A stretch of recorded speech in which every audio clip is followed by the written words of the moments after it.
To all the ladies in the place with style and grace. To all the ladies in the place with style and grace. To all the ladies in the place with style and grace. To all the ladies in the place with style and grace. Allow me to lace these lyrical pushes in your. To all the ladies in the place with style and grace. To all the ladies in the place with style and grace. To all the ladies in the place with style and grace. Allow me to lace these lyrical pushes in your bushes. Who rock grooves and make moves with all the mommy.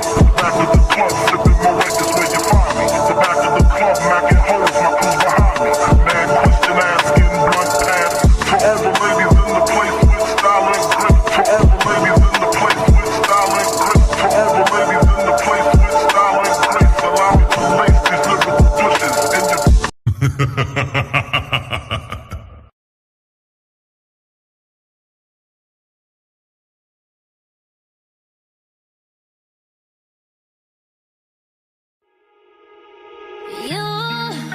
You love it how I move you love it how I touch you, my one.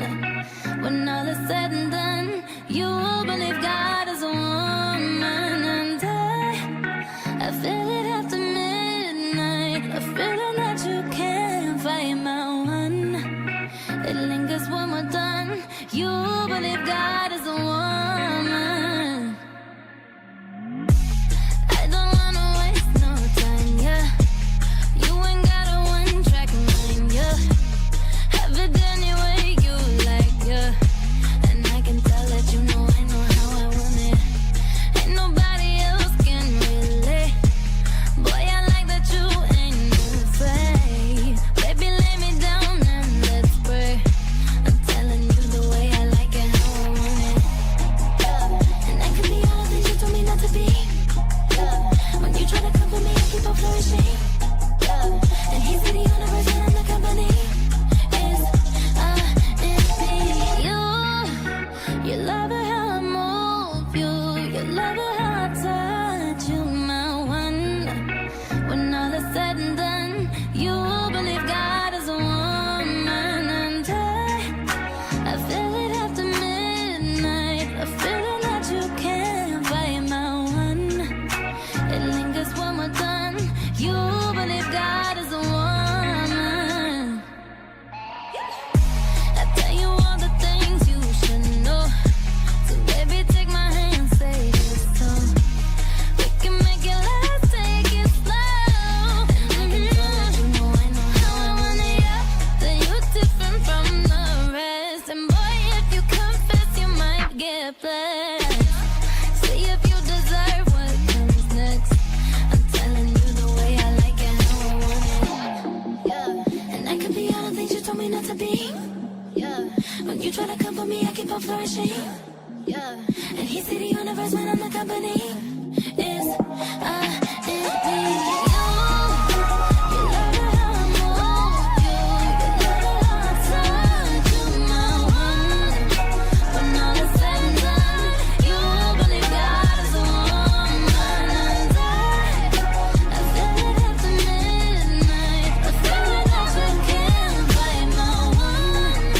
It lingers when we're done, you believe God is a woman, God is a woman, God is a woman, my one. When all is said and done, you believe God is a woman, God is a woman, God is a woman, yeah. It lingers when we're done, you believe God is a woman. Ladies and gentlemen, it's the end of the week. We have a last show this week. The ladies' first show starts now.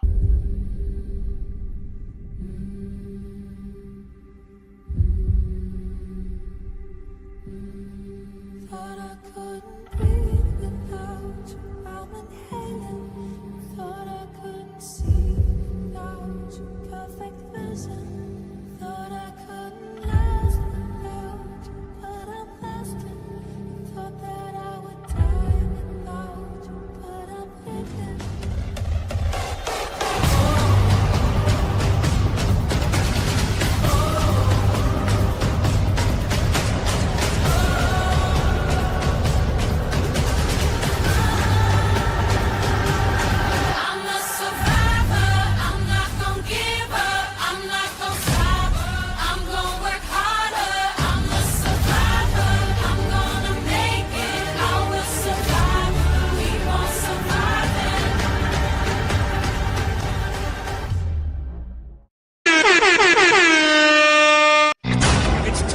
Oh,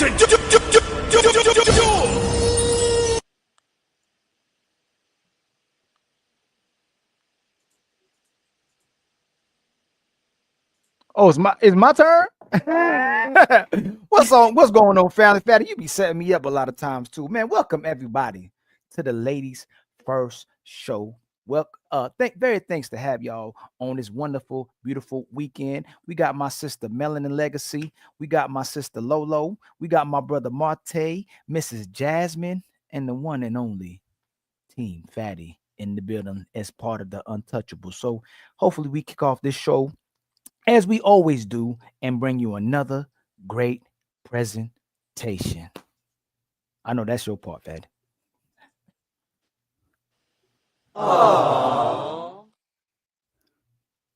What clip am I supposed to play? Who? Shut up, pussy. Stop crying. Nobody wants to hear that shit. Hey, if it don't go like it's supposed to go, blame Fatty. I blame Fatty. I blame Fatty.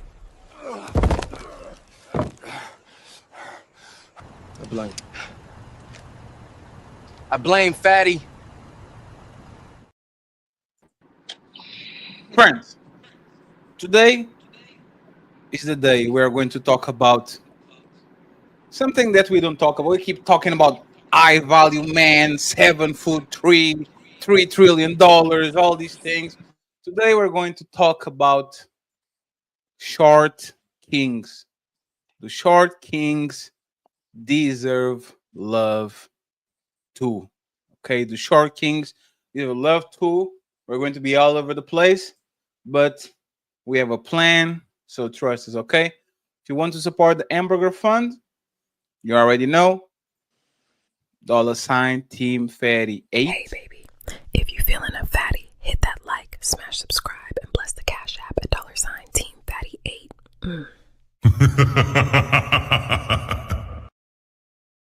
And you can always support via PayPal too. The links are pinned at the top. Okay, support the Hamburger Fund. $150, $100 via PayPal or Cash App, and 15 members. Let's stay above the 600 line, please. I would appreciate it. Once again, thank you very much for all the love and support. I would like to buy the burger. I would like to buy a hamburger. I would like to buy a hamburger. I would like to buy a hamburger. I would like to buy a burger. I would like to buy a hamburger. The burger. Before we go to the main event, Miss Jasmine, let me unmute yourself, okay? You don't need to look. Jasmine, you have to unmute yourself. And please, eyes on the road. Eyes on the road. Eyes on the road. Jasmine, can you unmute yourself real quick? Uh-oh. She froze. Uh-oh. Jasmine froze. She's looking at us when I told her. Jasmine, answer these if you can, Jasmine. What are men? We hear you now, Jasmine. What are men doing wrong in 2025 when it comes to relationships? Can you tell me one thing that men are doing very bad in 2025 when it comes to relationships?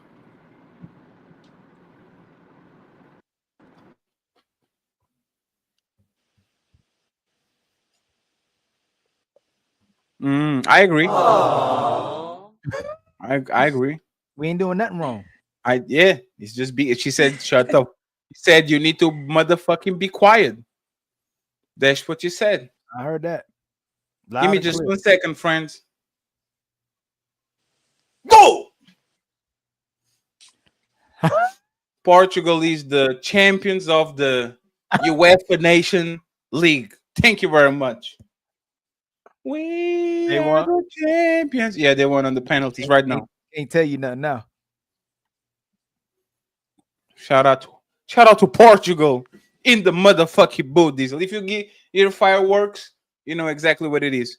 So, Red, thank you very much. I appreciate you for the one Untouchable membership. Now we can focus on the show. Thank you very much, Red.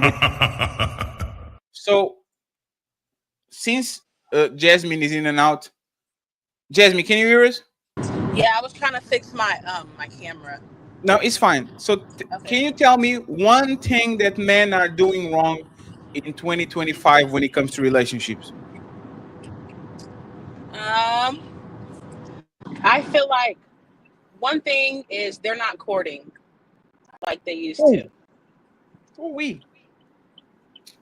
What do you mean, like taking people on dates and all that? Yeah, what does that Yeah, like mean? taking people on dates, maybe like bringing flowers, stuff like that. You want flowers, Jasmine? Yeah. Who doesn't want But flowers? What? Jasmine, do you have a friend zone? No, not really. Like you don't have like, or before, like you never had like friends that you would, except like dinner dates, and you'll take you to nice places, you go to the movies, and they says, no, I'm a man, I will pay these, friend. Like, do you have like, did you had those type of friends before? I have one friend like that, yeah. Yeah. And is he rewarded with romantic affection, or is just uh platonic? It's platonic. There's no romantic. So the final question: do you think if you would make it romantic, that he will deny it? You'll say, "Yeah, you are my friend. Stop it," or he would say, "Oh, thank you. That's exactly what I wanted."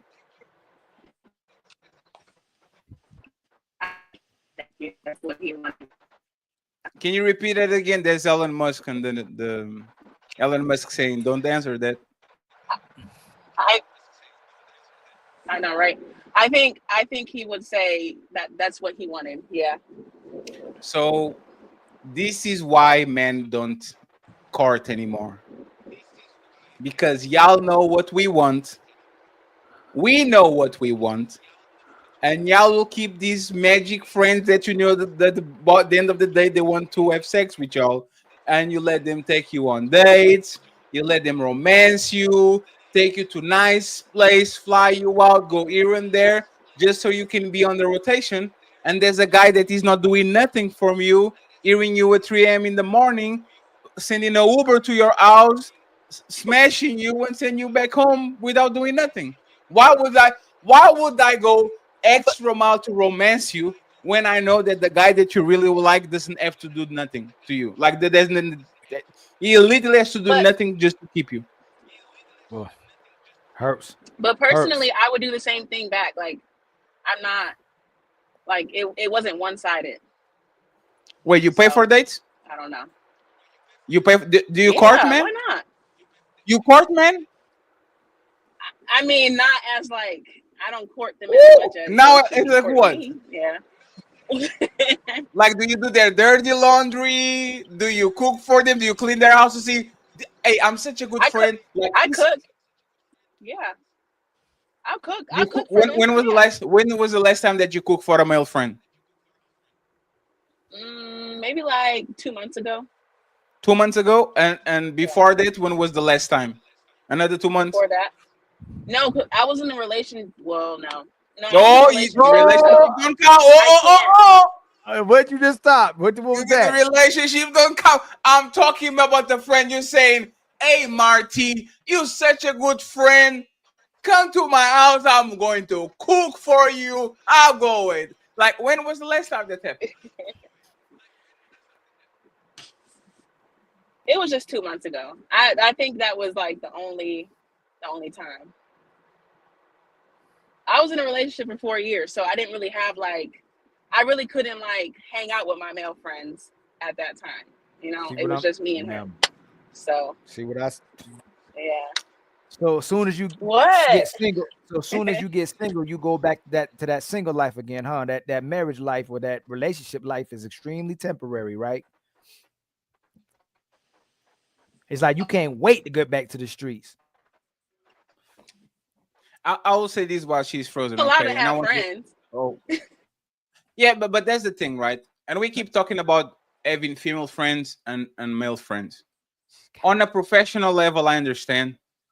On a platonic level, having female friends is draining. You will give a lot and you'll get very little in return. It's right? a liability. It's kind of like exploitation, to be honest with you, because I mean, it's an unequal value exchange, in my opinion. Ali could probably agree with me on this. Hey, Lola Melanin, is your man allowed to have a female friend that's more attractive than you? Damn. Yes. You don't have female friends.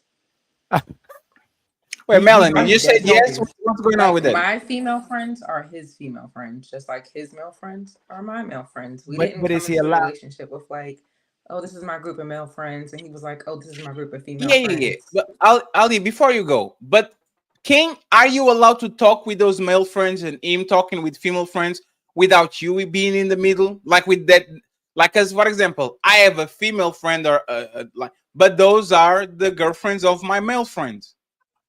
I only talk with them when either the person is in a room or it's something that involves all of us. Hey, tell we're going to dinner that day at it's not, hey, good morning. How was your day? Everything good? Everything good, like on that level. But like it's been situations where, like, for example, say we're going out and like it's been times I've gone out and my husband hasn't gone with me. Yeah, right? But I'm talking about on it was a group level, thing right? that we planned.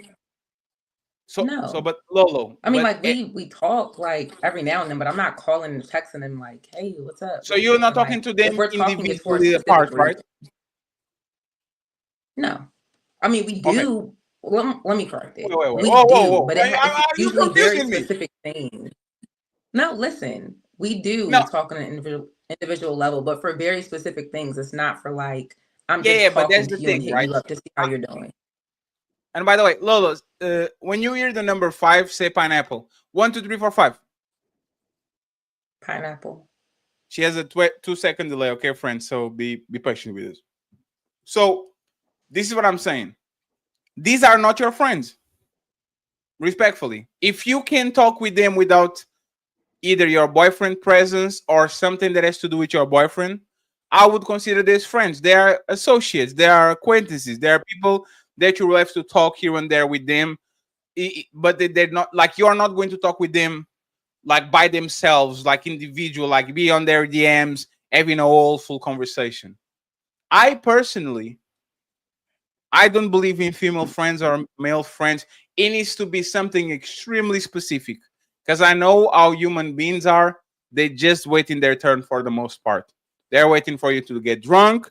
They're waiting for you to get mad at your boyfriend. They're waiting for you to I'm going to be working outside of the state and da. I know exactly what it is. When it comes to men, do you trust female friends? Do you trust women that look at your man and say, he is my brother? Like yesterday or 2 days ago, I was on TikTok. Hi, Tina, how you doing? And there's this girl called Big Ass Nick or Big Booty Nick, like some name crazy like that. A woman with a gigantic booty. I know exactly how those men are there, right? And they were like, this is my sister. This is my cousin. We don't want to do nothing with her. And I know for a fact if they had the opportunity, those men will be eating groceries like there's no tomorrow, right? So at this point, and I'm talking with the ladies, do y'all trust women when they say, I am just his friend and this man has a girlfriend? Do you trust them? Let me go with Melanie, Lolo, Atina, and Jasmine. Damn, Jasmine fighting for her life. That's crazy. Go ahead, Melanie. So I'd like to answer directly. So I'm going to say no. I don't trust them when they're saying they're just his friend. Do you have male friends? I do. Are you going to keep him if you get into a relationship? No. Damn, so what are you going to say to them? That's crazy. Well, my male friends know, like, if I'm in a relationship, it's tricky, like, because you have to be, in order for me to keep you as a male friend in a relationship, that has to be like, to me as a woman, like from childhood up, no attraction on either end. So I can be your friend now? But this would be, I guess you could say, professional, not personal. No, I want to take it personal. Let's know each other. Oh, I'm not in a relationship, so. Yeah. So my question is, we are going to go personal. We're going to develop a personal relationship, and then you're going to fall in love with Marty. Okay. And then I'm not hearing from you anymore. And I'm like, Melanie, we were so used to talk every day, and now we don't talk. What's going on? And you're going to say, shut up, pussy. Stop crying. Nobody wants to hear that shit. And I'm going to say, why should I befriend females if all these things that we build together are going to be thrown out of the window as soon as you find the man? Like, why should I build a relationship with a woman knowing as soon as she gets with Marte, all that time, all that investment, all those things are going to go out of the window when you get a man? Like, why would I do that? It doesn't make sense to do that. So that's why we need to be having babies before that guy arrives, so he can be a good stepfather. So I have an excuse. Yeah, I just came here to see my son. You're so toxic. Hey, son, go to the kitchen real quick. Use a tablet. Go play Roblox. So anyone on this panel, like let's go with Lolo. Lolo, do you recommend women to have male friends? If you have to be honest, why? One, because I feel like male friends get in the way of who you actually want. Woo! Like if you're going out with your male friend, which I think is weird anyways, like when women go out with their male friends on like one-on-one dates, because it looks like you're in a relationship with that person. So you're basically like blocking your blessing from who you actually want. No man is going to approach you when you're with another man. No man is going to come up to you when you're with another man. It just doesn't make any sense to just have men around you for what? If they're not, like, what are they really offering to your life is my whole thing. Like, I think people want like the male opinion and things like that, but it's not emotional support. They'll be your emotional tampon. They will hear you cry about your ex. They will help you move. They will go try to fix the alternator on your car when you don't know what's going on with the battery. That's a boyfriend. All of those things, a man showing up for you like that, that's not something that like a male friend does if they don't have an ulterior motive and want something from you. If I have a man in my life that's doing all of those things for me, it wouldn't even make sense for me not to want to be with that person because they're showing up for me in every single way. Why would I not want to date them? So, but Lolo, but this is why we think that women are kind of backwards. If I had this woman, right? And she would cook for me. She would clean for me random. She would say, "Oh, I took your clothes to the dry cleaning thing." Like if she would do all these things for me, I'm like, damn, why this woman is my girlfriend? Why this woman is not my girlfriend? She is my girlfriend. Like men will go and meet this woman and says, "I'm not doing nothing with her. It's just to have sex. It's sex with benefits." As soon as that woman starts to behave like a wife, we're like, man. But on the woman, it looks like it's the opposite. You have this guy that is always sending you message in the morning, "Grand Rising Queen, I dream about you. Oh, let me make your day better." They'll send you Bible scripture. They will send you Cash App money for lunch. They will make every excuse to be with you. They will build these. They go above and beyond to show that they are boyfriend or husband material, and it actually looks like women demote them. Like this is advice that they are giving to men right now. Every time you meet a woman and you are attracted to them, try to be the fuck boy, because the fuck boy can always be promoted to boyfriend or husband.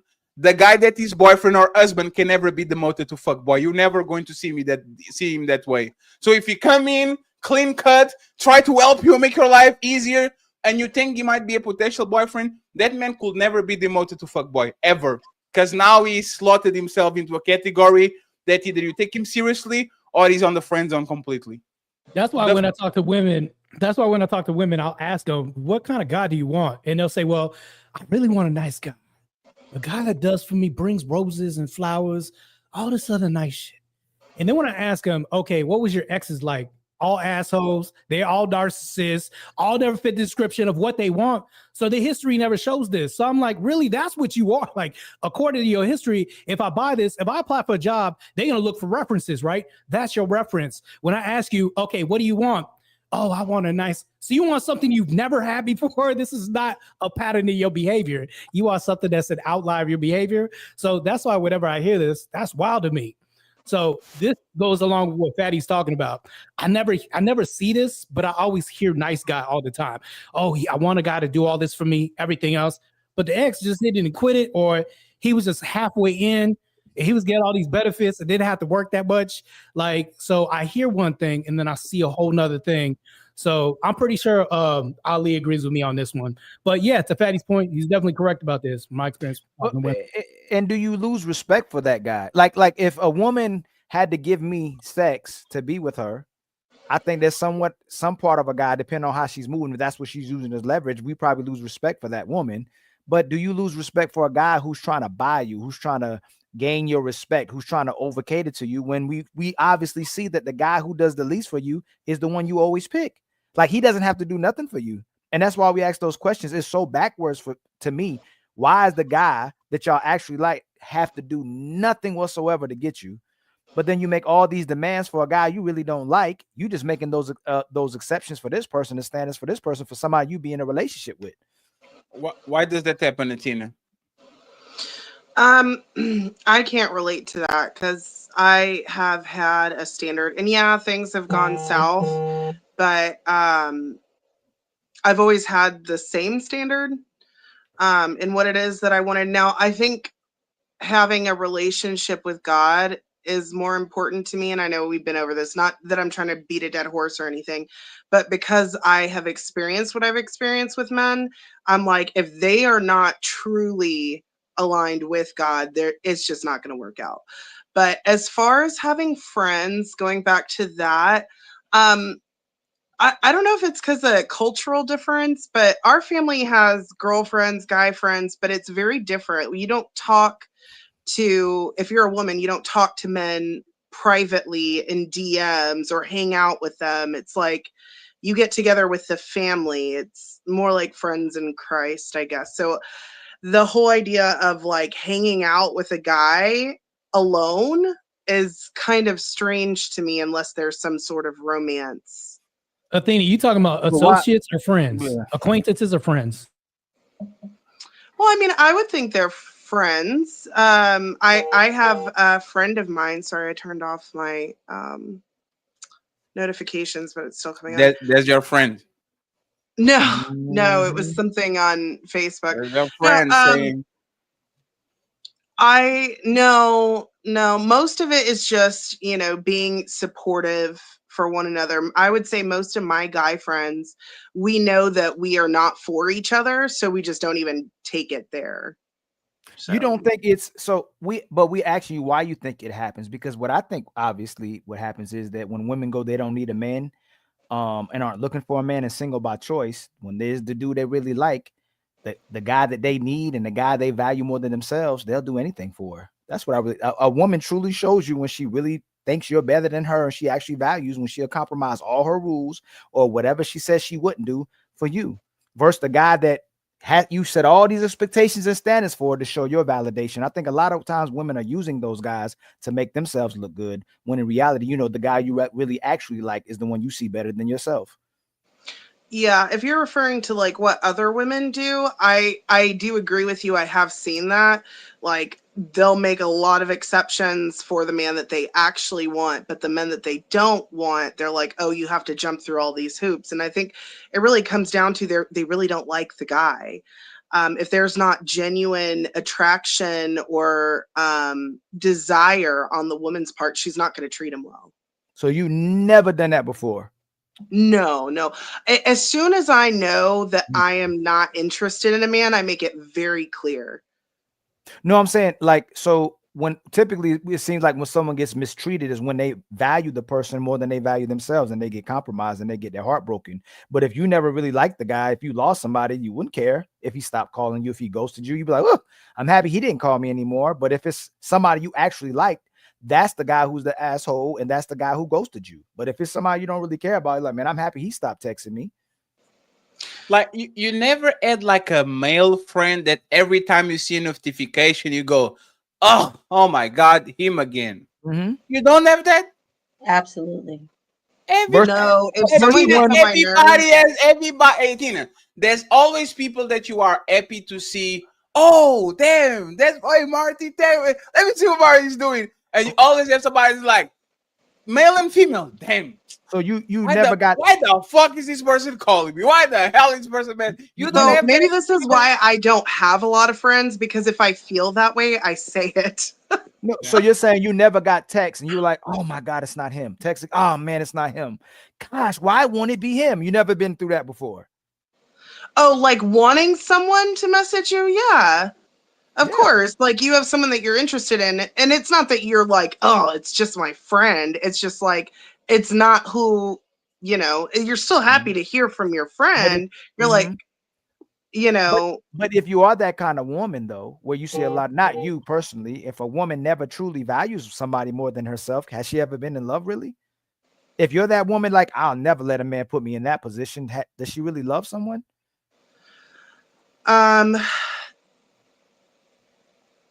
Then I would say no. No. So you got, I mean, I think sometimes we gotta be careful. If you've never been that kind of position, then you truly never put yourself out there for somebody. No, then, I have, like, not with you. my Not you. Oh, I'm okay, saying, yeah. I'm saying in general. Yeah. Because there's a lot of, I don't need a man. I'm single by choice. Or you go, well, can you get, if you're single by choice because you can't get the guys you want. I can get the guys I want. Well, why don't you? They can't. If they could get the guys they wanted, they would be with the guys that they wanted. But they won't put in the work. Simple. They're not putting in the work to get the guys that they want. Yeah, I know. I hear all that. Don't do wife things for boyfriends or whatever. But the thing is like a lot of the things that these women are saying are wife duties. That's something culturally us women do for everybody in our community, friends, family. If someone passes away in the community, we cook for them. We bring food to that. That's not wife duties. That's just duties as a woman. You take care of the people around you in a certain way, just like the men, even though they're not your man, they're still going to protect you if you're friends. They're still going to give you counsel. That's a phenomenal point, right? So why, when women are doing those things, that soon as they do it for a guy, they're a slave? Why do they say they're a slave? I think that there is there's a mute button. Oh, did I mute Instead it? of you have the vibrate button. Just put it on mute. I'm trying. Now if your friend sends you message says, "Hey, I need a hug," it's my dad. No, your daddy. There's a post. My dad is my best friend. Okay. I don't know if there's this post I saw on Facebook today. It said, men don't get how depressing it is to not have any life outside being a mother. That's wild to me. Like, I've never seen women complain about being mothers so bad, like, because they're a mother. That's horrible. No, it's a lot of women complaining about that. It's a lot of women complaining about being a wife. It's a lot of women complaining about having a baby and what it did to their body. It's like whatever a woman decides to do, she complains about it after. Why you think so many women are doing it? Like, oh my God, having to be a wife. Oh my God, having to be a mother. Oh my God, having to cook. Oh my God, having to care about somebody. Oh my God, I just rather be single. Oh my God, I'm single now. Oh my God, I can't find nobody. Why do women do this? So can I address this one? Because I think please, Lolo, but somebody help me because so I tell him, Lolo. Yeah, I gotta hear this. Yeah, I think one reason is because a lot of women are just selfish and they're not used to putting other people before themselves. So when you get put into a position where you become a wife and you become a mother, and now you have to put yourself on a back burner in a lot of situations, it's not a comfortable thing. They're not used to it, so they don't like it. So you know, if you're in a new space and change is never a comfortable thing, it's very uncomfortable, it's very painful a lot of times. So they're doing something that they're literally have never done in their life. Like most women in their life, especially if they had like a dad in their life, are put on pedestals their entire life. They're like, oh, you're the precious baby, like we have to take care of you, whatever you want is yours. And I can even speak for myself, like that's literally how I grew up. Like I was considered the golden child. I have an older sister, but I'm the baby of the family. Everything that I wanted, I got. I was put on a pedestal. Like I didn't have to put anybody before myself. So then making that transition is a very uncomfortable and foreign thing. And a lot of women don't know how to do it and don't know how to adjust to it. So when they're thrown into it, they're like, I hate this. This is not what I expected it to be.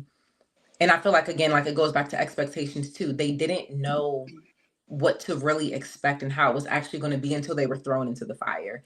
And by the time you're in the fire, it's too late to adjust unless you have a really, really good partner and a really good husband, and a really, you know, a really good partner that is going to help you through it. And you also have to be willing to be coachable through that, to be like, okay, I'm going to support you through this, but these are the things that you have to change. What you just said is that's like key. You have to be coachable. You have to be teachable. Yeah. If you don't have a teachable spirit, there's no point whatsoever.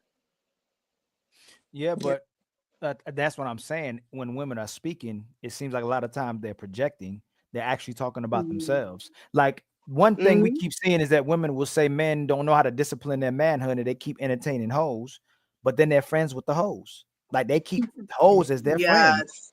And it's like you're always waiting for the time where you can get back out into the community again. You know what I'm saying? But then they'll say men aren't getting married, men just want sex. But what are you doing to present that? Like what are you doing that makes the market and put the market in that position? If women aren't acting like wives, and like again, that's why I said Melanin and Lola. How women act when they're single is completely different how they act when they're a wife, but are they ever truly a wife? Yeah, I think you have to act different. No, you don't have to, but I'm asking you, if most women act different than when they're single than when they're a wife, is it that the reason why so many women go to divorce and leave their man because they never truly became a wife? Yeah. It's like what Fatty said. There's a lot of women who are tired of hearing that I've never been married, I don't have a kid, and it's just a checklist where they get that notch on their belt, and as soon as they got it, well, I can say I've been married before. I can say I'm a mother. I can say I've done it, but it's a TEP agency. Like women are using all these things that women were supposed to use from the beginning of time to be a high quality woman. They're using it as a TEP agency. Yeah, it's funny because as soon as that ring comes on, the effort and work stops sometimes. So, I mean, that's what we see oftentimes when that ring comes on, the guy's invisible and it's like, well, I did everything for the wedding and everything, but they forget the marriage. So I have another question for you ladies. Lola and Athena, I have a question. Do you think what are the duties of a wife? If we could imagine a scenario where there's a wife, what are these duties that a wife has? What would you say they are? So I think the duties of a wife is to be a helpmate. I think that two people going towards the same goal will achieve so much more than two people going for separate goals. So she really has to be on board with his dream, his vision for life, and helping him in the ways that he needs. You know, of course, the traditional cooking and cleaning. I think that men should be providing the basics fully when there are little ones involved.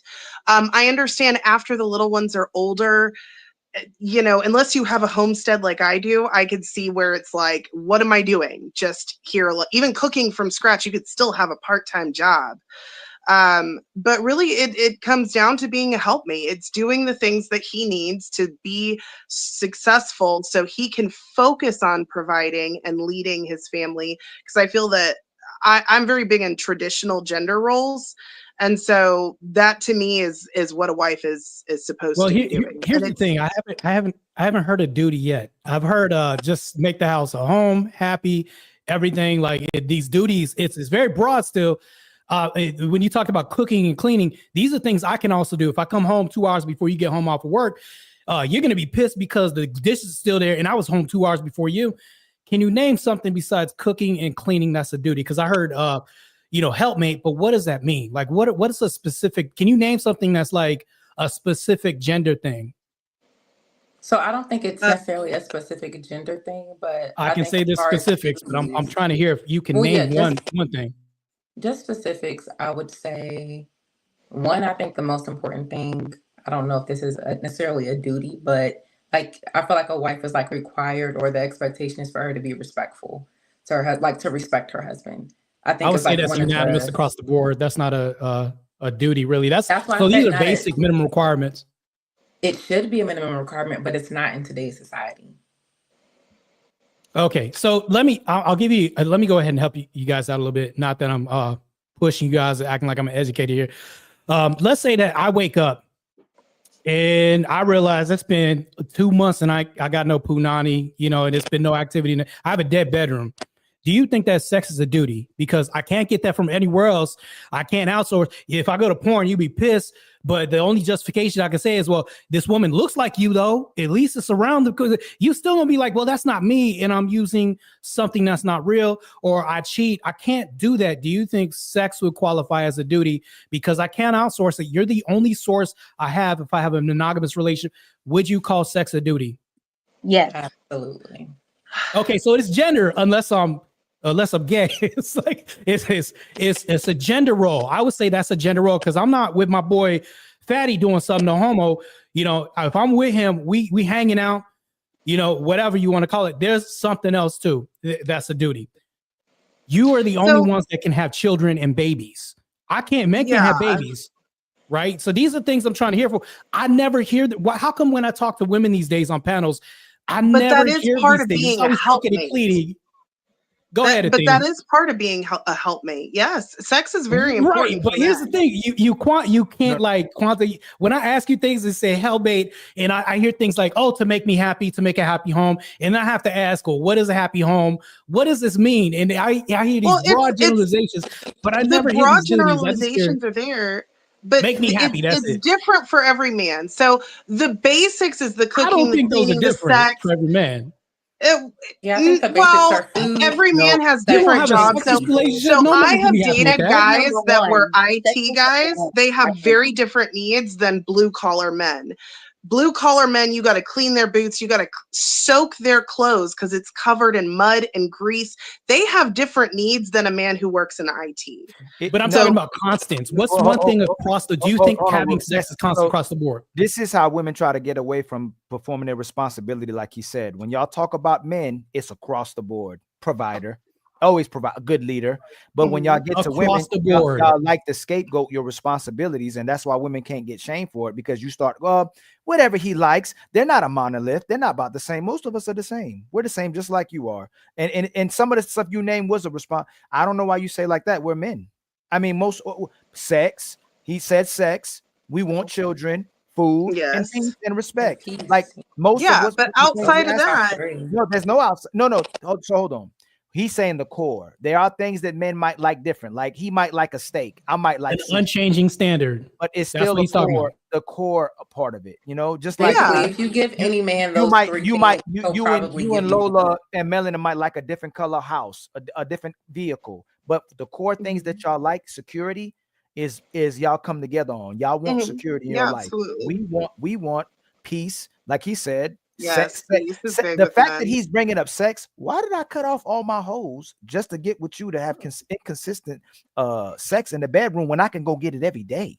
Ollie, did you hear what Lola said? She said, if I give him all these things, he'd probably leave. See, look, you create justification No. for I why said you if can't give give him, like no, what does I that mean said to if me you when give I hear him this? these three That's things, crazy. He'll give you the world. I said if you give him food, Oh yeah, she said give the world. Okay, all right. Yeah. Because I hear that all the time too. I know, hey, Girl, Martin, if you give I him know, sex all the Lola. time, he's We're gonna used to what he's saying. Like every time a woman, like women, like to justify by doing that being passive. Oh, if you give him all those things, he's gonna cheat anyway. Automatic. Let's say he did Most of the cheat. time, that's the case. But let's say he did. He ain't going nowhere. Like he's not. Right. Most men ain't leaving their wife.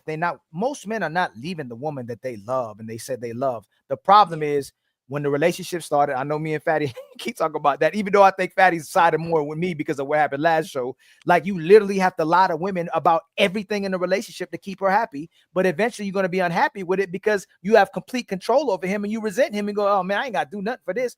but you're not doing nothing for him. Not you, Lola, and other women in a relationship, but for the most Ali, part, you become the leader of the relationship and you resent it immediately. Go ahead, my brother. Back to the prompt, Ali, with the short kings deserve love too. The Tinder came out with this new height adjustment thing, whatever you call it. You could go ahead and switch the height. Here's one thing I'll tell you real quick, because I'm just gonna get right to the prompt. We ain't gonna BS right now. Draw straight to the prompt. I think women have terrible depth perception. What I mean by this is if I'm 5'8" on my profile, but I'm 5'5", are you really going to tell the difference in person unless you brought your ruler or anything like this? Women have terrible depth perception when it comes to this. But meanwhile, I can see your waistline the whole time. Like, you ain't lying about this. But and you ever see the dating profiles? They'll have just their thick face. I already know what you're talking about. Ali, I avoid the ones where it's just the face because I know you're trying to hide that body. So it's like we have our own. You know what else they lie too. about? And just real quick, size, about what kind of size they want. Most women don't even know what big is. Like most of them can't even handle what that is, but they lie about it and they think they're talking about whatever the women talking about. But most of them can't even handle that. So they do have that a problem with perception. They're just saying what other women are saying, even though they don't even probably want to be satisfied with that. It's what Ali's saying is copycat. Remember a couple of years ago, toxic masculinity, every woman started saying it. Then it was spirituality. Then it was healing. Like woman, for whatever reason, here, God-fearing man. We weren't hearing God-fearing men 5 years ago. All of a sudden, all the women have that on their bio. Women are copycats. If they see somewhere Friday Club, it was the diva and the queen and all these things that women mimic from themselves. The answer is this, right? If you are the helpmeet, your job is to do whatever the fuck I tell you to do. That's the job. It's like a kid. If I'm the kid and you are my dad and my mom, my job is to do whatever the fuck you tell me to do. As long as it doesn't put me in jeopardy, I go clean the dishes, go make your bed, go do this, go do that.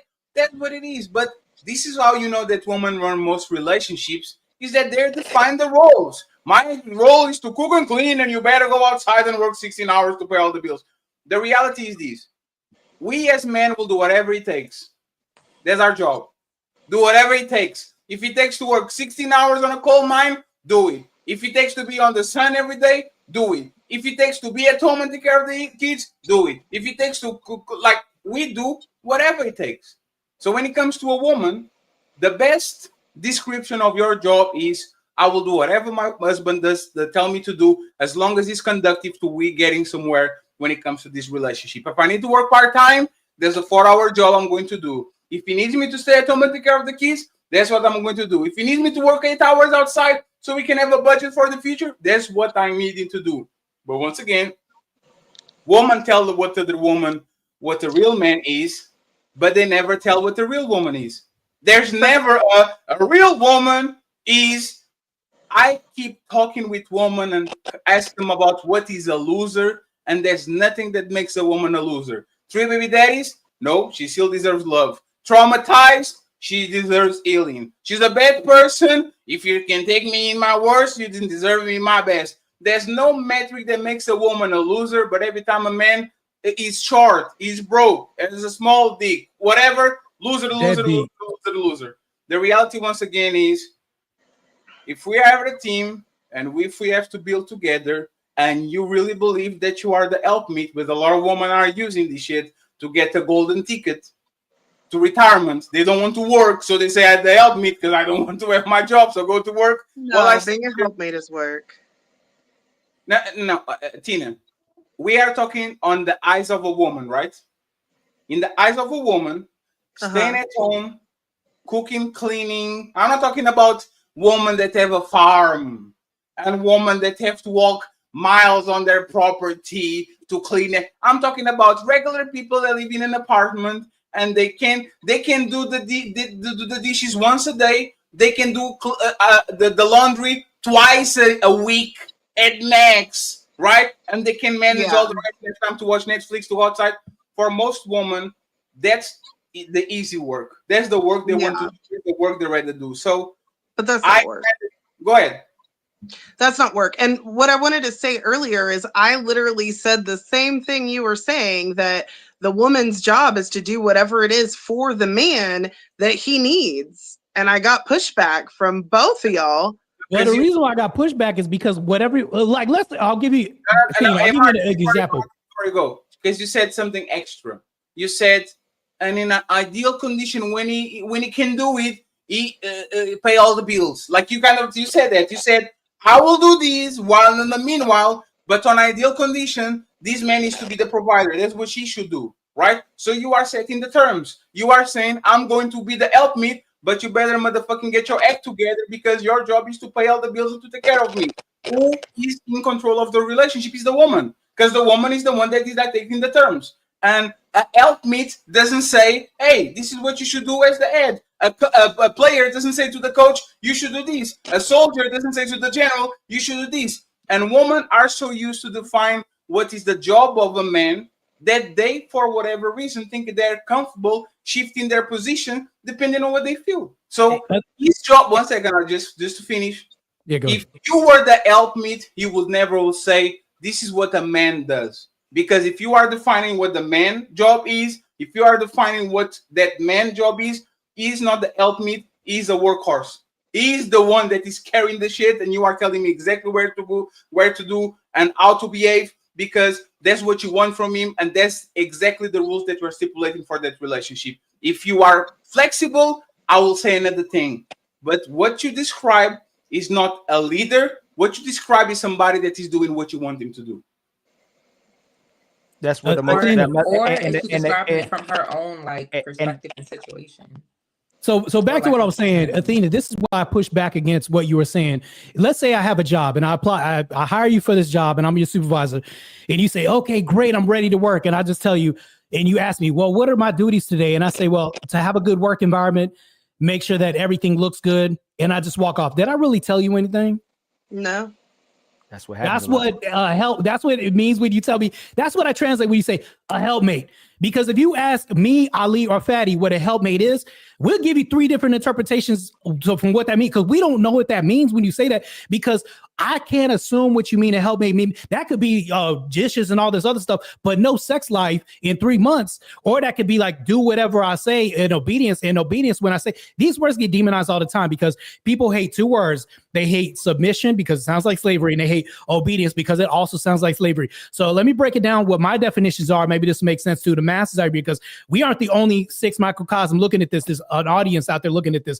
Submission is voluntary cooperation. Sounds less like slavery, right? So when I talk about submission, that means even if you don't like it, you're doing it for the greater good. I'm going to do it even though I don't feel like doing it because it just needs to be done. So when I say these terms, they need to be defined. When I talk about duties, you have to say what the duties are. You just can't say, well, as long as I'm happy, it's fine. Well, that's not a duty. Help me. That's not a duty. You got to tell me what that means. What's in the umbrella of what those duties are.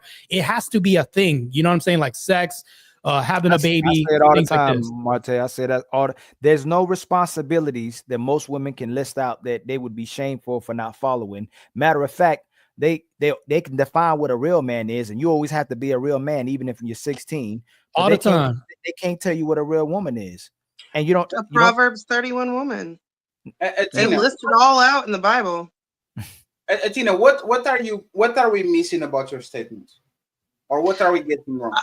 I think we're saying the same thing, but there's some sort of misunderstanding, because I agree with everything you said. Obviously, there is submission. Every guy is going to.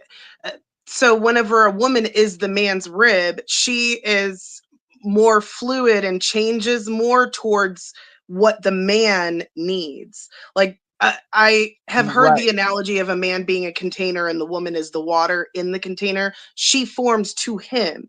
He holds his masculine frame and she adjusts to him. Athena, would you choose a man that doesn't comply with the leadership style that you want him to have? No.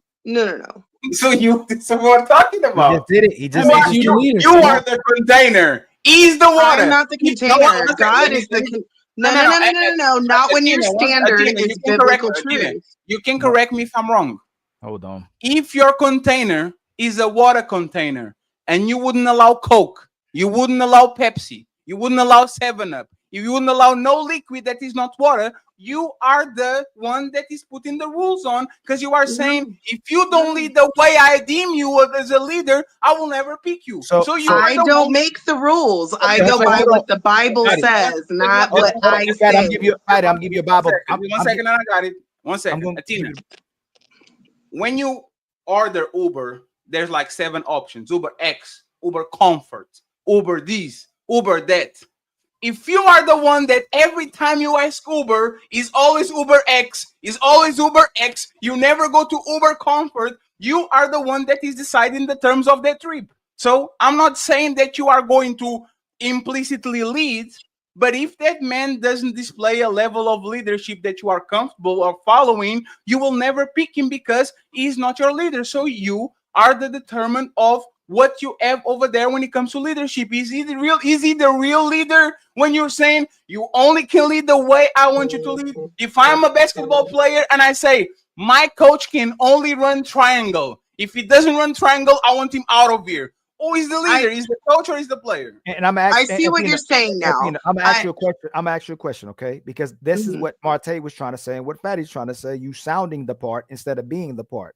What Bible verse are you using that you're saying you wouldn't be following? Because every time sisters go to talk about this, they try to go to a certain Bible verse, but there's a Bible verse I want to use. I want to see what Bible verse are you saying to justify why you're saying what you're saying. Okay, I will get to that, but I see what you're saying now, Fatty, and I just want to address that. You're making the decision on what you're accepting before you're in a relationship. After the terms have already been made, then you follow his lead, whether you agree with it or not. When you have committed yourself to a man, if you don't agree with it, I mean, that you made that decision to marry that man when you did. And so you don't get to decide. That's a kind of a contradiction, though, because you said you wouldn't follow that man's lead in the beginning if he didn't say what you wanted to hear. But you just said if you got in a relationship that if he changed it, you change it. No. You keep saying if he doesn't follow what you want him to do, if he does not follow biblical truth to an extent. I'm not expecting perfect. I'm not expecting to marry Jesus. Okay. But he has. Huh? So I have this verse ready for every woman that comes on here, says what you say. And you look into 1 Peter 3, and you tell me what it means when you hear it. Likewise, ye wives, be in subjection to your own husbands, that if any obey not the word, that they also may without the word be won by the conversations of the wives. So what is that word? What is that verse saying? Say that last part again. I'm gonna say it one more time. Likewise, ye wives, be in subjection to your own husbands. Okay, be in subjection to your own husbands. That if they obey not the word, they also may without the word be won by the conversation of their wives. What does that verse say? You said it. Okay. What can you read it from a different version? A different version. So I'm gonna go. We walk this down. Ye wives, be in subjection to your own husbands. It means submit to your husbands. Husbands. It's not even talking about the Bible yet. Go to 1 Peter 3.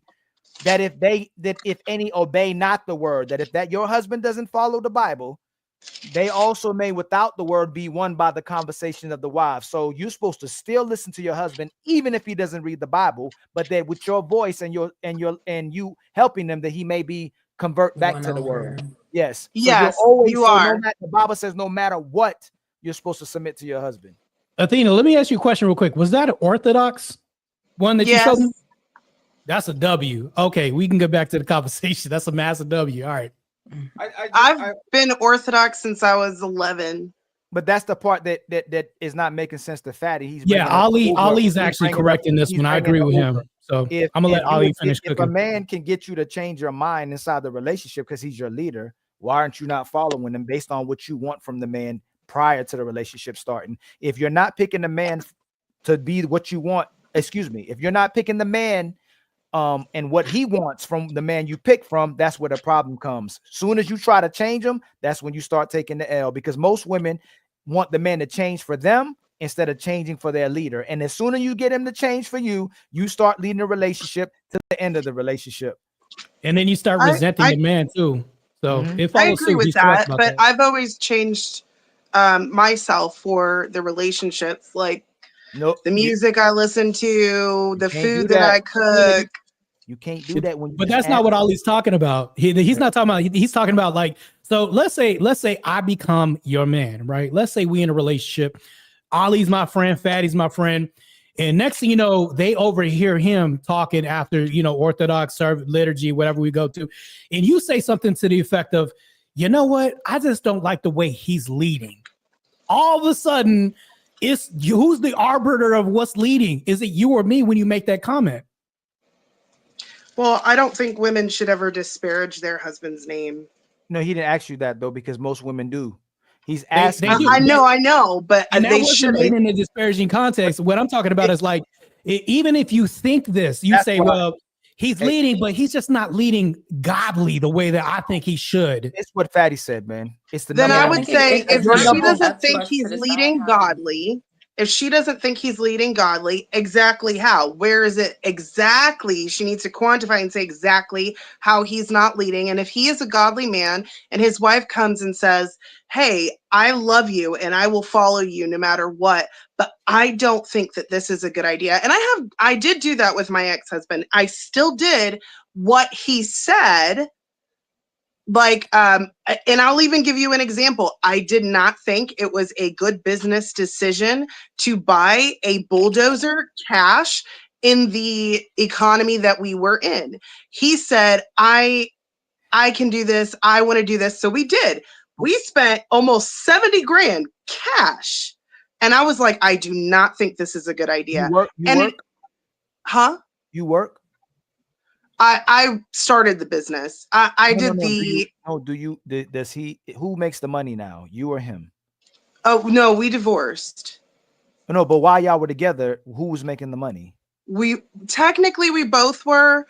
I did the things that he couldn't do for himself to own a business because he knew how to do the physical work. He does not know how to do any of the. Or were you doing this with other decisions in the household as well too? Because men are typically this is what men are typically used to. Okay, babe, for us, I'd like this. Yes, I'd like that. Yes, I want to go. Yes, this. Yes. Hey, babe, I'd like for you to. I don't know about that. I don't know if I agree with that. I think we should do it a different way. Were you doing that with other things in the relationship where you were challenging every decision? Not every decision. No, not every decision, but I didn't mean to say every, but were you challenging his decisions consistently? No, I wouldn't say I challenged it consistently. And even if, okay, so I had a little bit, I mean, we earned a lot of money. And I had a little bit of an Amazon shopping problem. And all he had to say was, cut it out. Done. No, didn't get on Amazon for like 3 or 4 months. Hold on real quick. You said you started the business. Who was working the business? We both were. I was doing negotiations, procuring equipment, all the admin side, putting out bids and all of that. He was doing the physical in the field work. I was doing. Who was replaceable? Honestly, him. Let me say There's not the problem.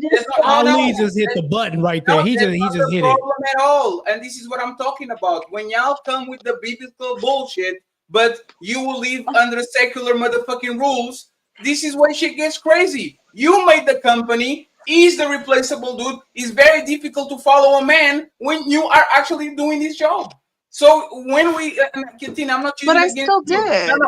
Tina, I don't understand. Tina, one second, because it might look like I'm trying to attack you, and I'm not. That's okay. Right? Secular beliefs and biblical beliefs are completely different because biblical beliefs, for the most part, adapt to an era where women didn't have no type of agency, right? If you are the person that is. I mean, Proverbs 31 woman was an entrepreneur, so. What's wrong with my mic? It's good. It's good. I think maybe that was my mic. I think that was my mic, and I mean. So what I'm saying is this: women, especially women that don't want to disrespect their men or all that, they're going to lie about it. They're going to make a way. It's like we're saying, I do 100 and my woman does 100. Then we know for a fact she does 20%. You just want to make her look good on the internet. The reality is this: we live in times where women have agency too. And most women lead most relationships. Most women lead most relationships by default. They might not even intended to do it, but by the time that you are on year 7 and you look at all the big decisions that happened in the family, she was the one that was pushing that shit. She pushed it how many kids you had. She pushed where do you live. She pushed the type of car that you had. She pushed the type of vacation that you do. She pushed the type of house that you have and the curtains and the sofa. And do we go on the weekend to our family or do we stay over? Like, women are the biggest pushers of shit. And we are okay with that.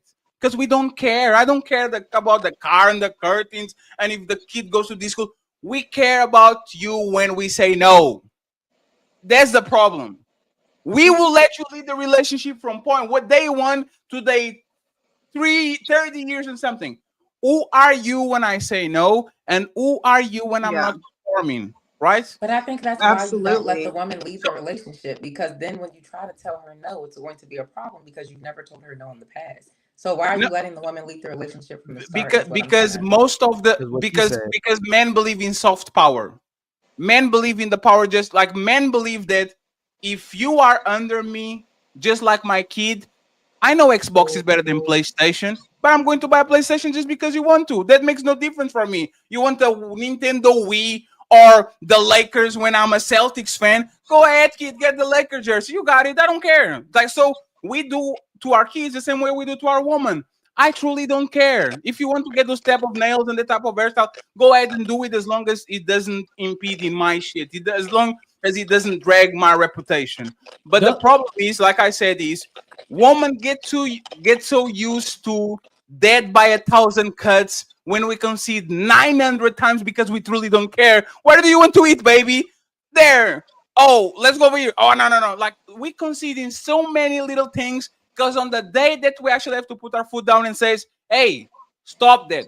Hey, you have to go to work for 6 months. Hey, you have to do. Now the game starts. Because now there's no sex. So, to Fatty's point, he's correct about that. So what you're talking about is like the 1,000 cuts is like when it comes to major decisions, no, because if we say no all the time, it really doesn't actually hold that much value because he says no all the time. The reason why it holds more value is because it's rare that we say no sometimes. Men are extremely benevolent when it comes to decisions. The curtains, all this other stuff. Why would I fight you over curtains when it comes to like how we're going to have our second kid? That's a major decision. Of course, we're going to say no about this. So these little 1,000 cuts that Fatty's talking about, and then all of a sudden when we get to the 100th decision, then you want to fight me on this when you didn't fight me on the little stuff. So actually it's the opposite. So when we do say no, you want a relationship where us saying no is rare, because if we got to say no to you constantly, oh, that relationship's on the rocks because he won't let me do nothing and I'm a slave. You don't want that. First of all, the world that you're describing, I'm not saying you're describing this, but many women I talk to, they describe this. The no should be rare. You want your man to have a rare no. And when he does say no, like it's the same thing as us crying. I'll cry in the car before I cry in front of you. You want that to be rare. If I cry, it means something because my dog died, my somebody close to me died, my best friend. It's rare, so that's why it holds value. If I cry in front of you every week, you're gonna be like, oh, he does that every week. You don't want me saying no all the time. So what Fatty's talking about is 1,000 cuts. It's like, oh, 1,000 times, and then you can't differentiate when the no from the curtains is different from no from the second child or the $70,000 tractor budget. You have to be able to differentiate, and this is where I can't be a leader if you can't be a good follower.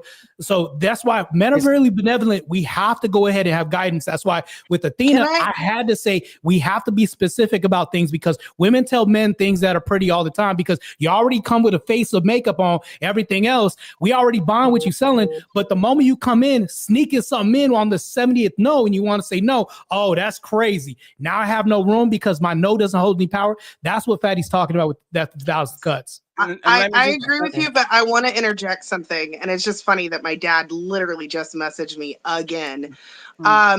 So I think that fathers need to tell their daughters no more often.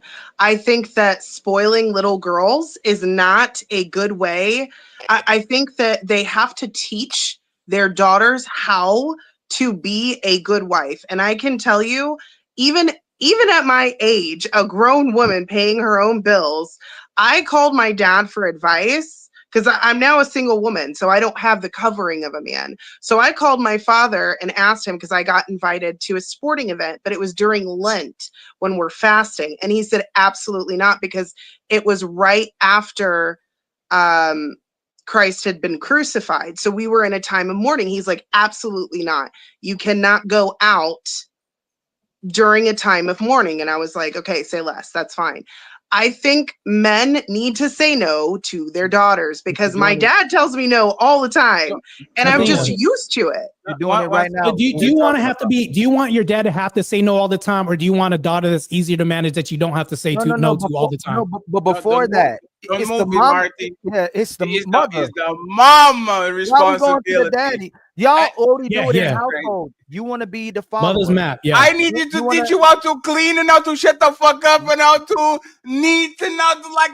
That's the mama job. It's not my job. You want to be. That's why when people say the women want the power of man, the responsibility. I mean, the privilege of women and the accountability of kids. You want to be the follower when it's convenient. You want to be the leader when it's convenient. You want to be the spender when it's convenient. You want to be the man when it's convenient. You want to budget when it's convenient. As soon as you don't have a leader anymore, you go, man, there's no good men out here. You want to be all the positions. I think you just like to argue. It doesn't matter what I say. And then that comes, and that comes. You know what's crazy? And then this comes. You know what's funny about this? She says that. You know how many times father try to be strict parents with their daughters, and the mother comes in and say, "Stop being controlling." Why would I just want to? Tell me why I would just want to go back and forth with you and argue with you, knowing daggone well that mothers get in the way of fathers, parents, and their daughters and their sons. Why say that? Then why say that? Adina, do you disagree that mothers should be teaching their daughters how to be wives? Do you disagree with that?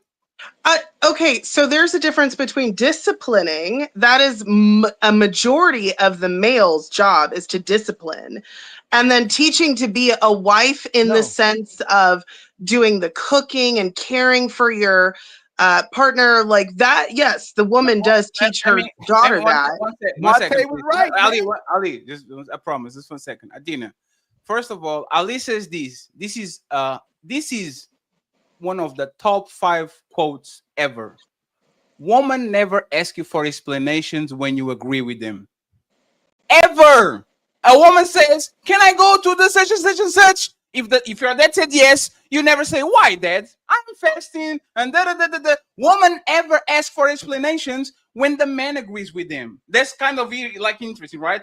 Every time I agree with you, you never ask for explanations. Every time I disagree, you ask me why. Right? You're there to explain you why you shouldn't go to that situation while you were fasting. But if he said yes, you will never demand an explanation, or you never was expecting an explanation. And the second part. Well, the way the conversation went was, I was like, you know, we're in the time of mourning and fasting. Should I go? I was like, I don't know. And he was like, absolutely not. So it's like, okay.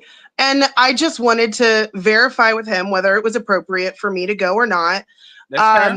I don't think that is being difficult at all. I think the woman should be able to come.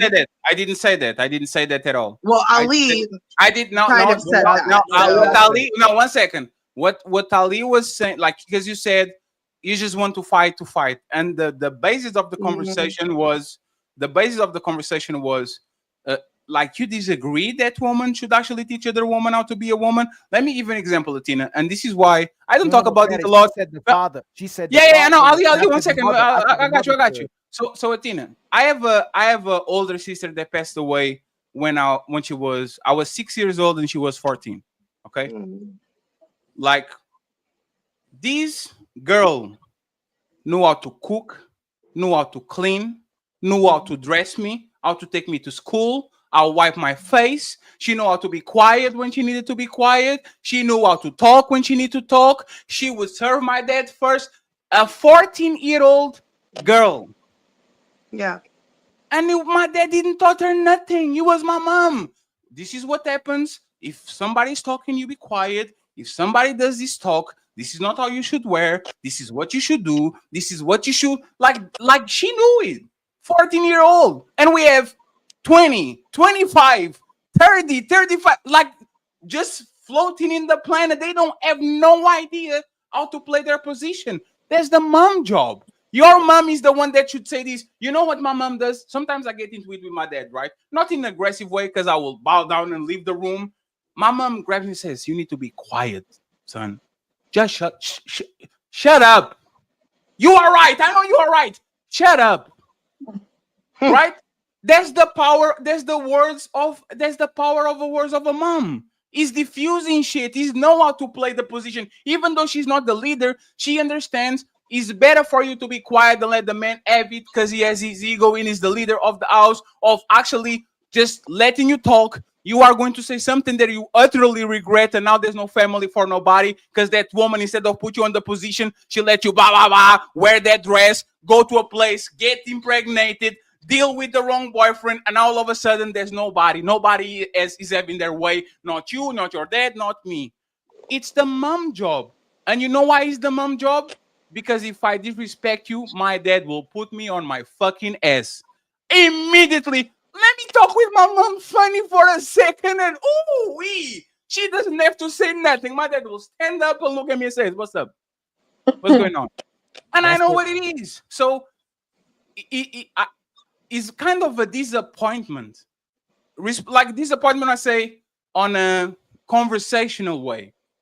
That Ali is telling you this is clearly the mama job, because the man gives discipline when it comes to things that are very heavy and very dangerous, but the woman is the first line of defense to every single little stuff, and like she's the one that comes to you, check your panties if you are bleeding, changing, teach you how to clean yourself. All these things the woman should be doing. And then instead of saying moms that are raising 99% of the population should teach their daughters, we go directly to the motherfucking man and says, "You see, men are the ones that need to do Why? That's not what I said. That was an assumption. That was an assumption. Fathers are the disciplinary. That's what yes, exactly. That's what I was saying. Okay, but he just clarified with detail on why the father is not. Fathers are the reinforcers of what the mother is saying. That's what he just broke down to you. I don't understand how you listen to understand, because you can't make it any clearer to understand what Fatty just said. That's what he's saying. But going to your father for counsel is not a bad thing. But he's not talking about what you said. You're trying to you're doing that thing where the woman has the need to be correct. Okay, we're not talking about what you went to your dad about. You tried to bring up your dad as an example on why the father is the disciplinary and the lead. But the bottom line is, the only reason why you're able to call your dad and he does a yes or no is because your mother already put it in you to not backtalk your father. You made a choice on who to call. You chose your father. But you listened to that no with no mouth, because of your upbringing, how you were raised by your mother. And if you were to backtalk your mother in the home, your dad. Hey. Ollie's referring to a hierarchical role. So if the dad has to talk to you, there's been a failure with the distinction of the mother. So that's what Allie, just to go ahead, Allie, am I clearing this up for you?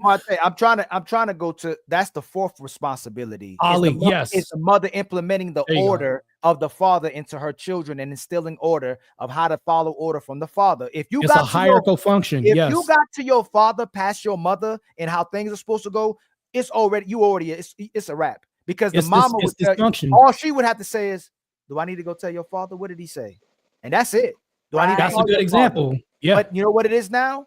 It's you ain't gotta listen to what your father says. Don't worry about that. Matter of fact, you don't even need him. You don't need your father. And I know you're gonna say not me, but in general, women are forgetting the man and not implementing his order. And we live in a society now that if a woman is listening to a man and having having intimacy with her man, is an accent where man asking for intimacy is slavery. But if you get naked for everybody else and you're performing anything what everybody else asks you, is liberation. You can work for your man is slavery. You work for your boss is liberation. You gotta get naked for your husband, and intimacy is slavery. You can market your body, your breasts, and your behind to everybody, and it's freedom. And I don't know why you're looking confused. If you truly believe in the order of man. Y'all say one thing and then speak out the other side of your mouth. Earlier, I was just saying that I worked with my husband, and y'all were like, oh, because you were the lead. I didn't make the decisions. I did the things he couldn't do. Yeah, but Adina, by the fact that you said he's the replaceable party, you said he was. He did work for you. You guys no, did he not didn't. Work. You didn't. No, work he together, didn't. It's easier to replace a worker than it is to replace. He's a worker. He's the worker. Got him. Got him. Got him. That was his words. That was his words. Atina, 1 second. We are not trying to push you as the bad guy. I literally kind of defending you. We are saying that the way that you communicate and explain it is that I did the business. He is replaceable. Now you call him a worker. You are a worker too. Okay. He's the one who called himself a worker, but y'all don't know that. It's the man's fault. The whole point. Oh my God! Y'all just argue to argue. And this is the power of the tongue. When somebody comes to me on the Untouchable Network and says, "Hey, Fatty, I work for you." If I don't pay them a salary, I say, "No, brother, you don't work for me." That person never repeats that again. If that man came to you and said that he was a worker, you should literally diffuse that shit and says, "No, sir, you are needed on this. This is a team. You are going to do what you need to do. I'm going to do what I need to do. But call it replaceable." And I know it's replaceable. Can you tell me, Atena, what makes you irreplaceable? What can, like, if you do an administrative job, something, why can't I call somebody like Lolo? You give her a type of introduction to the job for 2 months, and then she can replace your job. What made you irreplaceable? It has to do with my family. It wasn't just me. It was my entire family in on the business. It was not a one-person thing. So it was that's why. So it was a no. worker. So I can go, and I'm not trying to say this in a demeaning way, but I can go down the street and find 20 guys who know how to dig the foundation, to dig the trenches and do all of that. There are more people that can do the physical labor than that can do negotiations, that have the funds to support a business, that can do all the admin work, who can go and find the equipment that we need for cheaper. So your family employed him, right? No, technically it was our business. He called himself a worker. I told him that he was very important. I mean, technically you could replace anyone. Atina, you sound like a boss. No, 1 second, please. Atina, was he actually important, or you just said that because you wanted to be, like, what happened there? Was he actually important? He was important. Yeah, of course. Because there are a lot of workers, but there's that trust. He's not going, I won't get into that, but as my husband, he should not be running off with money. I'm gonna tell you this. He shouldn't be. I'm gonna tell you this. Yesterday, I was having a conversation with another family, and I was with my girl, right? And I was complimenting her husband. I was like, man, this dude is a hard worker. He's amazing. What about me? What about me? You know, if you ask her husband or most husbands, what about your wife in the business? They'll go, I couldn't have done nothing without her. Like, they'll answer it just like that. I needed her. They will win an Oscar and an MVP and says, I couldn't win an Oscar without my wife. When you try to give a man a compliment separate from her, the woman will tear her man down. And he couldn't do it without me. I'm the mind frame. I put everything. I put this to work. I made this company. Like, women cannot support their man getting praise, getting support, and getting congratulated for being such an amazing and valuable man. They'll be, hey man, he's replaceable. I don't need him. Because I told him that every day. So I understand other women do that, but I told him all the time that what he was doing was amazing. I mean, his stamina was incredible. But you came and told us she's replaceable. I mean, even I am technically replaceable. It may not be as good because they don't have my entire family. but you didn't lead with that, and that's what Ali is talking about. You were quick to say it's replaceable, but you never said we both replaceable. Everybody's replaceable. in real life, But Yeah, but like a he's ball. the one. as He's long the as- one who hey, said that, though. He Athena. has said that No, so no, many times. Athena, I'm Athena. replaceable. Athena, Elon That's Musk humble. is replaceable. That's humble. Donald Trump is replaceable.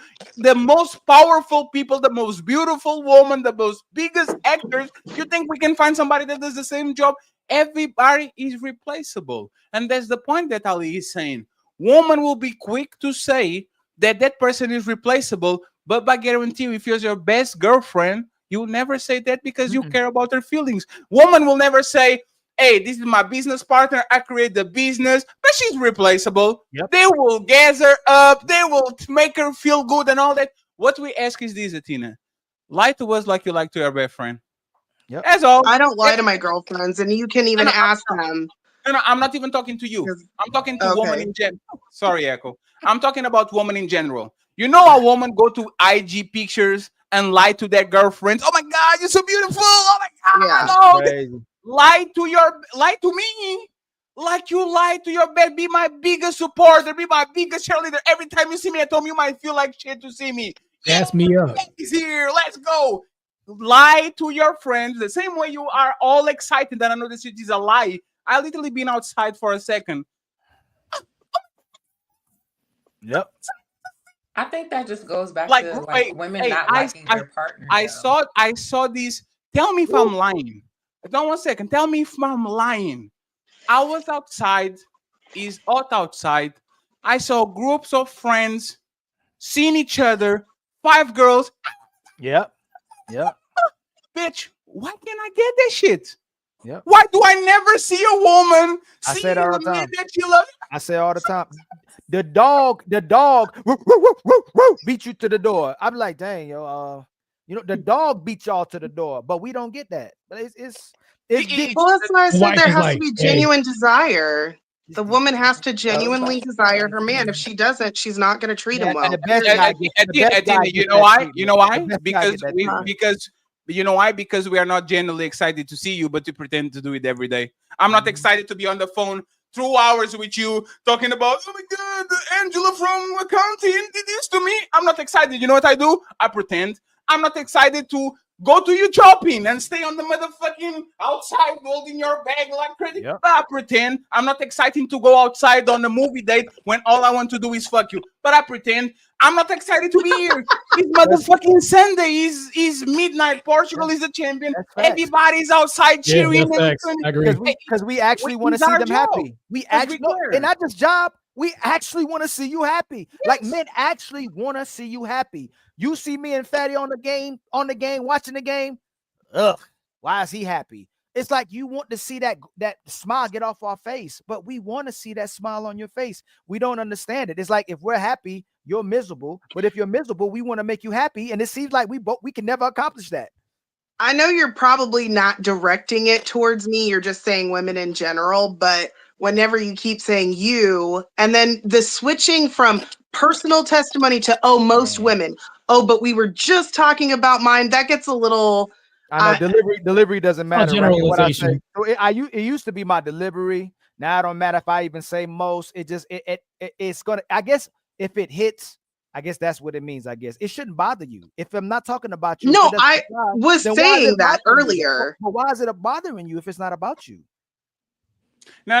Because you said you. No. What she's saying is that when you say you, she thinks you're talking about her, and she And- gets confused. Yeah. Why she Because only want to doesn't- think that? No, it's because she doesn't understand if you're talking on general terms or if you actually. She just said she knows I'm talking about in general. She just said it, Fatty. No, I said sometimes we will talk about individual things and then you switch to general without saying, okay, I get that's you, but in general. So I'm like, what are you saying? Are you saying me?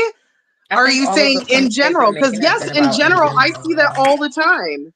I'll tell you this. In general, most women are like that. But if anybody breaks down this video the way you just spoke about your husband, somebody could assume and go, hey, she might not have been appreciative in their marriage. That's why they went separate ways. That's what somebody and I'm telling you what somebody would assume. You know, it don't seem And like that's fine. People can make assumptions, but I did appreciate him so much. And I understand y'all don't know this, but he was the one who said, I'm a worker, I'm replaceable, I'm this and that. And I hated when he said that because I was like, why do you feel that way? I was like, I can't do what you do, just like you can't do what I do. You can't push out babies. I can.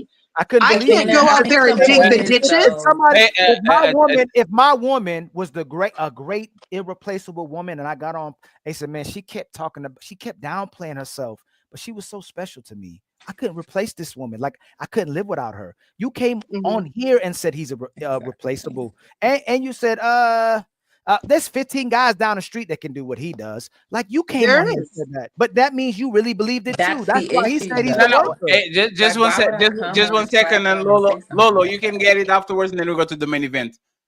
Tina, and this is why I will say this. Okay, don't tell nobody. On a live stream, don't tell nobody. Yeah. Don't tell nobody. Still, there's not 200 people watching, so don't tell nobody. There's only 197. Tina, all of women that we get are replaceable. All of them. Everyone's replaceable. All of them. Other than your mama, everybody, even your sisters are replaceable, to be honest. I'm going to be extremely You fair. said he was replaceable. You know, but say all of us are replaceable when he brings a woman in it. That's what y'all keep doing. You can't fail by yourself, but you'll win by yourself. You can't fail by yourself, but you'll win by yourself. And Athena, that's what to say, right? If you don't mean it, you will never say it. I would never told to my woman you are replaceable if I wasn't intended to break up with her because she was acting up. There's some shit that you don't say, right? We say, be honest, right? But there's some words that we don't use. And you will never see me talk about a woman that is with me or was with me and says, you are replaceable, even though she is. What can she do for me that the mate can do for me? What can she do for me that the other woman that want to fuck me? Like, I can literally grab all your attributes and say, you are clearly replaceable. I can get somebody that does what you do for me for less. People that don't charge me. I don't have to be talking with you on the phone. I don't have to be your emotional tampon. I don't have to be spending money on you. I can find somebody that might look good than you, be quieter than you, cook better than you. Everybody at the end of is replaceable. But just like an arrow that you throw, the word never comes back. So I'll say this and then you got it. Sorry, don't take this personally if the shoe fits. Time and time again, I see men coming on YouTube lying for their woman. They are so much worse than what they really are. And the men lie to make them feel good and to make them better. So everybody around says, oh man, that might be a really good wife. They lie so much. That woman might be denying them sex for 6 months, talking shit, cheat on them. And they'll come in and says, me and my wife are together for 17 years. She is a helpmate. You wouldn't believe, Athena, the amount of women that the first opportunity that they have to crash out and talk shit about their boyfriend is immediate. He was a liar. He was a narcissist. He was a this. He's a bad father. I still have to find. Tell me, like, we probably have thousands of people at this time. Ali, do you remember other than like the clearly broken man that we have on this space? Man, my baby mama is a bitch. Fuck her. Man, my baby mama is a terrible woman. We don't do it, then we don't say it. Then why we don't say it? Because our dads told you not to do it. You don't talk about it like that's kiki and kaka. You don't come to the internet or go in public to talk shit about. I think there's a tornado warning. Give me a minute.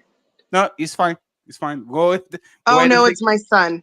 You know, hey, Fatty, you know, it almost will be a tornado warning. I'll bet the same thing. I'll be back. I was just saying to actually turn around and to explain you what happened. That's fine. I'll be back. Think about this. This is why it's woman's job to tell other woman to just be quiet, man.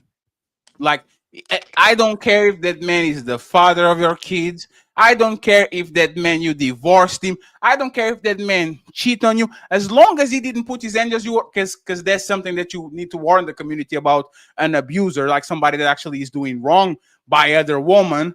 You should take that shit to the grave. But you know what happens? Is what happens with the DDG situation. Immediately, as soon as we break, oh my God. Like, the man had transcripts of her with his gun, trying to commit suicide, a bunch of things, and he says, I am not going to talk about her. I'm going to chill. I'm going to all this. Like, he had to be pushed to a situation where he said, you know what?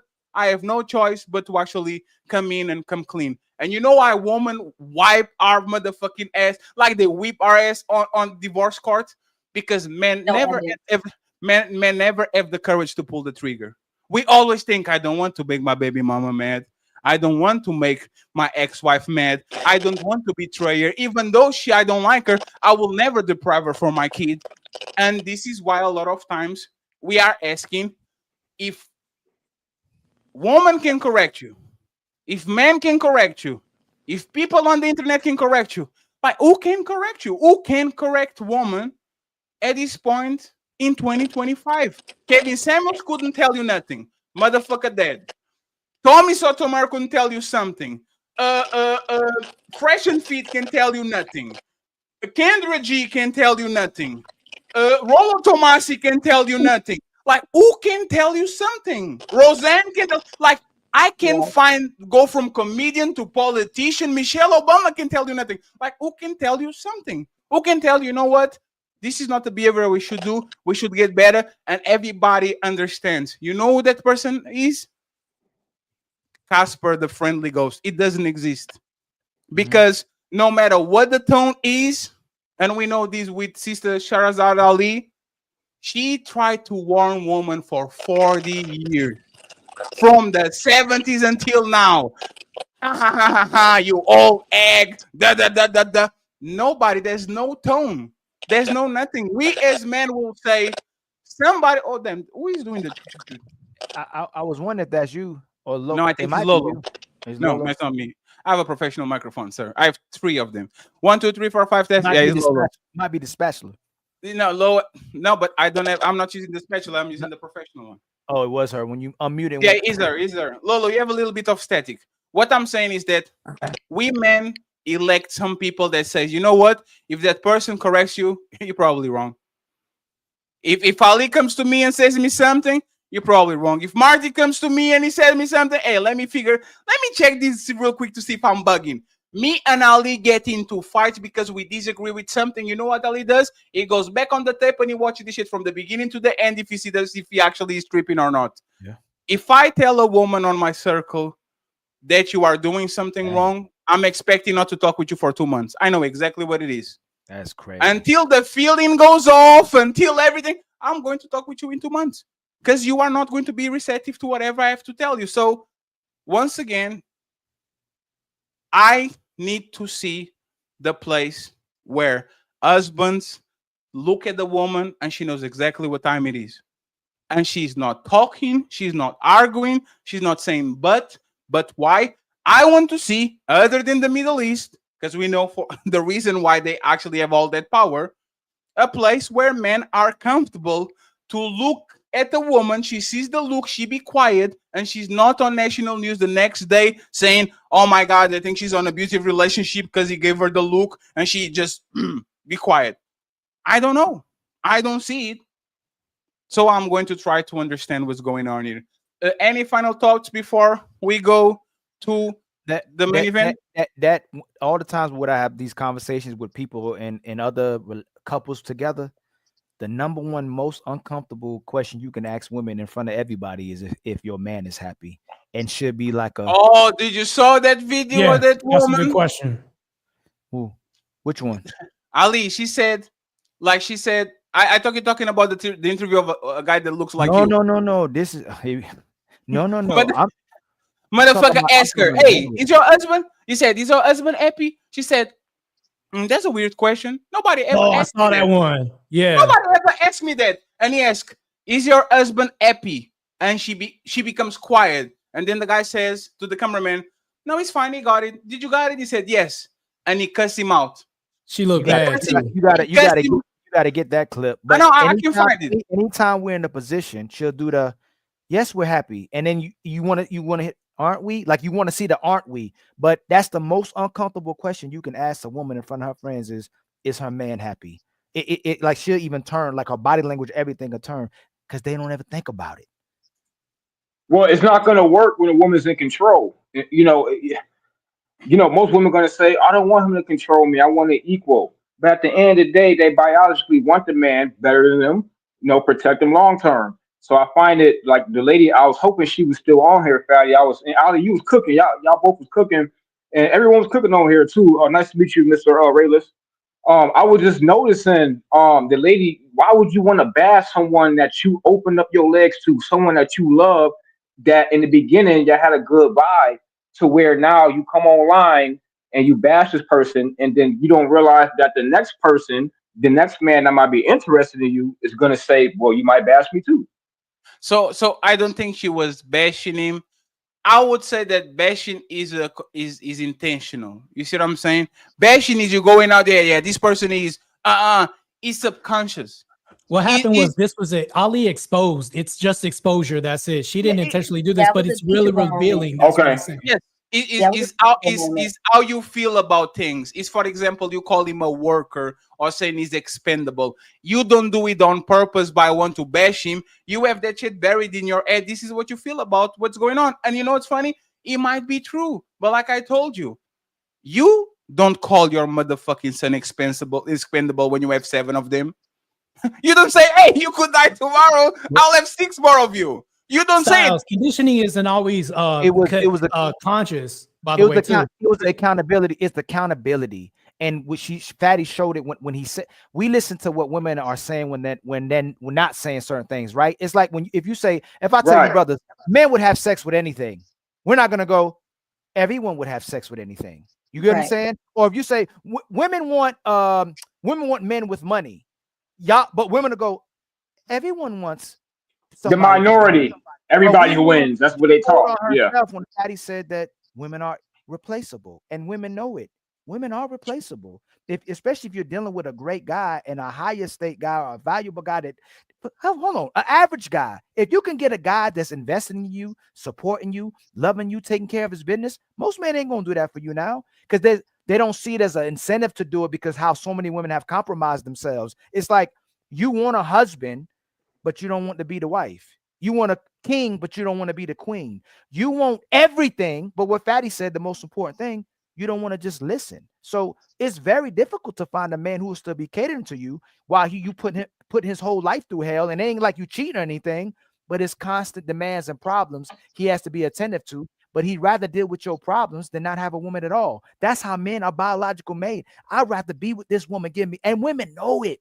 Instead of praising their husbands, catering to their husbands, treasuring their husbands, cooperate, and just regular men, they weaponize it against them and don't even know if they're happy or not. Instead of knowing, like if we're brothers and y'all giving me $10,000 every month, I'm gonna make sure y'all happy. I'm gonna make sure y'all taken care of. I'm gonna make sure phone calls are being picked up. Hey, Fatty man, thank you so much for that again, my brother. Hey, Marte, thank you. Women be like, we gotta have sex today. Oh my God.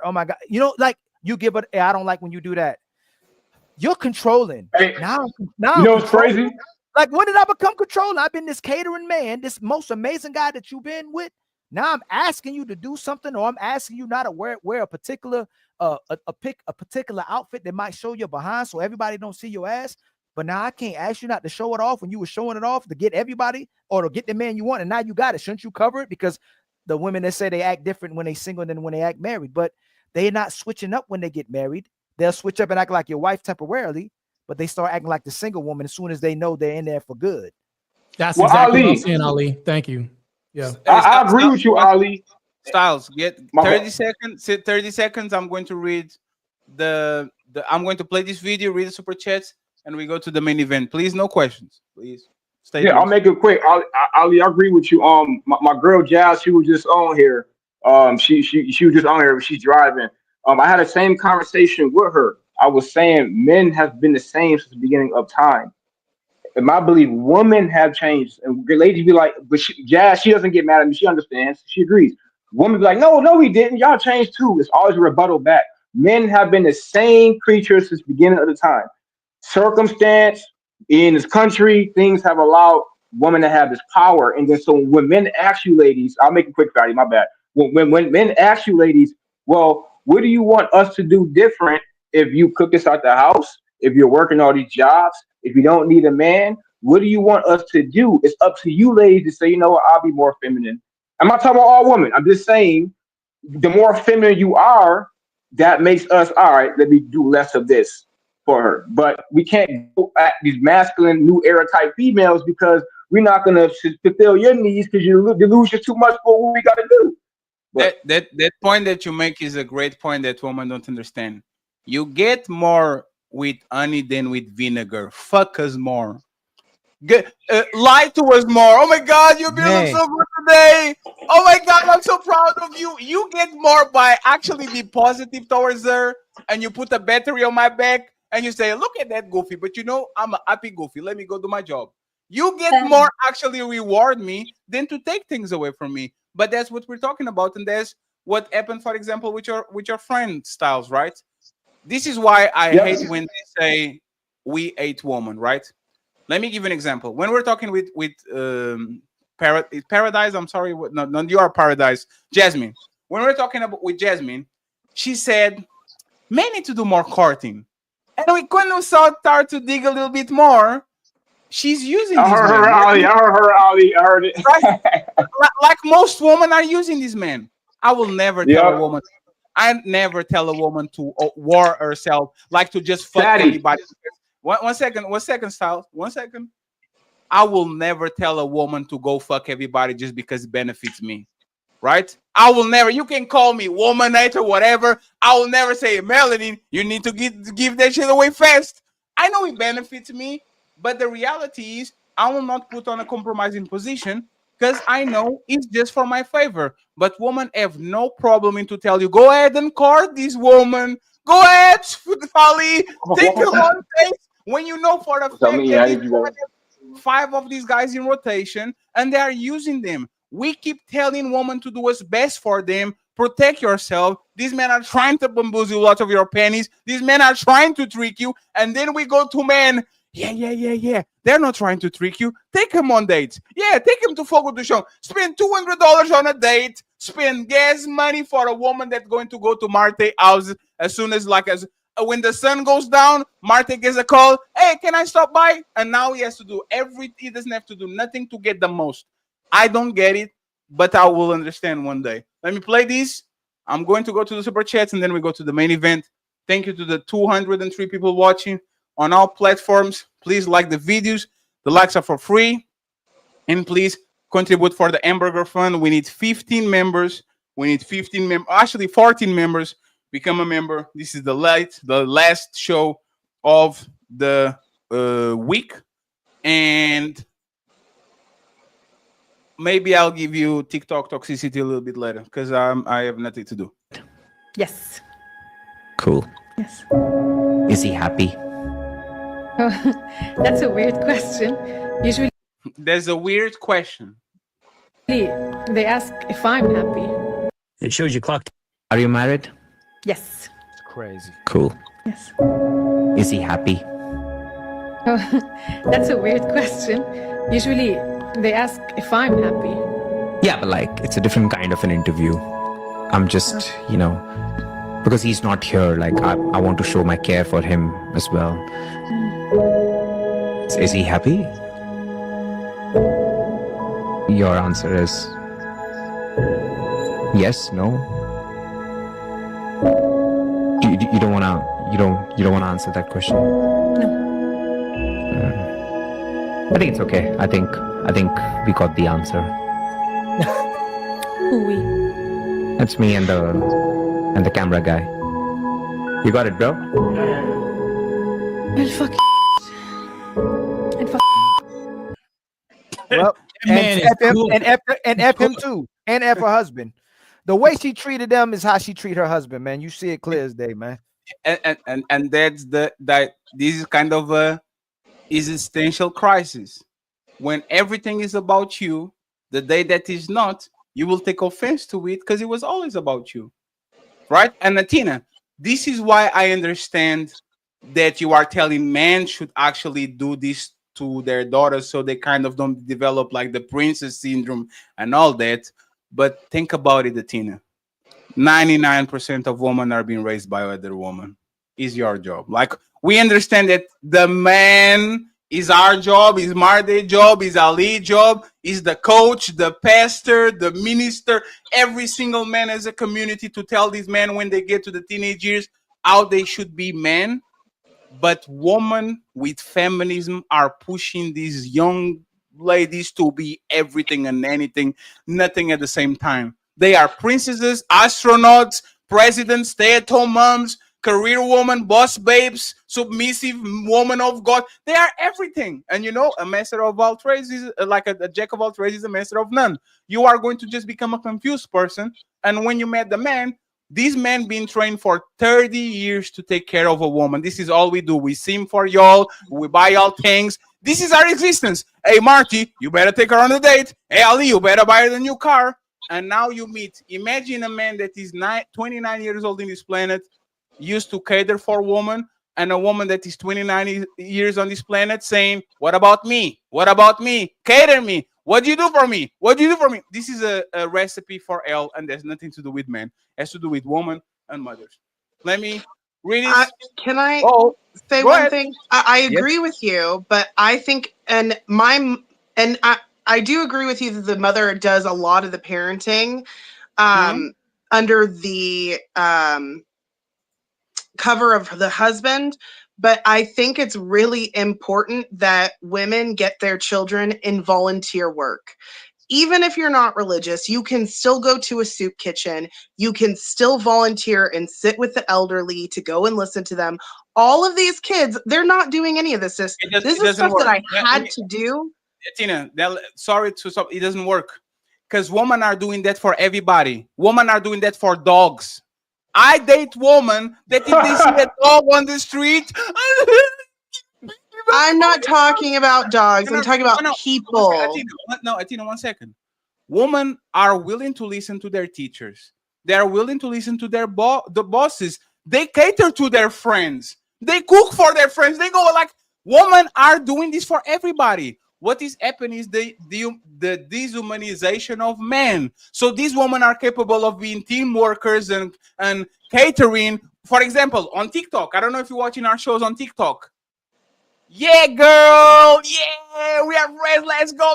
A man enters the room and the shit goes red. Like he's like they are the most supportive, awesome Powerpuff Girls. As soon as a man gets on the room, red. They can see nothing more than we are going to fuck this dude up. So I understand what you're saying. Like doing things for other people helps you kind of be altruistic, but you only look as men as penises with wallets. It's very difficult for even if you are altruistic and you go to African, feed the kids and all that shit, to come back home and treat men like people that are just people just like you. It's very difficult. So it's not about women not being givers. It's women being the most productive and smart woman that we had ever on the history of mankind in everything.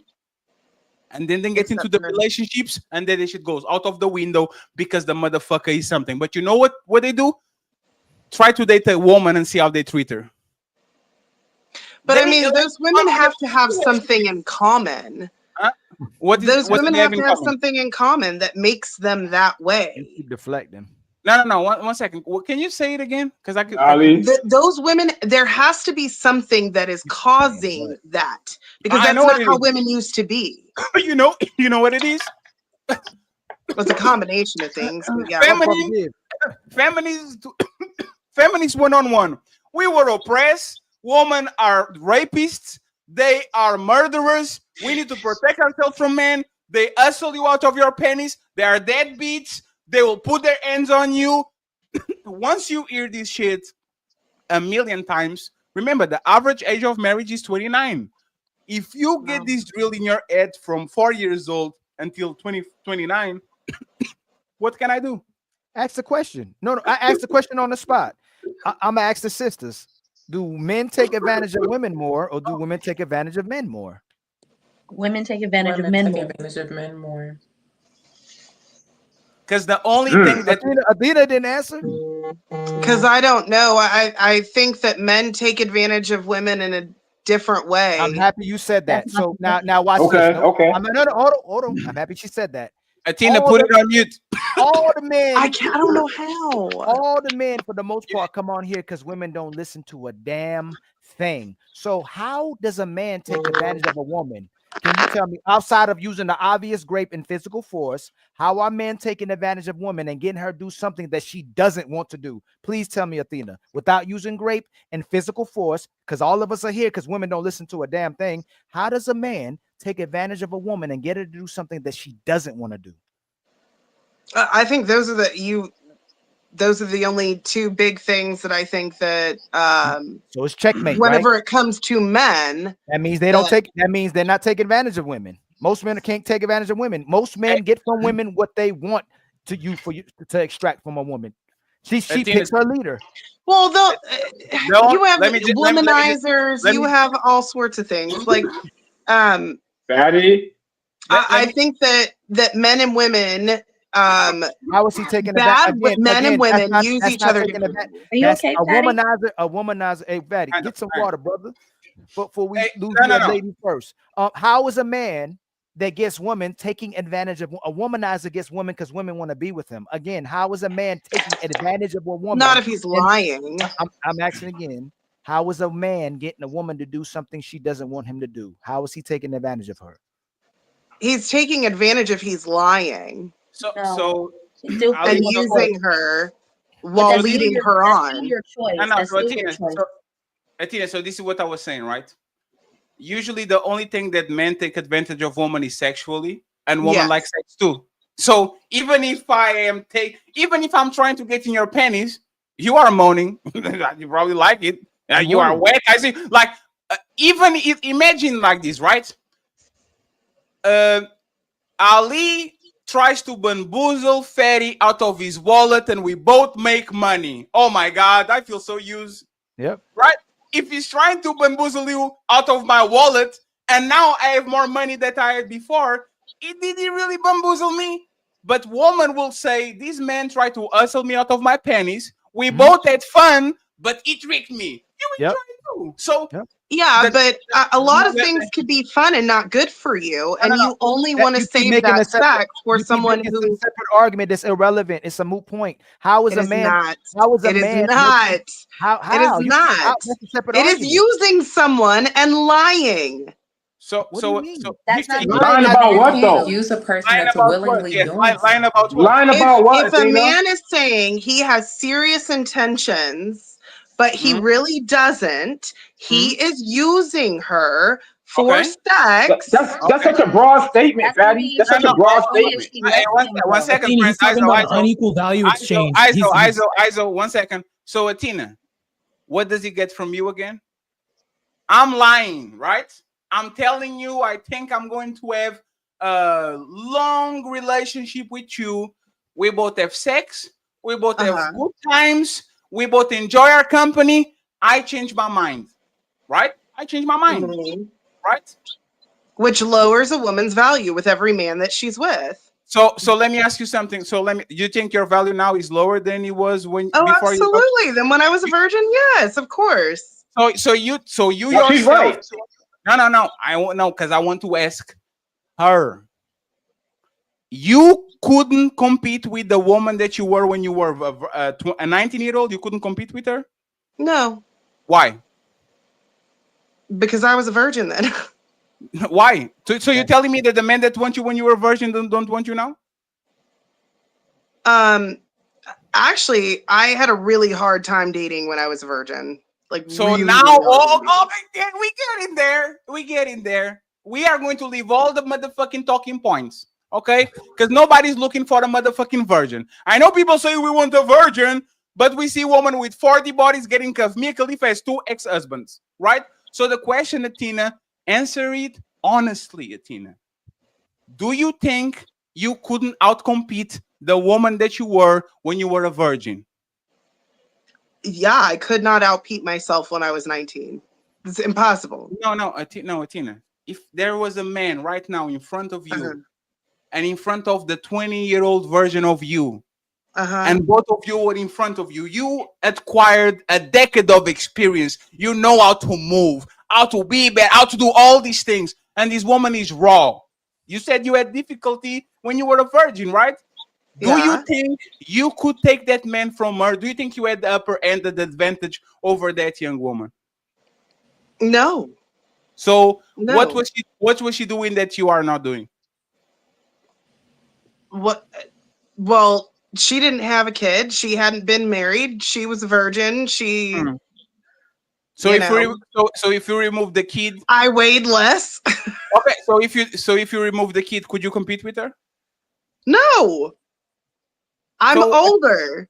So last question, Athena. Should men on their 35, 40s, 45, 50s go for 20-year-olds instead of their age? Woman on their age? I don't see anything wrong with it. He didn't That ask was you not that. that was not my Yes or question. no? Yes or If no? You think they if you- should? Oh boy, you No, walked this you know, down. I didn't ask if you see anything wrong. I would say, Okay. how old are you if I'm not 30 something? Everybody will listen to 37. Yes. 37. So you have a 37-year-old. I'll be 36 in a few days, right? Uh-huh. If I am 36, would you recommend me to date you as 37 or the 20-year-old version of you, like a 19-year-old version of you? Which one would you recommend me to be with? 19-year-old version of me. Why? Less baggage. There's all less baggage. Is she cooking? Because, well, No, no, hey, everything that I've learned over the years, No, that hold on. 19-year-old could also learn over the years. Hold on. So you now have more value than her, right? No, I got more mileage. So this is what I understand what you're saying, right? Because you are filing the line of. It looks like you remember that movie Kevin Hart, Think Like a Man. Yeah. It sounds like what you're saying. I haven't. No. But it's like I think it's a Steve Harvey book, Think Like a Man or something like that. But Fatty, would do you think Fatty's more valuable at his age or at 20 years old? Now.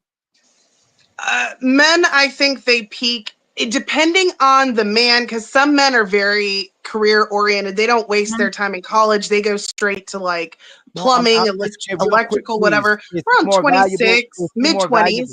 Is he more valuable at his age or at 20?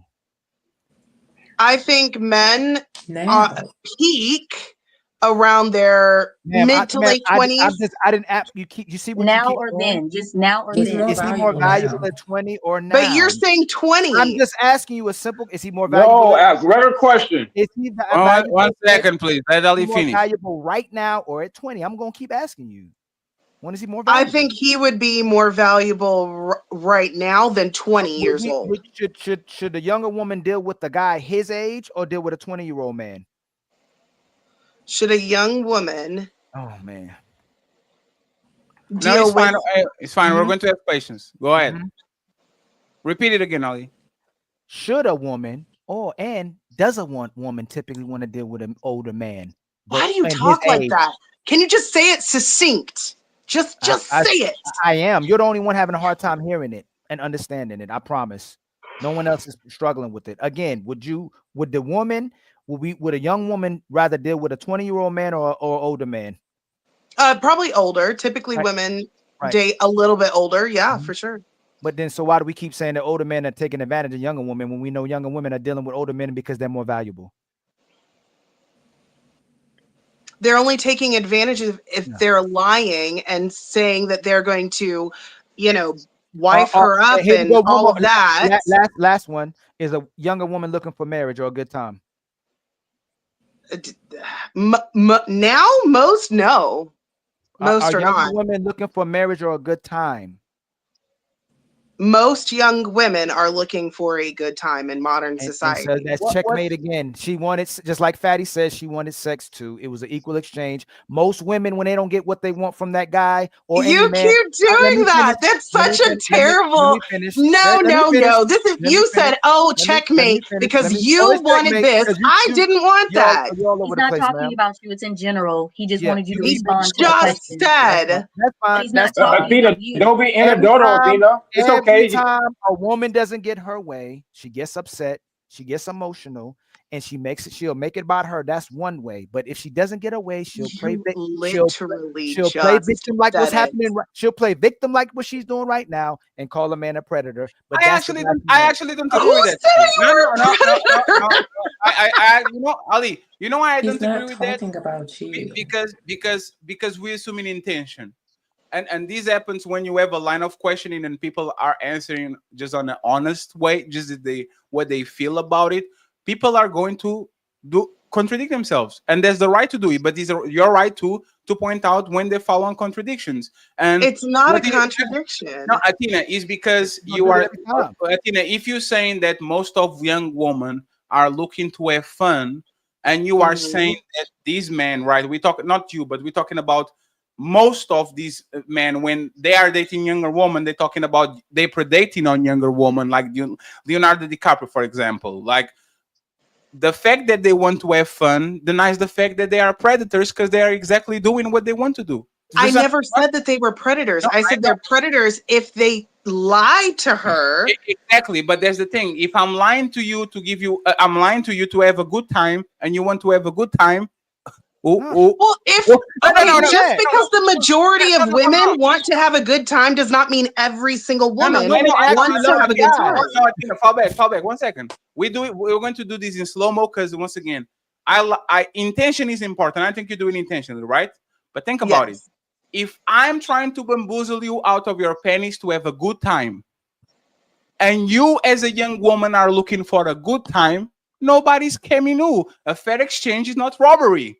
Even if I'm lying to you and you are trying to have a good time, we both are trying to have a good time. Yes. So it's not predatory behavior. I do not agree, because you are taking away that decision. It's her decision if she wants to have a good time or not and make bad decisions. But if you make yourself seem like you were having a relationship, no. But what if she's not? Athena, can I ask you a question?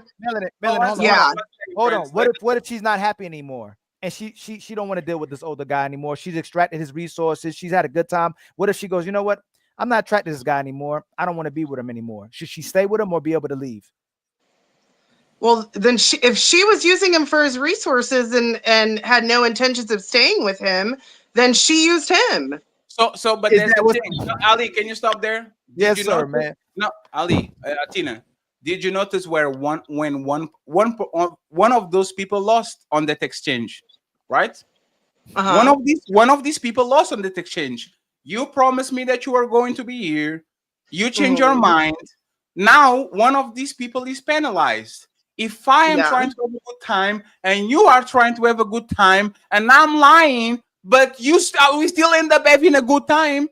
Nobody was robbed. You literally signed the thing. The result was exactly the same. It's like me saying, hey, let's go to France, and you think you are going to be flued out, but you actually go by train, and we get to France and we enjoy our time. I don't care how we got there. Our goal was to be in France. You thought that you were going to be flued out, but you got there by train. We're going to have fun, and we're going to enjoy what you're enjoying. It doesn't matter if someone wants. I could want to do a lot of things.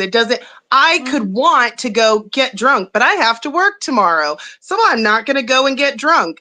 I'm making that decision because I know I have to work tomorrow. I can want something and decide not to do it. But if a man is lying, or a woman is lying, it doesn't matter if it's a man or a woman. If anyone is lying with the intentions of, oh, this is a relationship, and this goes the same with women who act like, who act like they're interested in a guy, let him pay for the meal and have zero intentions, she is taking advantage of him. Okay, Antina, this is the name the guy you're talking about. Who's the guy you're talking about? This is the last example. We go to the Super Chats because we have to go to the main event. Athena. Hey, no, Ali, I promise I'll get this. Athena, it's 1 a.m. in my country right now, right? Hey, Athena. Yeah. Come to my house, Netflix and chill. I'm going, but Fatty, you're not getting none of that, okay? We're not going to do that, Fatty, okay? I am not a woman like that, and da-da-da-da-da.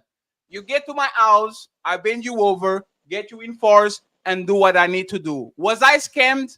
You lied to me clearly. You said you weren't going to do it, but we did it. We both had fun. Do I have the right to wake up tomorrow, fire a show, put the teen on the thumbnail, and says, I was bamboozled. This woman promised me that she was going to my house and nothing would happen, and now she sucked my. Like, how am I getting robbed? People lie to each other all the time, but if the conclusion is what both people wanted, which is I wanted to get in your panties, it was not Netflix. Is a fair exchange, is not robbery. Just because we lied to each other about what was about to go to happen, if what was about to happen was both our goals, I didn't get bamboozled and you didn't cheat and you didn't trick me because we know how people move. So let me ask you. You just said both your goals, but if her goal is marriage, Athena, and the guy is lying, he's taking advantage. Athena, you are moving fast. You are moving so fast. You told me you never did this before. You are not a one-night stand person. You are not the Netflix person. You are not somebody that goes at 3 a.m. in the morning to a man's house to have sex with him. But you did it. You lied to me.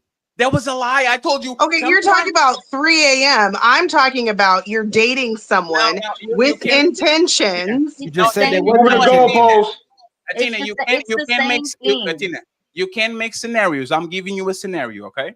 Yeah. If a girl goes over to a guy's house at 3 a.m., then she knows exactly what she's doing. Okay, so Athena, 1 second. But what if she tells me she's not going to do it? Can I complain? Was I robbed? Was I manipulated? Who was the initiator? I invite her to Netflix and chill. She knows what Netflix and chill. She told me explicitly, Fatty, I don't do one night stands. I'm not a booty call. I'm not going to do it. She comes to my house and we do it. This happens all the time. Oh, it's the first time I'm doing this. I can't believe I'm doing this. This happens all the time. Women lie about all that all the time. Was I manipulated into like just fumbling some like? Did she stole from me? Like, was I manipulated? Well, no. But then in that scenario, she's lying. Okay, so she lied to me. You just said. That was your premise. That was your premise. If you're lying to somebody, even though both of y'all want the same thing, if you're lying to somebody, that's manipulation, and the other person is the victim, right? If she lied to me, and we both have sex, and the goal is accomplished, even though she lied to me, am I a victim because she told me she was not going to fuck me and she actually did? Am I a victim? Was I manipulated? If she was the one who was initiating, yeah. Tina, you keep making your type of version of the situation. I tried it. Because it matters. Tina, I will be so precise. You can say if she was in my bed, I rub on it, I rub on her booty, and then I say, "Don't worry, baby, it's just a tip." It was not just a tip; it was all the way in. Right? We done. Both have fun. The room smells funky. She goes to the bedroom because she needs a towel. All of this, okay? She lied to me. Was I manipulated? Yes. You initiated. How are you? You literally got what you wanted. You said, "Oh, I'm just going to do a little bit." You're complicit. You are complicit. So, Athena, the point was this. The point was this. I lied. She wanted to have fun. Both of them lied. We both have fun. So it's not manipulation since young girls want to have fun. That's the point. If I'm lying about something, if she can lie about not wanting to have sex and then she has sex at the end of the day and I'm not the victim because it is not a hard concept. I specifically said that if a woman only has sex in relationships and a man is courting her and he just acts like he's going to do it and then he gets what he wants and leaves, that is manipulation. But how is it manipulation when so let's say he said that I'm gonna marry you. Why are you giving him your body without first making him abide by what he said he was gonna do before you give it to him? How it like that's the whole point. And if that's the case, then we would all be virgins. What? No, you're reaching. Hold on. You're reaching. Get over. This is what I mean. That means you manipulate it. Women will use their body and sex for men. They actually like to move the phase faster. That's why women use sex, because they want that guy to commit faster. The other guy she makes wait, she really doesn't like him, so he has to earn her. He has to meet her expectations and standards. The guy you really like, you want to expedite it and make it go faster. So I'm gonna put it on him because it's like sunshine. But this is what I said before. If a woman is, and you already said they're mostly looking for a good time, and you keep changing your answer. If a woman is looking for, yes, you did. But if a woman is typically looking for, so you didn't, did you not just say that you turned it to relationships when we said most women are looking for a good time? Did you not say that? I did, yes. So that means you change your answer because you keep changing it back to marriage and relationship. But that's fine. That's fine. That's fine. Let me just make my point. It's really not a hard concept. I really don't know why you don't get. If a woman is only dating with the intentions for marriage or for something serious, and she makes that known, and she's dating a guy and he pretends like he wants that. I'm not talking about the first night. If you sleep with a guy the first night, like, come on. Now, if you've been dating 3 months and this guy is leading you on, I want a relationship, and then you sleep with him and then he ghosts you. You keep trying to go to the minority. Hold on, Melanie. You keep trying to go to the minority to make your point. Are majority of women looking for love from men in marriage, or are they looking to use his resources and what they can do for them? A majority does not mean all. A majority of women, yes, that is what they're doing. I said that from the beginning. So is the narrative mostly that men are taking advantage of women, or women are taking advantage of of men? What's the narrative in society? Okay, feminism says that men are taking advantage of women. You realize every question we ask you, you can't answer directly. You have to make sure you don't commit to it, because if somebody holds you to something, you have to hold yourself hypothetical. You don't want to hold yourself accountable. Because it's not what I believe. You just asked what society is pushing, and I said feminism is pushing XYZ. I answered your question directly. What I asked directly. No. So Athena, but the point is this, right? And Carl, and the point is this, Athena. If you are with me for my resources, and I'm with you because you have a fat ass, and we both are getting what we want, fair exchange is not robbery. Right? If even if one second. No, Patty, even Patty, your talking point. Patty, please, I promise. It's your talking point. You say it all the time.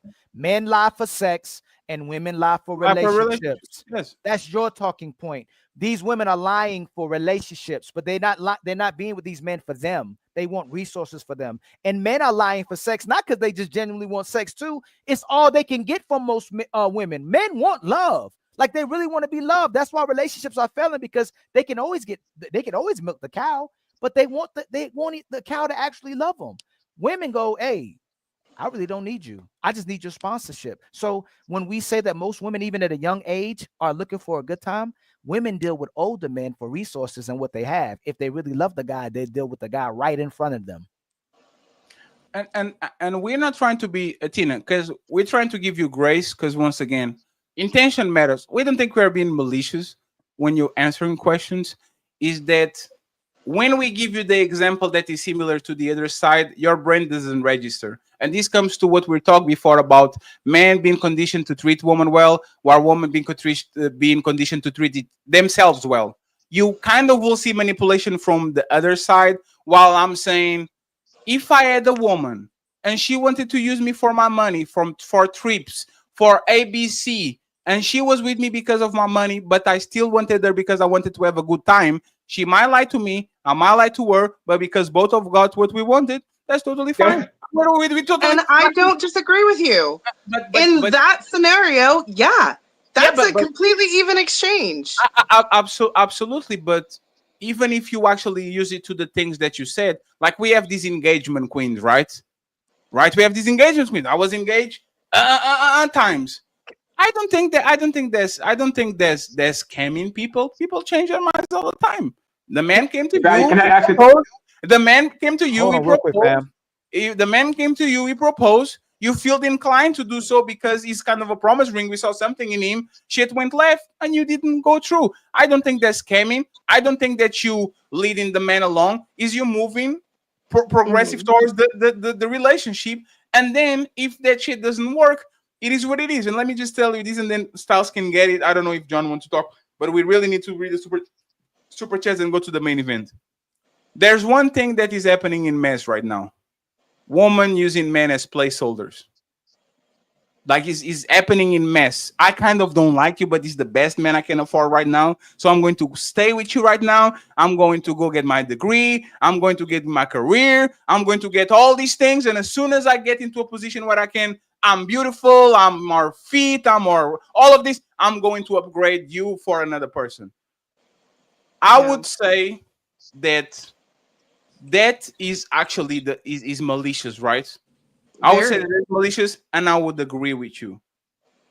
But the fact that women can have these men grow when they are with them, change their mind, leave them, and society is pushing hey, a woman has a right to change her mind. She was not happy. There was something he wasn't doing. He didn't grow with her, right?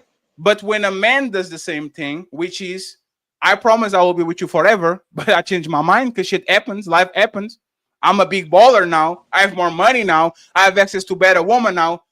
If I leave you, horror movie is going to be made about our relationship. Tyler Perry is going to pick that shit up, and we are going to be now on the cover of a scene. Like Beyonce is going to make a breakup song about the woman that gave everything for that man for 10 years and was on his back and all that, and now we left her for a white Becky.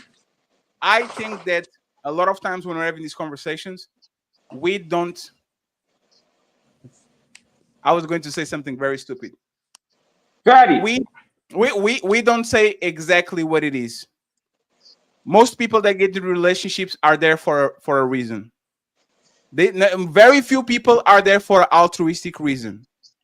And if you, for whatever reason, don't put your cards out there, but we still find a way of managing our emotions, managing our goals, and get to the destination, I don't care if I have to lie 1,000 times to you, brother. If we get to the destination, you need to be quiet, because that's what I do to my kids. Daddy, are we there? No. Daddy, are we there? No. Daddy, are we there? Yeah. No. Daddy, are we there? Yeah, we are so close. Just take a nap real quick. We lie to our kids all the time to get to the destination, because we know that in the end of the rainbow, there's something better for both of us. I can accept that a man is lying to his woman to take her to the promised land, and all he has as his reputation is this man was a manipulator, even though she got her actually to the destination she asked her to be. You see what I'm saying? So that's why I don't agree with because you took my choice out of me. Most of women, respectfully, you have to lie to them to get them where they want to be. And this is why me and Ali be fighting lately. A lot of times, should we tell the truth to women or should we lie to women? My opinion has evolved into do whatever the fuck it works. If you have to lie to that man so his ego gets big so he can go to get his job because you pat him on the bed and you said, I'm so proud of you, when you are not proud of him, do it. Right? If you have to have sex with him, even though you might not feel like it, and she says, oh, baby, I love you, you are so big, do it. If you have to tell that woman, oh, baby, you are the best cook in town, but she's kind of not, or you have to tell her you're the most beautiful, do it. If he gets the job done, do it. And what we are doing in 2020 something is we are talking about the process, how the meat was done, instead of talking about how it tastes. And that shit usually didn't work, because if I have to lie to you to get you to the results, what is more important, Tina? The result or how you got there? This last question. Like, what is more important? The result? How many times I lied to you, and then how many times I said we can afford it, baby, even though we could afford it? Or like, what is more important? The result or how we got there? That's a really slippery slope. I can't. Fatty, let me squeeze this in there, Fatty. Before I can't answer that like that. Let her digest it, because I talked for 5 minutes. Not one question was direct, man. No answer was direct. You know, it's totally fine. But Tina, please don't reframe it, right? Because again, you're not doing it maliciously, but that's how you talk. What is more important? If you had to choose one, and you know that woman will always ask why, that's difficult. Can you give me more options? Like, what will be more important? The result of your husband getting the job done no matter what, or how we actually got there? As a person who has morals, I mean, how you get there is really important too. I want to say something. If I'm a bum for the majority of my life and I wanted to be a bum, it's going to be hard to be turned into a productive person. The problem is women won't just say they was hoes and they wanted to be a hoe and had men cater to them, and it's hard for them to turn into a wife, and they get stuck being a hoe because it's hard to turn a hoe into a housewife. Most women have hoe mentalities, and to keep from being shamed, they have to say the man is controlling and manipulative and a predator. The truth was women was trying to be hoes and they got stuck being hoes, and it's hard for them to become wives. That's the truth. Just like a man is a bum, he's not going to blame it on women. But because y'all can't take accountability, most of y'all are not you, Athena, or Melanin, or Lolo. Women can't admit they just stuck being hoes. It's hard for them to adjust to being a wife because they've been a hoe so long. You got no argument with me there. Athena, can I ask you a question? Absolutely. You're dangerous, Athena, because you have some logic. I've been listening to you this whole conversation. You're not delusional. Like, you understand men, because you would say something that will logically be like our men thing, and then you would say something like almost a feminist way. And I'm like, wait a minute, which one is it? And my question to you, Miss Athena, you're very smart. My question to you is, do you feel like your past experience from the men you've been with is the reason why you have this anecdotal view of how men should be and whatnot? Because it just seems like you're not taking in, you're kind of one-sided with the logic these brothers are giving you. And I'm just trying to understand, So I am an anti-feminist. I'm very against feminism. I'm very biblically grounded, and a lot of what I get from what a man should be is the men in my life: my father, my brothers, my uncles, the people in the church, all of that, and what the Bible says. Because my entire family, we all go to church. I'm Orthodox, very, very conservative. So I have an understanding of what is expected of a man and a woman. And I understand society is a certain way, but that doesn't mean I agree with it. Does that make sense? So he's saying, oh yeah, most women are like this. Yeah, I know most women are like that. I understand that, but not all women are like that. But if you do that with a woman who wants they have the intentions to just have fun and they don't care, then no, you're not taking advantage of her. But if you meet a woman who is only dating with intentions for marriage, and you lead her on and waste her time is so precious to women, because our body clock is ticking much faster than men. So wasting our time is a big deal. So I think I don't mean to circle back to that. Sorry, but no, you good. Yeah. Athena, we agree with you, right? But would you tell the same about a divorced woman? A woman that wasn't get their ass whooped, she wasn't being cheated on. Oh, I tell them all the time, you're an idiot. You're an idiot for leaving your partner who didn't cheat on you, who didn't put his hands on you, and you left because you fell out of love. That's stupid. That is absolutely ludicrous. So, I'm not going to. That's what she get me when she do that. She get me. I'm not going to, because the line of questioning would leave us to, what if he starts doing what you don't want him to do? And this kind of goes back to the first question we had on the conversation was, I might not be beating you, I might not be abusing you or cheating on you, but I grew up. We were 21 when we were together. I'm a different man. I'm a man's man now. I'm not a little adult. I'm an adult, and I change. And all of a sudden, the relationship, 18. Remember those things that we were doing when we were 23? Scratch that shit. We don't do the shit anymore. Like, we don't have time for that and all that. Do you think that if a man changes the way he leads a relationship because he was anointed the leader when you chose him, and that is not conducive to what you want, do you think that woman is justified in leaving? Yeah, justified to leave. No, there's only two technically 3. If there is drug use to the point where the children or the woman are in danger, I can see leaving. If there is extreme abuse, I'm not talking, and a lot of women will disagree with me, but if you get into a little altercation, he's not beating you, I'm not going to be like, oh, leave him. And I know a lot of women will say a lot of things about me because of that.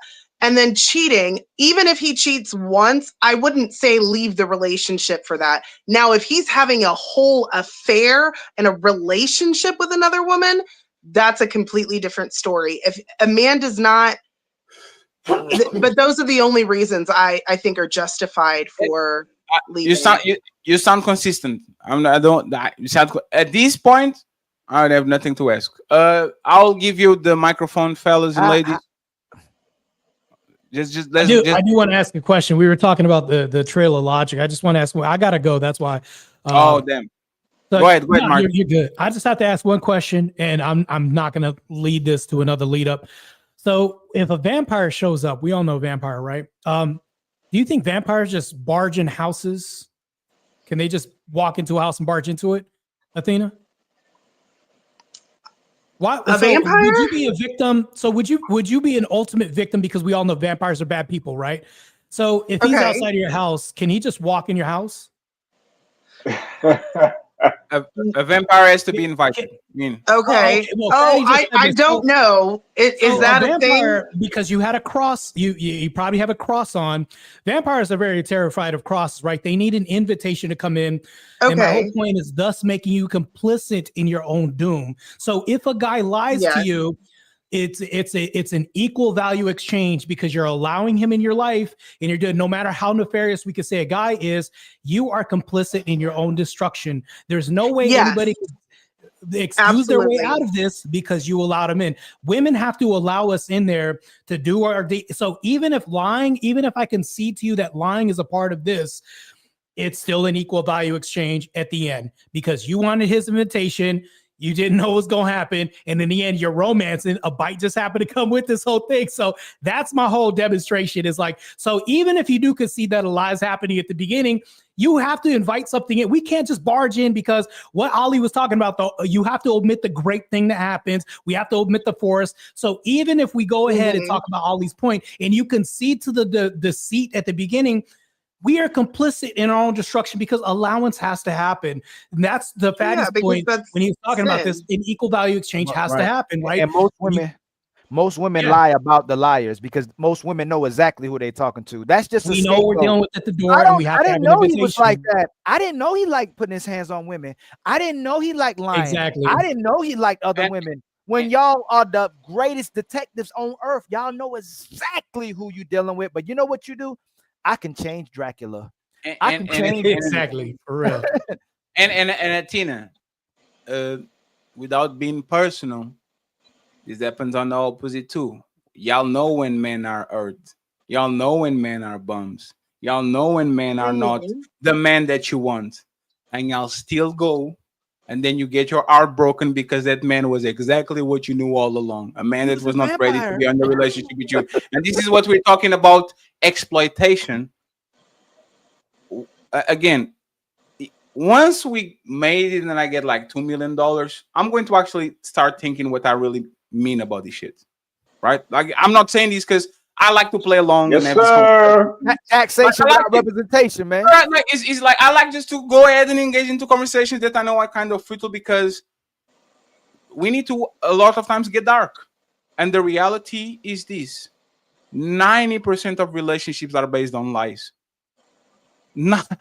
Most relationships are based on lies. I will never tell you what I want really from you. You will never tell me what I really want from me. I will tell you that you weigh more than your titties and your ass in a baby popping machine. You are is going to tell me that I'm more than a wallet and most of relationships are based on lies. And the thing is, we gaslight ourselves into pretending that these people are more than that. But the reality is this: woman woke up with liberation, and men were put to sleep.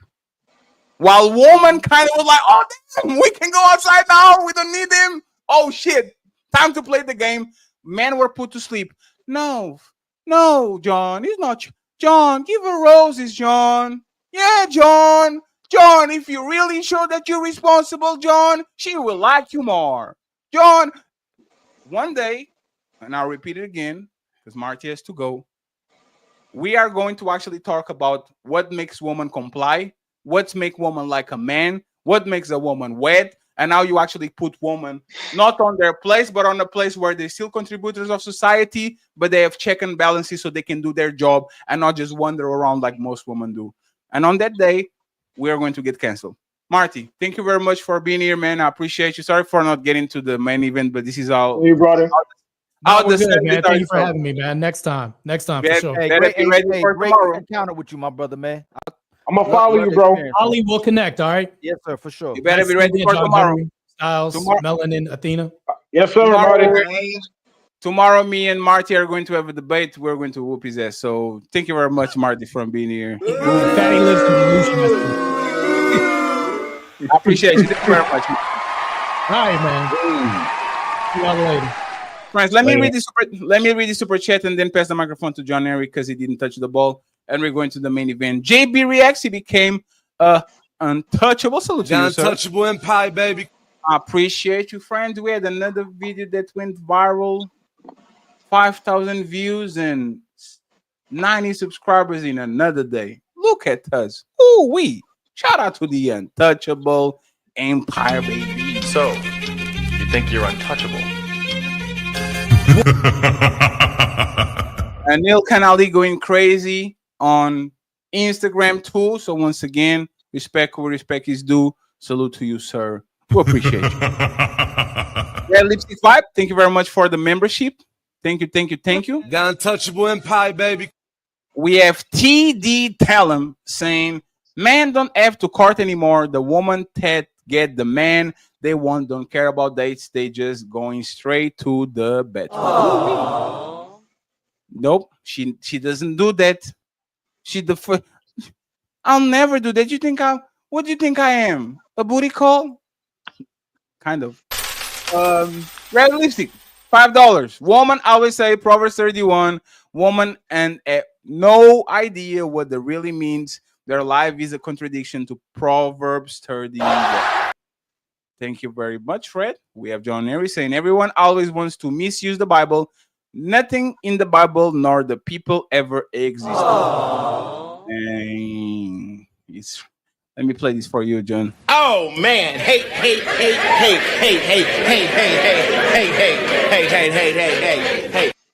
Damn, John, I can't believe you did that. John Airy, $2. Only a contentious woman will argue this. Thank you very much. John back again saying people are important. The point is, are they needed? John back again. He's the sponsor of the show right now. He says, now she's playing the I don't like the way. John Airy. And now she's regretting. Oh shit, we have beef over here. Anonymous saying Remy literally talked down on Papoose real quick. Thank you very much, Anonymous. We have Jasmine in the building saying you just said people aren't honest about their relationships. You want the man to be honest, but the woman to just be quiet. The truth is criticized. Is the thing about it is just because you're telling the truth, you are not going to be. You don't have to have a free pass type of thing. Because I believe that I'm a truth teller, and women don't say, "Oh, he's telling the truth. Let me be quiet." No, they fight me, and it's fine. They can fight me on my ideas because that's how we get sharper. Is people that disagree with us have a back and forth, and if we disagree, we end in a conclusion. So I don't think there's a problem with that. I just think that a lot of times I was honest, so you have to accept what I said. That's not how life goes. Just because you were honest that you were a playboy doesn't mean that I'll tell you, oh, yes, daughter, go ahead and marry him. Nope. That's not how it works. John Airy. If you lie, it's smooth selling in them draws. Absolutely. Circumstances. Sexual revolution, woman liberation, birth control. John Airy, back again, saying, I got this fatty as a man. I can trick you to give me what is yours. I can only convince you why you should give it to me. And if you do, it's still your child. Okay, John Aaron in the building saying, in a 20-year-old man more valuable in knowledge and resources than a 40-year-old man? A fair exchange is not a robbery. And finally, Carl, motherfucking Anderson, ladies first, ladies second, ladies forever. And thank you very much, Carl, for being the sponsor of the show. Yes, Thursday, the 10 hours, he was the sponsor of the show. So thank you very much, Carl, for being the sponsor of the show.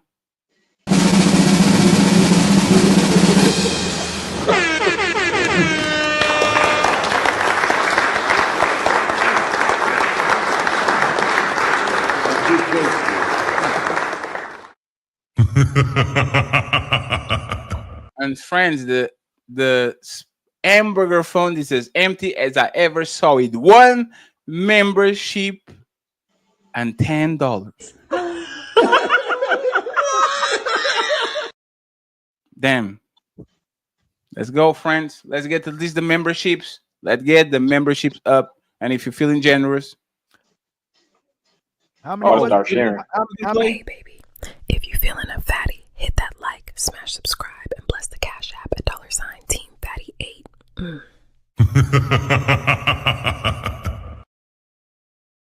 I told Tio to go on vacation, and Neil Canali is on vacation too. We don't accept membership from him. Okay, is the rules. I know it's Predno can accept it, won't accept it. Okay, we are going to send the memberships back. So, friends, the main event, right? And by the way, John, you go first. I just want to say something to Athena. Athena, I'm very shocked that you said that you couldn't compete with the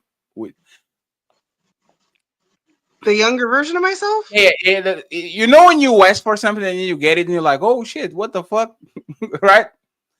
We've been asking women to be honest about can they compete with their younger version of themselves.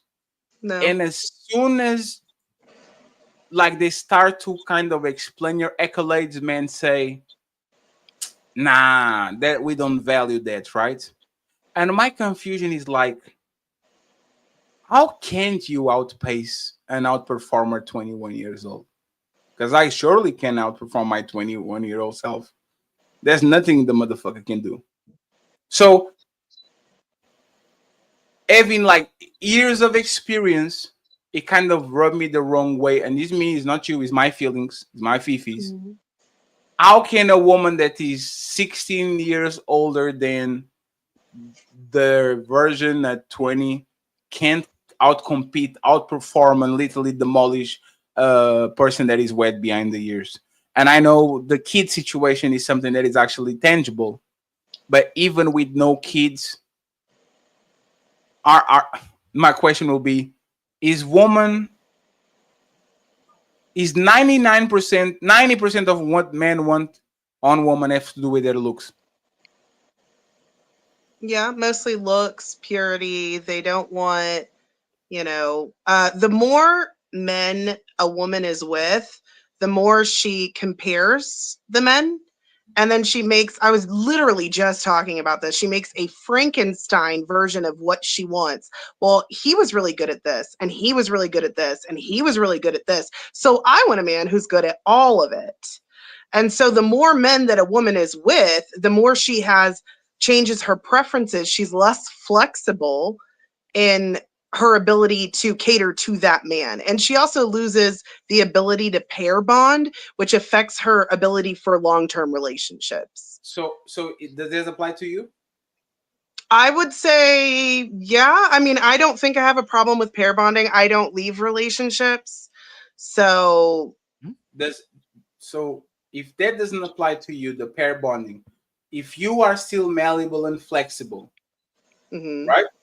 But I haven't been with as many men as some of these other women. So why couldn't you compete with your 21 self if you don't suffer from nothing that you talked before? Other than the kid, of course, because the kid is a burden. Because I could have less children. I can still have kids. I actually... Yes, you're 36, you can have kids, yes. But how couldn't you outcompete her? Exactly. I could have less children. I am older, not physically as strong as I was when I was 20. There's a lot of disadvantages, to aging. I mean, yeah, I know Like, I learned how to cook. Are you smarter? I'm a phenomenal cook. Are you smarter? Huh? Are you smarter now? Yes. Do you cook better now? Yes. Do you know how to please a man better now? Yes. Do you know how to be quiet better now than you were when you were younger? Yeah. Do you know how to treat a man better than you was treating him when you were 20? Listen, the way I talk with y'all is very different. Hold on. No. I'm going to address what Ali said. See, I'll let you let Tina. You are going to have the chance to reply, but this is why it rubs me the wrong way. It's like, good job, Patty. If you are all these things better than that woman that were 15 years ago, how can she outcompete you? Like what is? And we took the kid out of the way because it's the ultimate equalizer, right? Like, how can you feel so? It sounds that you are saying something that we say. You know what I'm saying? We would say that you cannot compete with a 21-year-old version of yourself, but when you start to dig into your psyche, you clearly think that you are better than that person. You see what I'm saying? No, I don't, because all of those things I would have learned with my man. No. It's not a hypothetical. We are talking about facts. It's not hypothetical. It's not a if. You yourself right now, hey, Tina, I will kick the if I saw my 21 version of myself. Oh my God, it will not even be funny. There's nothing that the dude can do. Nothing other than dunk. My bad, right? If you're not playing basketball, motherfucker wins because I need to go back to the gym, right? But if we look at the things that I got to treat a woman better, and the things that dude was the coming raw on woman, going to get the morning after pill, you come to my house in a buzz, no Ubers, no nothing, is McDonald's and a glass of water, fucking on the back of a car, doing a bunch of stupid shit. But he can outcompete me at all. He doesn't know how to behave. He doesn't know how to treat a woman. That's not even close. So if you got this much better, and I'm just talking specifically about the way that you treat men, you have all these tools that you got that you didn't have when you were 21. How couldn't you outcompete her? How couldn't you come to the man and say yourself? But I know you're dealing with me with a Tina from 2012, but I'm older. That's why. Are you better? I got less years to live. I got less babies that I can pump out. Tina, are you better? I know more. That's not necessarily better. I made a clear statement. I'm better than. You're not going to answer the question. I'm not better at everything because I had the six-pack and all that shit. I can get it back, right? We can talk about specific things, but other than my looks, I'm clearly better than the 21-year-old kid, right? Okay. So when it comes to you, are you better than that 21-year-old woman when it comes to the opposite sex, the man that you're? No, because women, they lose their value with age unless they're in a relationship. Then the longer a woman is in a relationship, the more she has value within that relationship. But outside of that relationship, when she's no longer in that relationship, she is not more valuable to other men. So you can compete with a 21-year-old version of myself. Absolutely not. Okay, I just wanted to make sure that we got that out of the way because about 40 minutes to get the answer though. No. Do we have time? No, because that's what I said. And the way that I talk in these debates is not how I talk to a man I'm in a relationship. No, it's fine. We're just having a conversation. No. This is not a debate. This is a conversation. No. This is not a debate. This is a conversation. I just once again is a lot of times we say things, and I want to go to the bottom of the well to see if there's actually room there. If there's room there, we'll leave it alone. No, never mind. See, do you see Ali? Do you see Ali grow? Look, I see Ali growing. Listen, you know what? I'm not going to say it. John Arian interrupted, and then we go to the main event, and then I don't know what you got. What we're going to do? Maybe we're going to have fun. Go ahead. All right, yeah. So, good evening, panel. Everybody in the chat.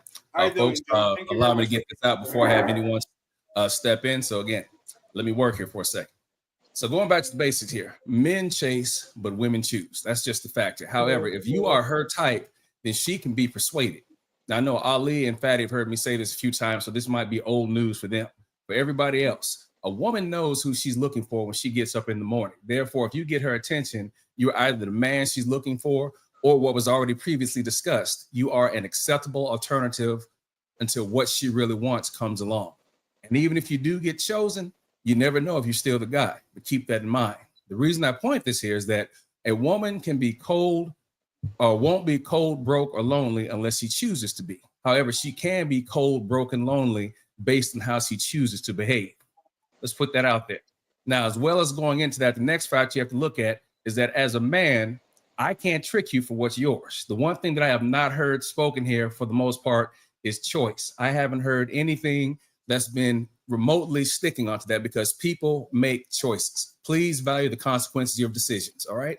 So if the guy looks cute to her, he may get some time. If he looks cute and talks nice to her, he may get more than her time. He may have sex with her. However, if he looks cute to her, he talks nice, she lets him in, and he runs out after he gets what he got, then all men are dogs. So I say this, as a man, I can't trick you for what's yours. All I can do is convince you why you should give it to me, because I'm a salesman. And as a man, the only thing I have at my disposal is nothing but persuasion. But in the end, it is always going to be her choice as well as my choice. And that's the one thing that we're dancing around, because I don't have any access to do anything to you, with you, unless you say yes. And let's not play this game of, well, men are always great. Well, men take advantage. Men lie. No, it's always going to be a choice, because you have to have skin in the game if you're expecting to get something from it.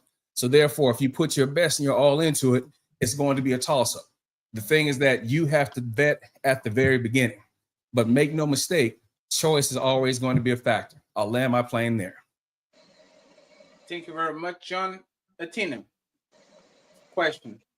Mm-hmm. Why do you agree that women disrespect shorter men? Oh, absolutely. They do really bad. Why do you Even think- women that I respect, I won't say names, I never thought they would say those things about short men. And they were like, oh, I would never date a short guy. Ugh, and I was like, oh my God.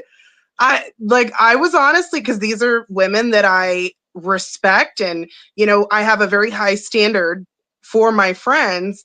And to hear those things from some of them, I was honestly genuinely shocked to hear it. Do you believe them? Believe them. Never date a short man.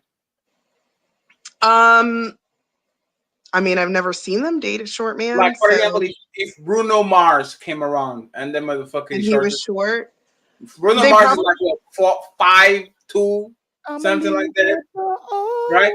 Is he really? Yeah. Bruno Mars is super short. Bruno Mars height. Let me see. He's probably like 5'3". Honestly, Bruno Mars is 5'4". 5'3" or 5'5". Oh wow. So like look at Cassie saying Bruno Mars is hot, right? So the thing is, I know if you're short, there's some things that you can do to actually alter kind of the outcome. But why do women have this repulse by short men? Like, they go out of their way. Like, for example, Tinder now has a filter that says you can put the height that you want, right? There's not a weight, how many baby daddies, how many kids. There's no filter. They should have that. There's no filters that accommodate to that, but there's filters that accommodate to a man's height, right? Mm-hmm. Doesn't that prove that most women want the same man? If we're actually going to be honest about it, if height is such a deterrent, right? And tall man, woman like desire a tall man so much, doesn't that prove that woman kind of want all the men, or is still they are saying they want a tall man, but if they find a short king that has money and he's funny and he has a nice car and he smells well, they say, you know what, that was just for the man that I didn't like. I like these short. I like these little one. Okay, so I'm not understanding that question. I think what you're saying is, I mean, yes, women will make exceptions. They want a tall man because women tend to look for provider protectors. And I understand the desire to have a man taller than you because you want someone who's strong, who can protect you. But I have heard a lot of women who are short say that they won't date a guy who's under 6 foot, which blows my mind. I am almost 6 foot. I'm 5'11" and a half, and I've dated men who are 5'6". So I don't personally understand that, especially with modern technology the way it is today. A man doesn't have to be tall in order to protect you necessarily if he, carries. But I have an opinion, but I don't want to say it before Styles go. Okay. It's Styles, why do you think women have this repulsed by shorter men? I'm going to tell why women want a tall man in 2025. I honestly believe women want to feel that, full protection, and just looking up at a man, even if a man muscular frame, or just feeling shorter than him, feeling like vulnerable around him. It's just a biological thing to where most women would choose a man that's taller. So that's just what most women would decide to go with, someone taller than them. If you arguing with your girl and she taller than you, you pretty much gonna lose that argument. She's looking down at you. So I just think it's a biological thing. So let me play these real quick. And once again, friends, we need to do better time management because we just got stuck with the Tina for a while, and my bad. Now it's my fault. And are you good? I'll blame Ali. No. Not me. Blame Fatty. I blame Fatty. I blame Fatty.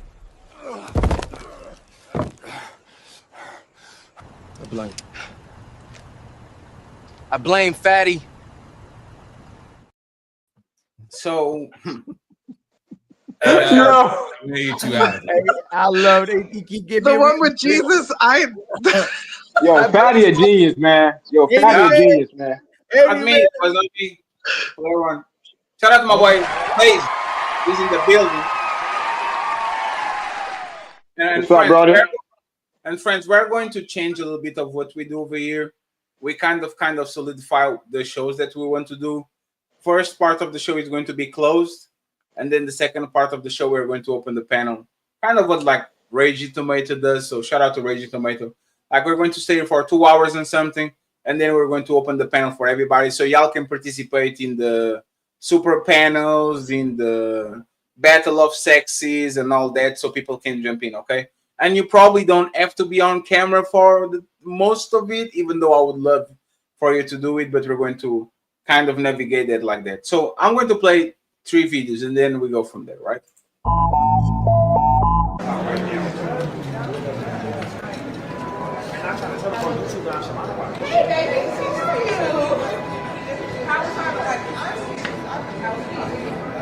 Wait, are you what's your name?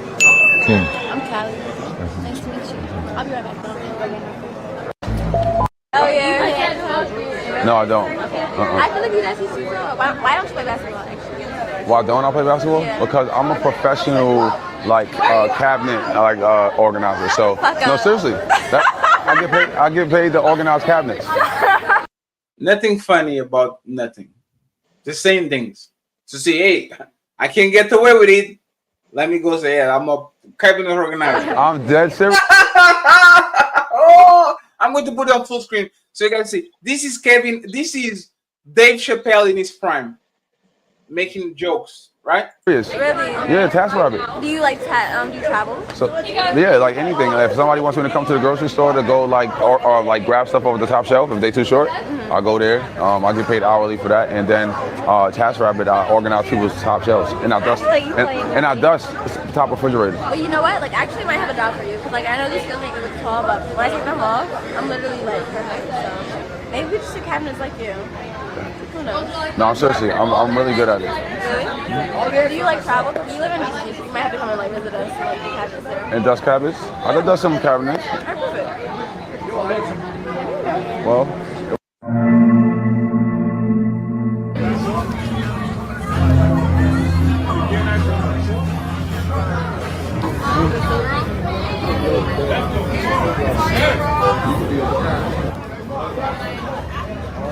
emails below.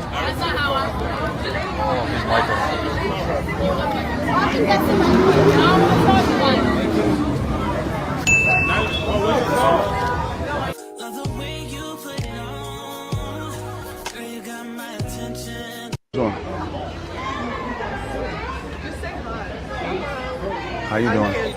Nice to meet you. Your name is Kansas? Yes. What's your name? Okay, my name is King. Where are you going tonight? I don't know. We might go to 11 or something. After 11? You got a section there? No.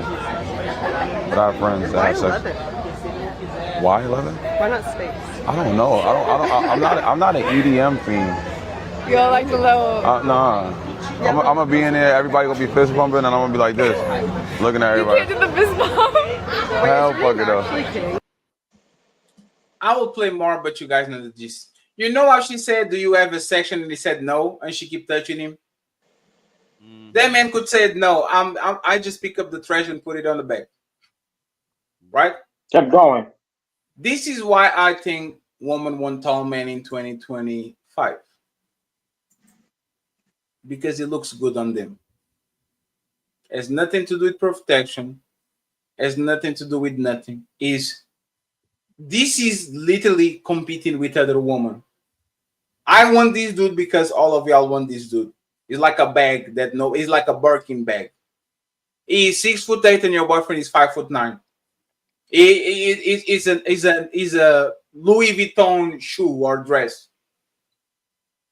Woman, especially most of women are either short or regular. Like my first girlfriend was 4'10" probably. My second girlfriend was 6'11", and all my girlfriend used to say is, "Oh my God, we look so good together. Oh my God," because there's the different disparity: 6'2", 4'11". Every place that you go, everybody's looking at you like that. They're a good couple. Look like the guy look like a tower. You look like a right. And we'll walk around and everybody look at this because once again, it look good to her. I truly believe that these women are. It is nothing more than it looks good on me, because if the guy is 5'10", motherfucker going. If the guy is 5'10", funny going. If the guy is 5'9", Tom Cruise is what, 5'6"? Yep. Right. And you have a bunch of people on the industry that this woman fawn, Lil Uzi Vert. What? I think 5'7", 5'7". Tom Cruise 5'7", but Kendrick Lamar 5'5". You see what I'm saying? I think all of this is 5'5". Kendrick Lamar. Yeah, Kendrick is very short. So I think that all of this is this. This guy looks good to other women. So I'm going to Evan so I can show them how good I am. And if the guy is short but has money, if the guy is short but makes you laugh, if the guy is short, you can get it. The only difference is the job interview. The tall guy gets the job interview by default. Matter of fact, this dude is 6'8", something like that. All he has to do is just stand on the street and woman will literally go to him and say, "Hey!" He doesn't have to do nothing. There's no requirements. There's not, "I need you to have a stable job." There's no, this man can say the worst jokes. I don't want to hate on him because I think he does it on purpose. He will go out of his way to show he has no game, and he's going to say the most ridiculous jokes, and every woman in the vicinity is going to be like, it's so funny. Like, once he said this, right? They came to him and he said, "What do you do?" And he said, "I do whatever it takes." And all of them was like, show what their intentions are. Right? So again, if you are a shorter guy, you're going to have a disadvantage, of course, because women are, in my opinion, more visual than men. There's a big lie that they tell you that men are more visual than women. Men will fuck anything. Men will marry anything. Men will marry anything. Men will fuck anything. Marry anything. Men will marry anything. Men will marry a woman. Men will say, "I love long hair," and marry a woman that is bald. Men will say, "I love a woman that is titties," and marry a woman that is flat. Men will Men will literally tell you what they want and then say, "Oh, she's not that bad." Men will look for excuses to qualify you.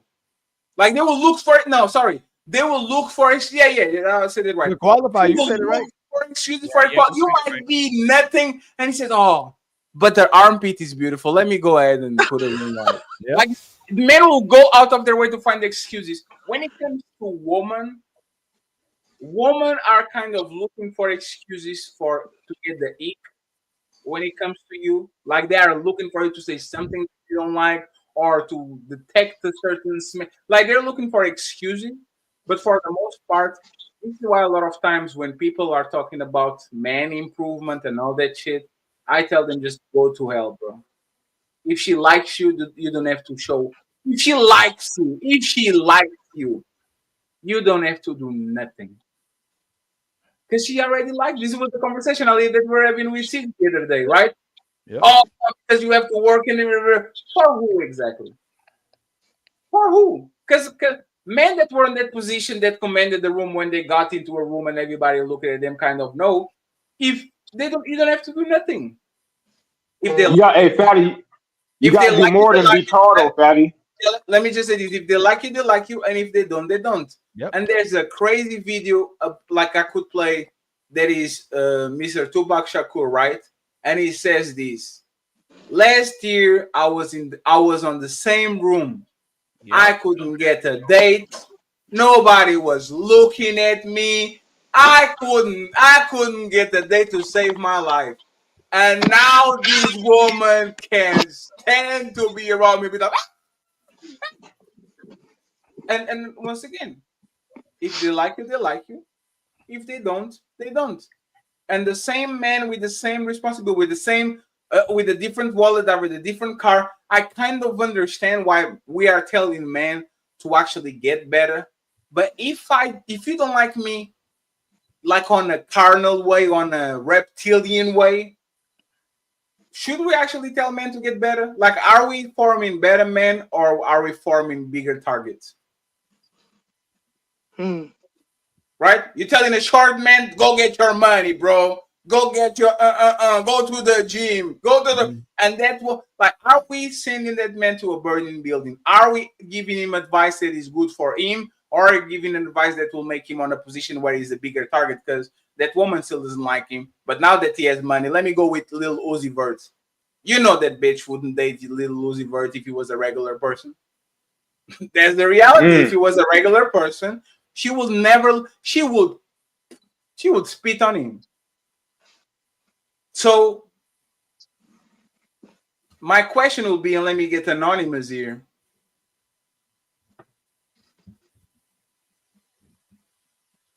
Does a short man with can a short man with confidence beat a tall man that is insecure? When it comes to getting woman, we are going to have the short man that is confident, and we are going to get this tall man that looks the part, but he has no confidence at all. Who is going to get more woman at the end of the day? Is the short man with confidence or the tall man that might look the part but might look a little bit insecure? The short guy with the confidence. Why'd you say that? Because I'm a short guy myself, and I always had to work on my confidence ever since I was like in middle school, going into high school. And the tallest girl I ever had was like 6'2". So a lot of times what you'll see is that the short guy that puts in the work on himself, he's not afraid to put himself out there and possibly get turned down. Now, me personally, I'm 5'7". I've never been disqualified by a woman based on my height, because a lot of the other factors about myself that I work on, it kind of overshadows my height to where they don't even really pay attention to that, to be honest with you. But I can't say that for everybody though. You see what I'm saying? So with me being short, I don't really have issues speaking to women and interacting with them. Do most, Ali, do you agree with him? Yeah. And then John, you can go next. You know, you didn't start paying attention to it until there was more emphasis put on it when we started getting older, especially when they started talking about the high value man and high value woman. I remember in middle school and getting to high school, it was like a freak of nature to see a tall dude. Like women wanted to date guys near their height, and they were looking at taller guys like everybody kind of look at it like a freak of nature kind of thing. You didn't see women going for the tall guys. They typically wanted a guy near their supposedly a little bit higher than them, but they weren't going for the tall guys. But then when you got older, getting more into college and getting out of college, you started hearing more women talk about the height, even though you didn't see it still being practiced in relationships as well too. So I think it's just something they talk about to disqualify men, to give a justification for why they're single, and it's just something that caught fire. So they'll go, you got to have $200,000 to be with me. You got to be 6'5" to be with me. You got to be this attractive man to be with me. And it's not, they would date anybody that they actually connect to. John. Yeah, I'm going to go a little bit different on this. So no, the short guy does not win, even though he has confidence, because the biggest thing here is that it is one of these biological imperative things. I don't want to sound rudimentary here, but it's been baked into women's minds that height means security, although that's not true. Anonymous may have a good word game, but the thing is that the subconscious belief is that, well, he's taller, so there's more security in this. So that's what it looks like if you actually give it some assessment here, because in the end, a woman is not going to lie down with anyone unless he is someone she can imagine waking up next to in the morning. And subconsciously, if the belief is that this guy is of a certain height, then that's what's perceived, because we just saw it. We just saw it not more than ago. It's your 6'8" dude that women staring, looking at him, walking up, giving him the phone. I will say, yes, a confident 5'6", 5'7" guy, yes, depending upon the woman you are talking to. So let's talk in the majority. If we're talking majority, most look for the tall guy. If we talk minority, 5'9", short guy gets the win. But John, what if the short guy got muscle? You got the second part of the question too, because a woman will put a dude built like Tyreek Hill if he's 5'7" instead of a tall, lanky dude. You gotta understand though, because women want muscle too. Now, I'm 6'1", but I'm just saying. So, but Coach Greg Adams said this: you have to pick a struggle. There you go, Styles. Like a tall man can be fed, but a short man can be fed. A broke man can be like a tall man can be broke, but like a short man can be broke. Like you have to pick a struggle. When you start to get a bunch of undesirable things that men usually don't like, women look frown upon, that's when you get into trouble. So I would, I actually agree with John. Self-build yourself. That's all you do. And maybe because I'm biased, but I think women are, when it comes to looks, are as superficial as men. They don't give a fuck about the functionality as long as you look the part. And they don't know if that man can fight. That man can be 6'5" and have a glass chin. But as long as you actually look the part, they are going. So I would say this, and then you guys see if I agree. I'm going to use this analogy. You see this dude, you will never be in. Just like you'll never be Allen Iverson. I don't care how much you practice. I don't care how much time you go to the gym. I don't care how much money you get. I don't care if you listen from the best, go train with Hakeem. You will never be Allen Iverson because DNA beats hard work. I'm sorry. DNA beats hard work. You will be Jeff Bezos, the most richest motherfucker in the history of mankind, and your woman will be fond, like she will be looking at Leonardo DiCaprio like he's a motherfucking the glass of water on the planet. Like, let me just play this so you guys can actually see what I'm talking about, because I wanted to see this, right? I think this is the difference between it's the ceiling, right? Your ceiling is lower even if you hit the metrics. Leo DiCaprio, Jeff Bezos, right? So I think that Jeff Bezos is the definition of, he's a made man. He worked on his craft. He became who he became. It is what it is. Leonardo DiCaprio, he didn't have to work on his looks. He won the genetic lottery. It is what it is.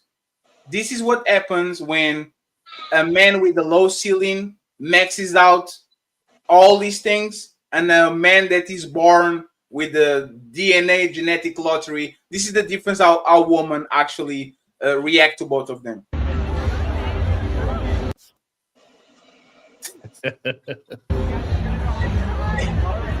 I don't think there's a lot of men in this planet.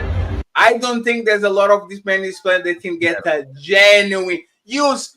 Every man he knows what that look means. It's like, oh, like right?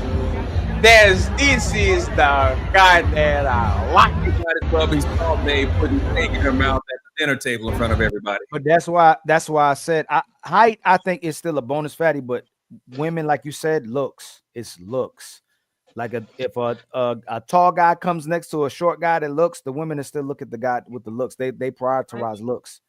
But the height gives you a height is a bonus. But they, like I said, like just seeing it practiced versus how they talking is different. And looks is a whole different ball game. And then you put skill on look and then height on look and all that, then I'll give you that as well too. But they prioritize look.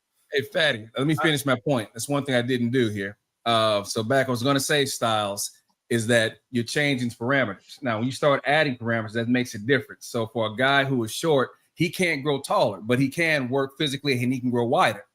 All right, so that's one thing that we need to put in there. So if we're staying within the parameters of the conversation that Fatty gave us, it had nothing to do about tall, short, wide, skinny. It was just tall or short.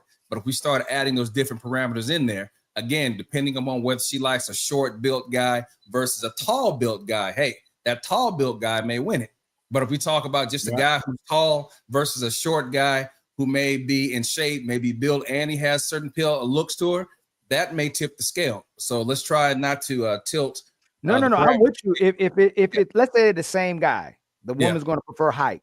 But when he went by insecure tall guy with a confident short guy, I believe the woman would pick the confident secure guy, and it's demonstrated, like I said, in school, even in my day, man, when I work right now out in my fields and you see who the women are with, a lot of these tall dudes, linky dudes, they be a certain way. When he's a confident dude, obviously he's going to be better than the guy who's confident too. But when it's a confident short guy with a taller insecure guy, the women are going to pick the short secure guy.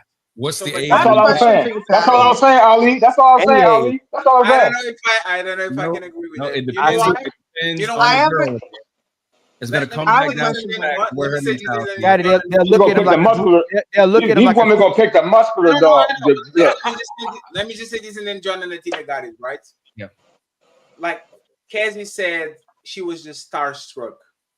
You will never see Danny DeVito get a look from a woman like that. You see what I'm saying? Ready, I'll give you an example. Let me just say this, Ali, right? If you look at the movie Twins, I think it's Twins, right? The Danny DeVito and Arnold Schwarzenegger movie. Like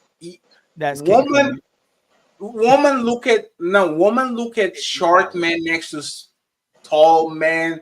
Like it is like, remember, Ali, the conversation about the herbivore, right? But you can't use that one, Patty. You using Arnold. Like Arnold look handsome to women, his body to women. But there's the thing, but there's the point. Even if I put, I don't know, Michael B. Jordan. If I go and I put, I don't know, The Mountain, right? One of these gigantic men, and both of them look the part. Do you really think that most women are going to go with? Let's imagine that they have the same. Let's imagine, like, because you said, it says, everything is the same. 6'2", everything the same, right? And then this guy has way more confidence, okay? Right? Let's do that. Women already want the guy with the confidence, right? Put it down two inches.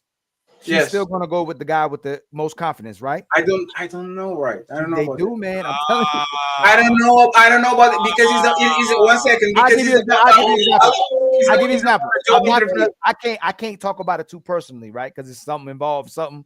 There's somebody I know that's 6'8", 275 pounds, the perfect specimen. He can't get nobody, man. Like they walk right by him. Like what, Mr. Fantastic? No. I have a question for you, Fatty. Oh no. They're not talking. I'm not talking about in this space. Hey, better fight back. I'm not talking about in this space. Brother. I've seen it happening in athletics. I've seen it in corporate. I've seen it. It's like obviously height again. How you carry yourself as a yourself is how it's Fatty. It's how women view. So if we all go to the same, we all work at the same place. The tall dude look like the insecure dude. The women they're gonna go after the confident dude and the guy who has charisma, who has personality, and who has looks too. They're gonna go after that guy. And even sometimes, even if the looks dude is insecure too, they'll go after the Fatty. I seen dudes that you be like, dude, Fatty, you seen that video with the dude that was like Why are girls going crazy after them? And all the girls started. 2 girls went crazy after them. The 3 girls went. Did everybody start going after the crazy? Oh, about this yeah. But that's how women really operate. You could sit there. Let's ask Athena. You know. Let's get the Let's ask Athena. It's hard for women to answer. Let's ask her. Let's ask her. Well, before we get into that, I just want to ask you, Fatty, because earlier you were like, do you think you could outcompete the 19-year-old version of yourself? But you're saying DNA wins. So DNA back at 19 is better. So if it's not what you do that makes you better, then you just contradicted yourself. So I would like clarification on that. Just to make sure we're talking about men or women. Yeah, I was about to say, which gender are you talking about? So Athena, let me ask you. One second, please. So we're having 2 different conversations. The 21-year version of myself was a 6'2", 200-pound suit wearing, shades, fancy car. I will get into a room and that will be mine. That man will get more woman absolutely just from first impressions. Keeping a woman, getting is different than keeping, right? So that man will get the attention, but then when it came to keeping, he had no tools to actually keep woman comparing to me. But the difference is this, right? I know I know that I acquire other things. So it's like a 2K player. You go, you get the speed, you get the shooting accuracy, you get the post play, you get the passing, and you might get older and you lose the ability. You are not as fast, you are not as strong, but you I have a full beard now, and I can, there's some certain things that I did. The thing is, for a man, is the game is rigged for a man. Athena, and I'm going to be as honest as possible, Athena. I can literally order some what is the motherfucking shit that you guys have on the United States that everybody's taking? The diabetics taking? Ozempic. I can literally order some Ozempic. I can go to my doctor, ask for testosterone replacement therapy, and by the time you see me next year in 2026, I'm as chiseled as you ever saw me. I have more muscles than you ever saw me, and my game literally rebooted again because I look even better than I look when I was a kid. Woman, unfortunately, but the thing is, you're not. Woman, unfortunately,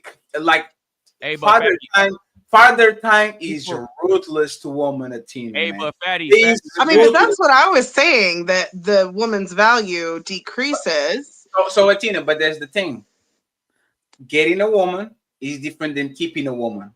That 21-year-old should get way more opportunities of getting men. Your 36-year-old, your 37-year-old version should know way better how to keep a man. So she will get the attention, and she will get on the room. Oh, a virgin and young and da da da da. She will have more job interviews, but as soon as you sit on the table with that woman, she will be blah, blah, blah, blah. She doesn't know nothing. You, as a 37-year-old, should know how to keep that job. So this is what we're talking about. We're talking about getting and keeping, and those are 2 different conversations, because the looks will get you the part, but as soon as you actually sit on that table, the knowledge, what you learn, how you move, that will keep you the job. So I can compare myself and say I would lose about getting because it's the first impression, and women just want to have fun for the most part. But when it comes to keep a job, that motherfucking can compete because all he has is raw dick and a glass of water. He doesn't have shit compared to me. It's hard. It realistically, when you look at something in this practice, man, it's like we try to put stuff in boxes sometimes, and some things are in boxes. But Fatty, I sent you something in WhatsApp. Do you think most men would rather be with a feminine woman who's always dressed like a woman, or a stud who dressed like a woman? Is this a stud? That's no, but I'm asking y'all. Like before you show it,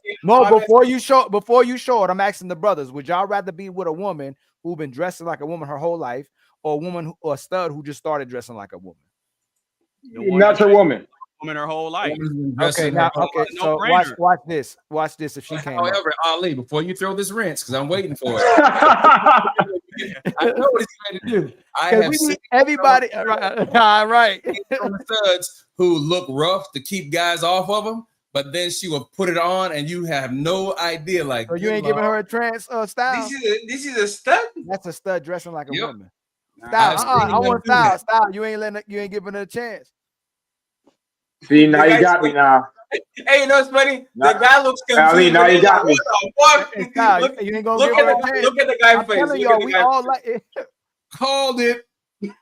Hey, Fatty, I'm being watched.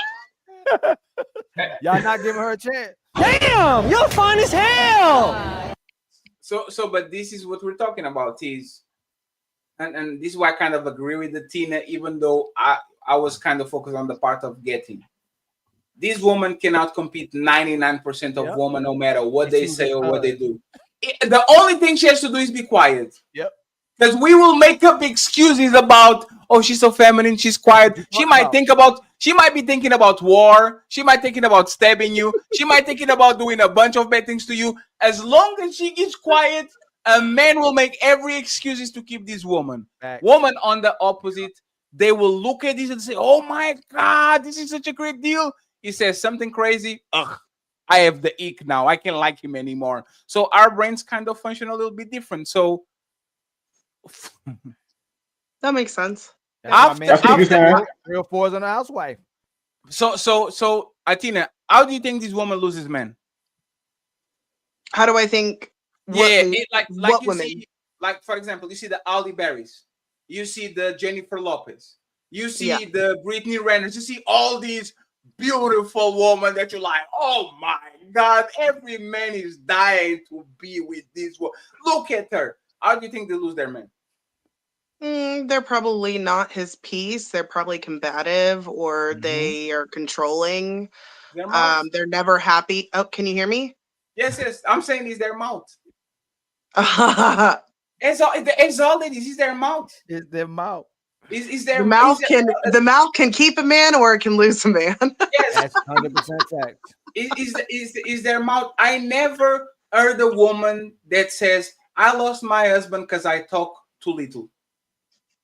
Ever. Nobody. I never saw a woman that says, I talk too little. I talk so few years to my husband that he got turned off.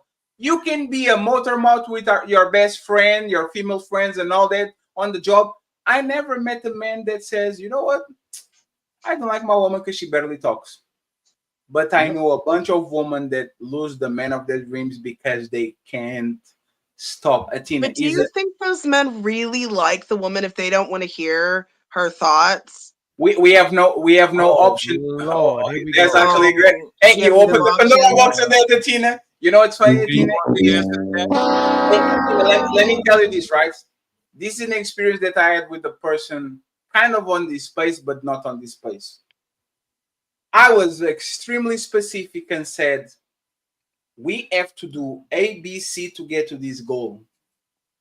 Okay. Don't diagnose me. And the first thing she did was, but we need to talk about your feelings. And a conversation that should be 5 minutes is an hour. Do you think I want to talk with that person ever again? Do you think I left that phone call and says, oh my God, I can't wait to talk with her again? Or do you think but that's not a conversation. That's not like, what are your dreams? What are your No, Tina, don't nobody. Woman love it. We don't give a fuck, Tina. We just talking because you want to talk. Honest to God, we are just talking because you want to talk. Because if so y'all just want to sit in silence all the time. No. It's not silence. Go ahead, Ali. How can I say it? The moment we start asking about your thoughts is where we already start losing the relationship. I'm just being honest truth with you. We start wanting to know what color you want this or which way you want to go, how you want to go. We start losing the whole relationship because you start doing too much. If you cooperating and listening and supporting us, then we're more inclined to hearing your thoughts. Like, okay, I hear you talk. She's into me. I want to be into her words as well too. But when those words start turning to demands and those demands start turning to problems and then problems start turning to you shutting down, that's when we lose you, is when you're making your words the problem or the main focus of the relationship. Now, if you're sharing your thoughts because you're investing in me, of course I want to hear your thoughts. The greatest women that we want to hear talk is the ones who truly invested in us. I want to hear about what you have to say. But when it's what you have to say is always about what I got to do, hey, man, I got to get you away from me. Yeah, but those are commands though. That's not talking to someone. So how often what is it when a woman opens her mouth? What is she typically talking about? I don't really know. See, See what I'm saying? Yeah, help I us, don't Athena, date help us out. women. No, Athena, I hear what guys say. They say that women are just What would come nagging out, and what all would of come out, that. what would But come out your mouth? If you're in a relationship with a man, what would come out your mouth? like if he just walked in the door? Your thoughts. No, your thought. You said women have these amazing thoughts, right? Because right? What did the Oh, the thoughts? things that I like to talk about in a relationship is I mean, I talk about all sorts of things, conspiracy theories, social issues, his goals and dreams, what he's doing, my goals and dreams, whatever, if depending on where we are. Right here, you're talking about that, but typically what a woman wants to talk about is what direction she wants the relationship to go and what she wants you to do inside of that relationship. You're saying that on the surface. A lot of times this is what women do. Let me talk about my dreams. I want to talk about the things that I like. I want to talk about the place I want to go. Soon as you get into relationships, she wants your dream to match her dream instead of your dream matching his dream. So it doesn't go like you're talking about. And just like me and Fatty. Fatty has his purpose. I have my purpose. I don't try to force him to think like I think. He don't try to force me to think how I think. And we boys. Any minute I try to make him like me or he makes me like him, that's when we'll lose each other as friends, right? But in relationships, women won't. When women go, oh, we love each other. This is our. It's us. That's my partner. As long as he's doing what she wants him to do, they're partners. But soon as he say, this is what I want to do, this is what I want out of this life, this is what what direction we going, that's when he loses the woman that's in his life. She wants her ideal, an idea to match it. Her idea to match his. Right. And that's why earlier I had mentioned that she has to be on the duties of a wife is she has to be on board with his dream and the direction that he's going. And that typically only happens when a woman genuinely desires a man. You keep doing that. See, you keep doing that. That's what I keep telling you. No, that's not true. So this is how relationship starts for most of these brothers. A lot of these brothers probably be like, man, let's say we used to care. We found out what happens when you care. They start pushing back like, I don't even care. A woman starts convincing you that she's about you. She's about your dream. She's about your purpose. Soon as you get in a relationship with you, she starts pulling you back the other way. It happens every single time. So I get time. So is the bait and switch is the donkey analogy that we use, right, Tina? So this is what relationships are. A woman is on the road with a sign saying Paris, right? And a man will come and he's a donkey and he says, oh my God, I want to go to Paris too. Right? And she hops on his back. It's about him. He was going to Paris already. She just up on his back and we're going to Paris. But if the guy wants to go to Paris and the woman changes mind to want to go to Rome, you know what most men do? I'll go to Rome with her. We can wait. We can do a detour and go to Paris. Oh, she wants to go to Berlin? I can go to Berlin too. I can wait. There's no problem. Like men will concede and concede and concede. I am not Ali knows it. I hate phone calls. But you know, when a big booty bitch, a big titty bitch call me, you know what Fatty doing? Fatty top kicking kakakai because I want some booty. We will do concessions over and over and over again, especially for women that we like. That's our nature. Is we might not like telenovelas, but if our woman is watching telenovelas by the end of the year, hey, shout out to you, John. I'm sorry, I didn't see you. I thought you was going to wanted to talk. So this is what men do. So this is what we're saying about the donkey and the situation. A woman is just a passenger, but she actually is the one that telling the donkey where to go. Because as soon as the donkey says there's no Rome, there's no Berlin, there's no nothing, a woman will make it about herself and saying, if you don't take me to my destination, I will find another donkey that will. And this is why these women are divorcing in mass, because they're not getting into a man plan. They are tricking the man into thinking there's I'm in your plan. When we both talk to each other, we both wanted two kids, we wanted to go to Tokyo, we want both it. Like a woman will come into the relationship selling that she is on the man's plan, but by the end of the day, she is the Uber she's the one that ordered the Uber. She's just on the back telling the chauffeur exactly where to go. And as soon as the chauffeur says we are going on this way, she will opt out of the Uber and she will get a new one. So the dynamics get fucked up because of that, because Men don't even notice. Most of men are asleep about this shit. Most men really think they lead relationships. But you go and you talk. Hey, shout out to Mr. Payne. We have this man that is married for 30 years, probably, right? The longest of these all, right? And he was like, oh yeah, I'll lead my relationship. And then when I said, Mr. Payne, how many times did you fought with your woman? 4. And she said, and I won every single one of them. So, and that's not shameful for him because that's most relationships. When was the last time you said that to your woman? No? You didn't finish that. He called her. He called her. Yes, he called her. He called her. Yes. And she was like, he called her. Yeah. You know, because he was confident, right? Yeah, but there's the thing: is easy to disagree with me when I'm keep conceding to you. I don't want to go out. I don't want to go to the beach more than 1 hour. You want to stay 3? Let's stay. I don't want to go to the bar for more than 1 hour. You want to go far? We stay. I don't want to go to that messy festival because of this motherfucking dirt and all that shit. You like it? We'll stay. Men will concede. Tell me a man that said 5 times no to a woman in a relationship that didn't face no consequences. The sex starts dying. She's always in the mood. The dark cloud is over her head while she's walking out the house. Like, as soon as a woman is not happy in a relationship, their relationship is immediately in danger. So what we kind of trying to talk about is who leads these relationships. And for the most part is woman, because you can be King Joffrey, but your mom is the one pulling the motherfucking strings. Yep. And you think you are this big king and all that shit, but your mom is the one on the back telling you, go left, go right, kill this, do this, and do that. That's most women. They might not have hard power, but they have the soft power of convincing everybody around them, hey, Styles is not allowed on this shit. And all of a sudden, Styles go to my Discord and he starts clicking on the button. Damn. Why can I get on Discord? Because you're a band. Yep. Because I'm pussy whip. That woman couldn't hurt you, but that woman has my phone number. She be sending me some nudes and I'm in love with her. So because I want to appease her, I'm going to drop him. I'm going to block him. Yep. Look at all, like, Athena, if you look at our TikTok adventures, you would laugh so much. These men, remember, Ali, remember when the picky dude came to my show? Man, yes. Oh, yeah. Oh, no, you the walkies and all that. Yeah, Ali, I'll fuck with you. You know, Fat, I'll fuck with you. No woman around. Yeah. Right? That's the nicest guy around. As soon as we get on our show and women are around, man, you are a loser because the women are around and most men are like that. Showing off, trying to show off.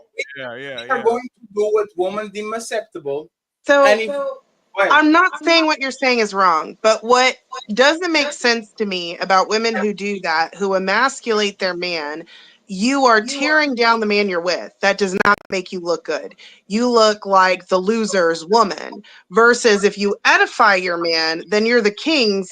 Edify. Why? They don't want you lift him up. You know why? Because they don't want to be the queen. That's the problem. A woman in 2025 is not okay with being the queen. She wants to be the king. Ali says this all the time. Relationships in 2025 are about control. Relationships in 2025 are about control. Woman will get into the relationship with a man that they can control. As soon as they lose control of the man, oh my God, he's a cheater, he's a narcissist, he's this and he's that. Like, look at what the DDG, the Little Mermaid did. She tried to control it with a kid. She tried to control it since she was going to delete herself. She tried to control it, kind of implying those text messages were bad. And as soon as she lost control over him, let me go to the cops, let me go to the judge, let me go to this. So if I can control him, I'm going to get somebody that will. DDG is one man in a billion. At his age, he has status, he has look, he has clout. You will not find nobody better than him as father of your kids. But like I said, the Little Mermaid didn't want to be the princess. She didn't want to be the queen. She wants to be either the king or control the king. So I think her story is the definition of power. As soon as they lose control of the man, that man is worthless. Go ahead. Okay, so I agree with you. Athena, you keep saying things that are eye openers to me. Women don't usually help no man unless it's something that benefits them. If they're not in a relationship with them, you don't see women run around here just helping men. Every time I hear a woman say, "Oh, woman's supposed to elevate her man, help her man grow, help edify her man," you're already telling on yourself. Patty, you got it right, Patty. You got right, Patty. We will be like Queen Caitlyn Stark if you rule like King Stark, meaning you have to rule my way. Rule like a person that I like, because if you don't rule like the person that I like, I don't want to be the king anymore, the queen anymore. This is exactly what we're talking about. Is you the king doesn't have to answer to nobody. He's the king. And you who said that he has to answer to someone? No. Read the comment on the screen. Oh. We will be like Queen Caitlyn Stark if you rule like King Stark. She is the one saying what the king is. If you lead this way, I will be your queen. If you don't lead this way, there's no queen for you. I was confused. I was like, when did I say that? No. But this is what we're saying about woman. Xarax is awesome. Xarax is one of the best women that we ever on. This woman that commented right now is a woman, right? She supports us. She's always trying to, she's awesome, a sweetheart and all that. Subconsciously, she told exactly what we were saying. That they will be queens if you are the king that I want. As soon as I miss the direction, the exit that you wanted me to exit, now we're going to have problems because I'm not leading like you want me to lead. But if you are the one giving the conditions, who is the leader? If you are the one, I understand what you were saying, and you've reiterated this many times, and I'm not disagreeing with you that women do this, but that there's a reason why you court or date or whatever. You come to an agreement. After that agreement is made, I'm not saying whether it works or not. Can I finish? No, I'll pass you the microphone. I don't have no enforcement mechanism. I will make the deal that we have 10 times sex per week. You reduce that to 2 on year 3. What is my enforcement mechanism? How can I change your mind? I can't. You are the leader. You're saying if a woman does that, then yes, then she is depriving you of sex, and she's failing on her end of the deal. Let's keep going. No, keep going. You promised that you're going to cook 7 times per week, but now you have 2 babies and you change your minds. What can I do to stop you? Well, there's a difference between changing your mind and because women have hormones, they fluctuate. There's times where in the beginning, right after having a baby, especially if a woman has a C-section. We know. Athena, one second, Ali, just give me this second, right? The person that I'm signing the deal with and vetting before the relationship is not the same person after 2 kids, postpartum, menopause, being pregnant. So there's nothing I can do to stop you from becoming that woman. You are going to tell me, Fatty, do you really think I don't enjoy sex with you? I will fuck you any day, all day. You just have to tell me and I'm going. And then life happens and these women become people that we never met. I never met you deny me sex we're fucking like rabbits. So you're not allowing me to finish. No. You 1 second. You are going to finish and I'm going to be interrupted. But my question is, since you think we should vet these women, right? And we should kind of figure out who they are, how can I stop my woman on year 5 to become a monster and to deny me sex? What are the enforcement mechanisms that I have to make her say, you know what? You can do that. Because she has enforcement mechanisms to financial abuse. I'm going to take your kid. I'm going to take your shit, child support, spousal support, all those things. What can't, if it was me and you, right? And now we are in year 7. What can I do to make you go back to the person that you were in 2014? I'm glad you asked that because I was. You can't make someone go back to that, but you could still have the say of what happens. Teach me. Now, and this is why, if you would let me finish, this is what I tell men all the time. If you want to know if a woman will follow you in the very beginning, before you have a bond or connection, tell her no. Tell her no. Even if you can go out that night, just say, no, I can't.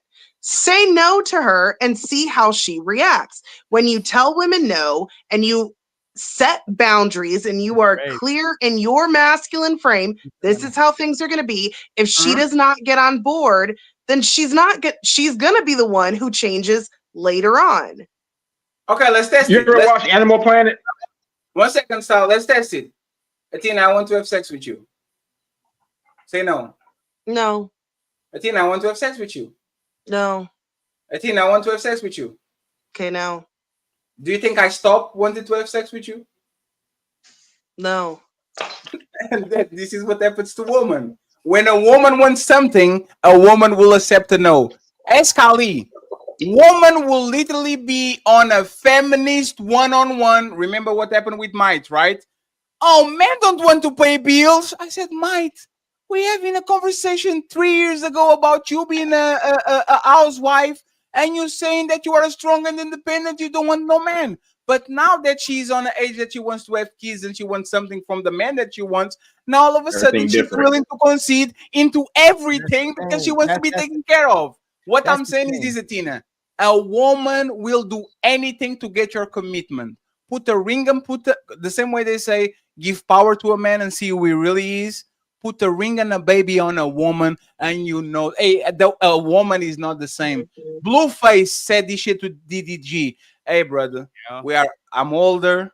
You are going to have problems with your baby mama because as soon as you put a kid on her, all the promise that she told you, all that we're going to be forever, like she's going to weaponize the kid against you and all that. You know what DDG said? I will never be a baby daddy. I'm going to have only one woman, and my woman is this, and my woman is that. Put the kid on her, and she flipped. Now she's a vampire. You can trust what women tell you when they're pursuing you. You know what you can trust? Your woman in divorce court.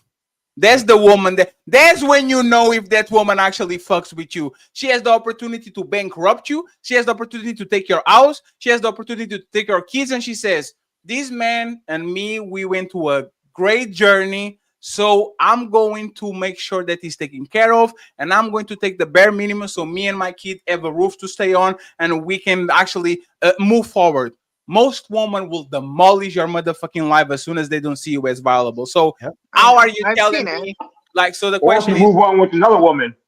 So the question that's another kind of words. So the question will be, Athena, how do I vet a person that I don't like? How do I vet a person that is going to change into a complete person in 2028 when I have no enforcement mechanism? The law is not in my favor. Religion is not in my favor. I can call big auntie and big grandmama to come in and to put her on a place. I don't have nothing. How can I vet her? And I don't even want you to answer because the answer again, the only thing I can say is by telling her no, seeing how she is, again, watching her with her family, seeing how her parents are, seeing how she is with her father, and if she has a father, you know, like, and you mentioned something, and I don't want to bring like myself up. It's just I know other women who are very similar to me, very similar situations. They went through a divorce. It was uncontested. They agreed on anything. No one, you know, screwed the other person over. I had an uncontested divorce, cost $550. I did 50-50 custody. Not that that's what happened, but you know, it is what it is. I did not go after him. He's not put on child support. The women that I know don't have men forced on child support. I think when women, that's a huge red flag if they force the man on child support. Yes, should the man help out? Absolutely. Yes. But if there's, I mean, you have to look at her history. Didi got Casey at 18. Yeah, there's not much history there. You think he told her no? He got her at 21. He got her at 21. Like, do you think he told her no multiple times? And like she was told, like this is human nature, but women just put it on a next level. People will do everything to get the job until they get the job. Yeah. People will beg and will be on time and they'll get coffees to everybody. They will do an internship. Everything is pristine condition and all that shit. Like, have you ever been to a man house and that shit is clean as fuck all the time? That man clean, that house was clean for you.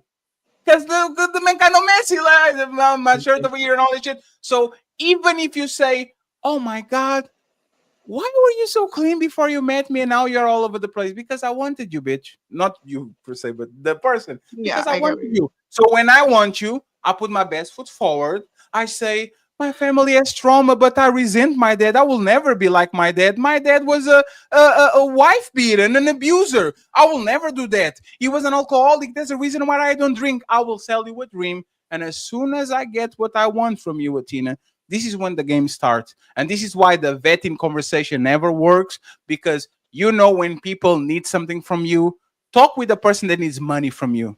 These people will suck your dick for money.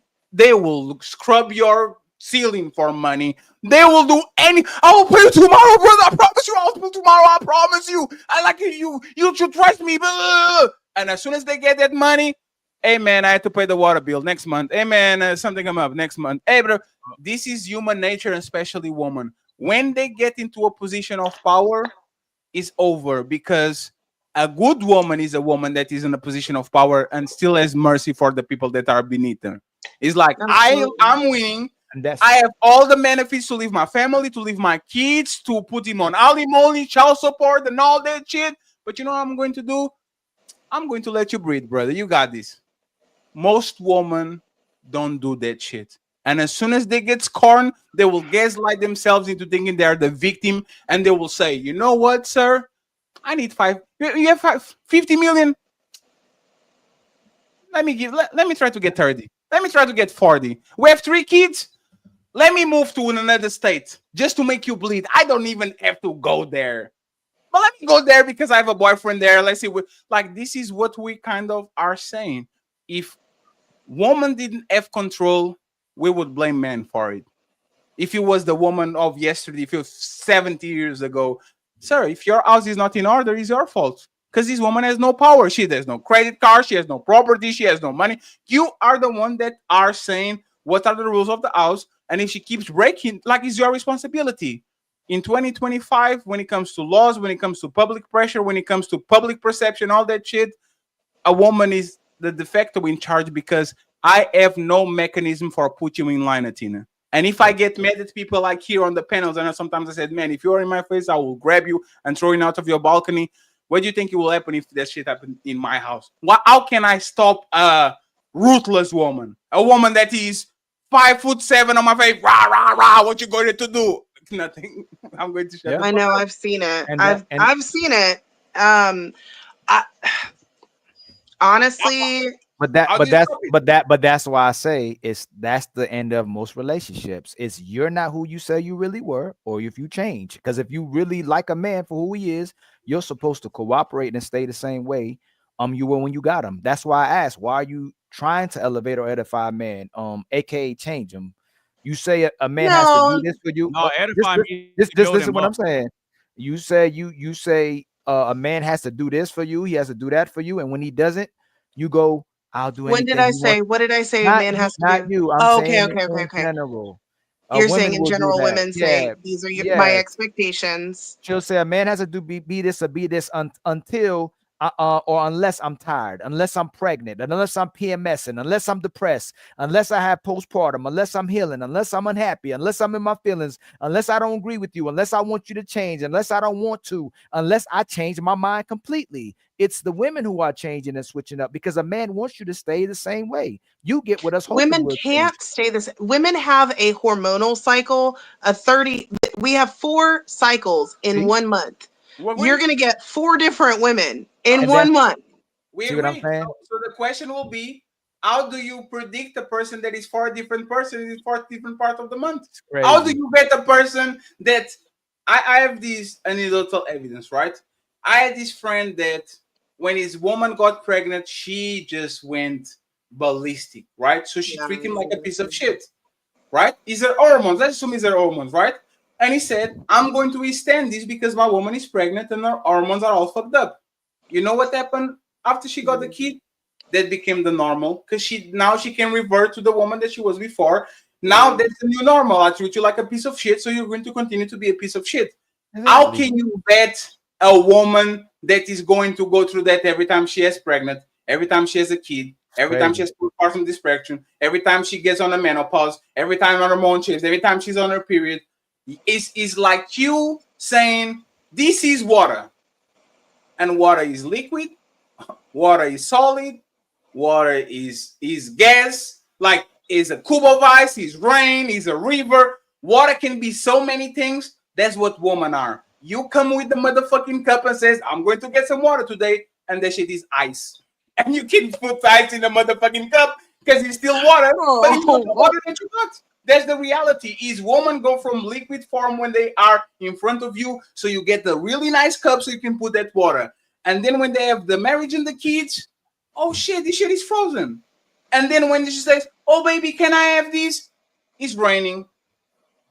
I have to open my motherfucking mouth, try to catch every drop because now it's raining. And this is the constant state of dealing with women a lot of times is I can predict who you are if every time I go outside, you are either on a river, you are on a cloud.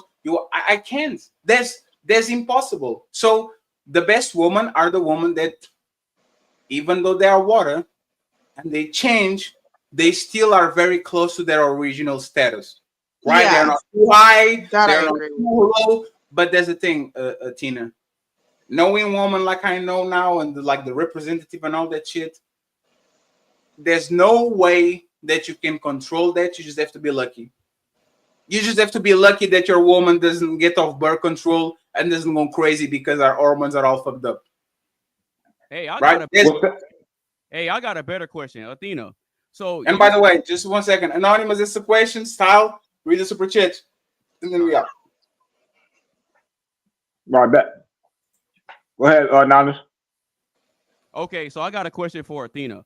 So you mentioned something about a woman having 4 different stages of hormones and stuff that she goes through in a month, right? Okay, Yeah. so let me ask you this. When it comes to women picking guys, why is it that y'all will reject and overlook the guy that has emotional stability and emotional control and logical consistency? Why do you overlook the guy that's consistently under control, but then you expect us to accept you when you're emotionally all over the place? You mean why do women do that? Yeah, y'all. Well, I don't do that, but you're saying why do they overlook men who are consistent with their emotions? Yeah, because y'all call those guys boring. The guys that aren't with the drama, the guys that aren't with the nonsense, the guys that aren't toxic and doing the highs and lows and getting into arguments and breaking up and making up, because I don't do all that stuff. So why is it that those guys are considered boring and they're overlooked? And those are the nice guys that are looked at later. Why do you overlook those guys? Not you specifically, but I'm saying women. Yeah. Why is it that women will overlook those guys, but then y'all expect us to accept you and all your emotional regularities? Honestly, I don't know why. I would think, like for me personally, because I do have fluctuations, I look for stability. To me, stable makes me feel safe. I don't have extreme, like I might get a little emotional and cry over, like literally yesterday, the sunset. I was like, it's so beautiful, and I cried. A womanly thing to do, whatever. But I'm talking about the negative emotions though, not the positive ones. The negative. Yeah, I don't. But those, I think women need to be taught how to control their emotions. Just because you have emotions doesn't mean you are just allowed to act. However, you're still accountable for your actions. You can feel any kind of way. And that's actually a discussion that I had with one of my exes. I feel this way. I know it's not logical, but this is how I feel right now. And the discussion went like, if you feel that way, then we shouldn't be together. And I was like, how does that make sense? I can't help how I'm feeling in this moment.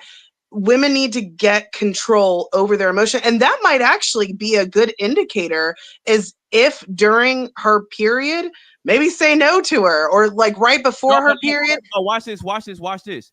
That example that you just gave, you expressed that you were feeling some emotions to your ex or whatever, and he was giving you a logical solution to help regulate it, and your response was that it didn't make sense. That wasn't illogical. He was saying, well, if you feel a certain way because of your hormones, then we shouldn't be together. Right. That's not illogical. It is though. Because feelings change. No, listen, feelings change all the time. But the logic is still the same. That's the point. Listen. The guy was being logically consistent, and he wanted to make sure. The exact opposite. Okay, but if he's telling you that if you're going through all those emotions that you shouldn't be together, how is that not a logical solution? No, so in that particular case, that particular man, this is before I learned you have two types of people who base their decisions on emotions and people who base their decisions on logic. You can feel any kind of way. Feelings change all the time. But are you consistent with the way that you act and your decisions is what's really key. Do you make decisions based off of logic or morals, or do you make your decisions based off of how you feel in that moment? If you base your decisions how you feel in a moment, that changes all the time. I wasn't changing that I wanted to be with him. I was just like, wow, I feel this way. I know it doesn't make sense. It's just my hormones. I just wanted to tell him how I was feeling because I just honestly needed a hug. I was like, I'm feeling all sorts of crazy. And I was like, I just need a hug. And he was like, no, if you feel that way, we shouldn't be together, because he was offended. He was hurt by my feelings. That was his emotion. Wait. That's the problem. Wait. How do you know that that's a fact that he was offended, or are you projecting? Right. No, he did say that he was hurt. He was like, if you feel this way, then we shouldn't be together. So then the logical decision would be to remove himself, right? No, because the feelings change. So I literally said, stay and suffer. He's supposed to stay and suffer and read your mind. That's who was suffering? There was no fight. I'm not, okay, wrong word. Excuse me, wrong word. But that's Anonymous just gave you an idea of how the men operate. We're trying to consistently tell you, hey, baby, we don't like this. We're telling you how we are. You're the one that are talking about feelings. I'm listening to you, but I feel. Fuck feelings. Feelings don't do anything because you're not going to care about the man feelings. If you're not going to care about the man feelings, you can't say, I feel, because what about what he's feeling? Anonymous just told you. The man's consistently feeling that you're doing this. He should leave then. That's why I said suffer, because was said, though. No, that's not what was said. But Athena, real quick. I started off by asking you, why is it that women will overlook the man who has emotional control and who is has his emotions in check on a consistent basis? Why? Wait. Why is it that guy is considered boring, but you expect us to accept you guys with your emotional regularities? And then you went on to give an example of how you were expressing emotional irregularities, and the guy said, you know what? I can't really deal with that.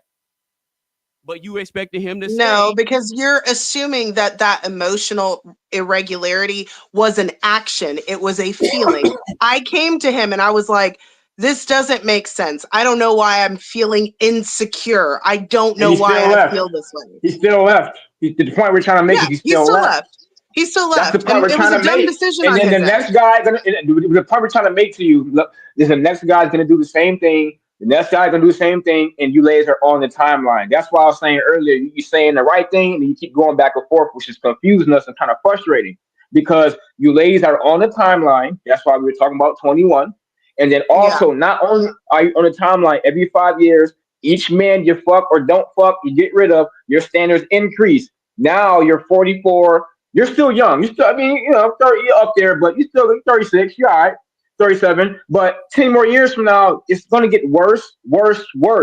So if the things that you've been feeling with men back in the day, if he's consistently telling you, like Anonymous said, this guy's letting me know, I'm changing my mood 8 times. I'm a woman, so my mood changes 8 times a day. Usually a guy has one freaking mood a day, man.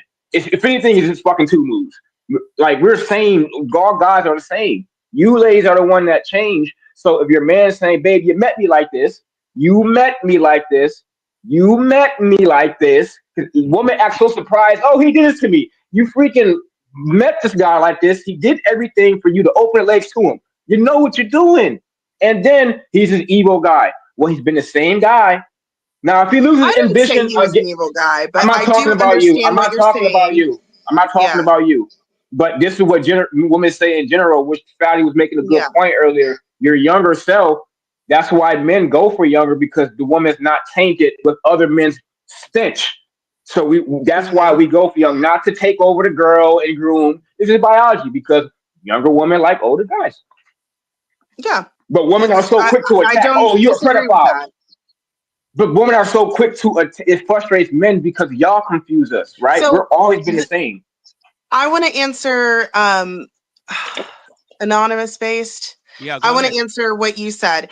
Yeah, you I think a lot of these women who go for the emotionally irregular men, I would put money on the fact that they were raised by a single mom who didn't have her emotions regulated. They didn't have a father in their life. So they're used to the chaos. So that's what they gravitate towards. Okay, so then let me ask stability is probably strange to them. Okay, cool. So let me ask you a question. Out of all the relationships that you've been in, were all the guys emotionally regulated or were they toxic? I wouldn't say all of them were toxic. I've had some, it's just, it just ended because they wanted to go out and sleep with other women. That's what they wanted. Like one guy, he's like, he just graduated college. I was with him while he was in college. We were engaged. And he's like, I want to go out. I want to be a Don. I'm about to have money. He's like, I want to fuck bitches. That's what he wanted to do. I didn't hate him. I appreciated his honesty. I was young enough and we cut ties. It was that simple. And that's fair. But watch this. The same way that you were describing how all these other women operate, your very existence proves that same profile fits you.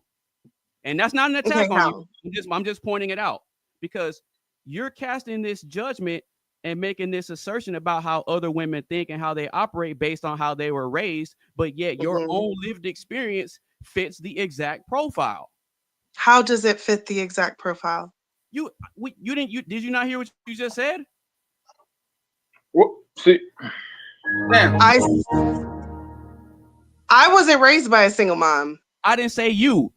I said the assertion that you talked about how these women gravitate towards these guys. You said in a lot of cases, they're raised by single mothers. You said in a lot of cases they're raised by single mothers. So I'm taking your assertion and I'm asking you a question to see if it applies to you. And you went on to explain how you were in scenarios where you gravitated towards toxic men. I wouldn't say he's toxic. I'm saying he changed his mind and what he wanted, and he ended up regretting it. But it was too late.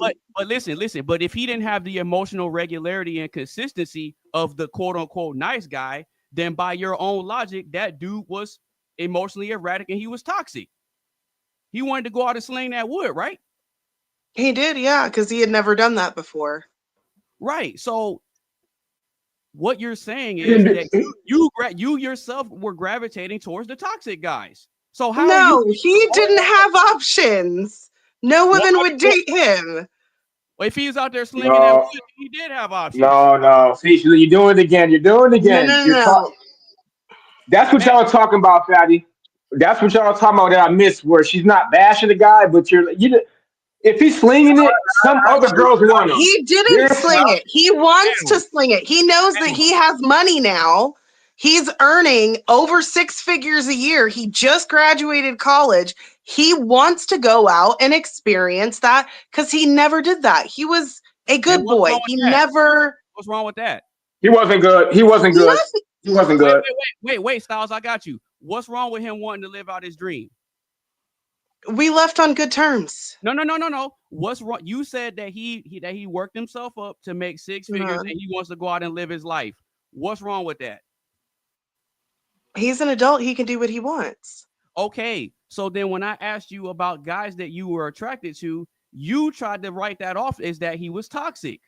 I never said no. I said most of the guys I dated were not toxic. Oh my God, bro. Damn. Stop the cap. Damn. You got it. You got it. No, literally rewind it. That is exactly what I said. I said I wouldn't say most of them are toxic. You got Damn, it. kicking y'all ass. That's crazy. Nah, because look, okay. No, because let me ask you a question. Go ahead, Bates. Last opportunity. Let's go, Bates. I believe you. So if what you're saying about these other women is true, then how are you different from the other women? How are you different? What do you mean? You said that a lot of these women that were raised by single mothers go out here, they didn't have guidance from a father, and they gravitate towards the toxic dude. You said that you weren't raised by a single mother, yet you gravitated towards a toxic dude too. So how are you different from the women that were Who raised said I gravitated towards toxic dudes? The example that we just talked about for the last 5 minutes is a toxic dude. Bro, how is he toxic? That's the art. That's the art of the woman. The art of the woman is deceive. They will talk for 5 minutes and then forget, and then be like, who said that? No, like my mom do that. I My did mom, not it's okay. forget. I No, I'm not literally mad. just said he changed his mind and what he wanted to do, and he was honest with me, and he said, "This is what I want to go and do," and I said, "Okay, go be free." But if you play back this YouTube, you will see that. Listen, I started off by asking you, out of all the relationships that you've been in, how many of those guys that you dated were the toxic dude? Because I said most of them weren't toxic. I'd say about half. We just kind of cut things off. Decided that's half and half. So if it's 50-50, then how are most not toxic? The math ain't mathing. 50% is not. You're attracted to toxic. 51% is most. But yeah, 50%. I've been in 8 relationships. Okay, one so those 8 were toxic. Wait. 1 second. 8 boyfriends? Yes. Ooh-wee. Stop the cap. That's a lot of boyfriends, Athena. Well, who was your longest? Who was your longest? My You don't mind me ex-husband. asking? Oh, okay. Yeah, I got married at 25. And Athena, you were married for how many years? 8.5. 18 and a half. From 25. How do you squeeze 7 relationships in probably what, 7 years? Who cheated? My first one was when I was 17. I was still virgin. Okay. The next one, the guy I lost my virginity to,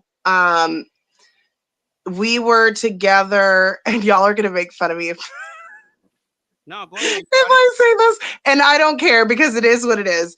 But the guy I lost my virginity to, who I was in love with and wanted to marry and all that, he got deported. I typically dated, Shout out we're not gonna laugh at that. Yeah, we're not gonna laugh at that. Shout out to Ice. Let's go. Huh? I was just saying, shout out to Ice. 21 Savage. The next the next guy. We dated for a year, and he proposed to me, but my mom said no. And I don't agree with my mom on that one. Wait. Go ahead, Anonymous. Where was your dad in that scenario? You said you weren't raised by a single mom, so where was your dad? Why did your mom speak up for the dad? Because my dad at the time was working overnight shifts, and your dad was there to pop the question to you. Huh? What? In the morning? So your dad just so happened. Hey, friends. Don't use the sound effects because player one doesn't like that. So I'm asking you. I asked you, where was your father? Because your mom is the one that's saying, "Hey, I don't like this guy." But normally, in most cases, not all, the guy will get the blessing from the father to marry the daughter. Yes. So I'm asking, where was your father? Because earlier you said you were not raised by a single mother. So I'm asking, where was your father's input with this vetting process? Sleeping. He worked a lot. What were the reasons that your mom told you to not be with him? She didn't think that he was far enough in life for his age. He was 27. I didn't agree with her because, like, right now he's a paramedic and he's married with like 4 kids. So I didn't agree with her. I think that he was a really good decision. But she did not. Honestly, I think she thought that he was not attractive enough. What happened to the next one? Interesting. Oh God, that one was toxic. Yeah, we dated for 6 months. That was a very quick one. What's the next one?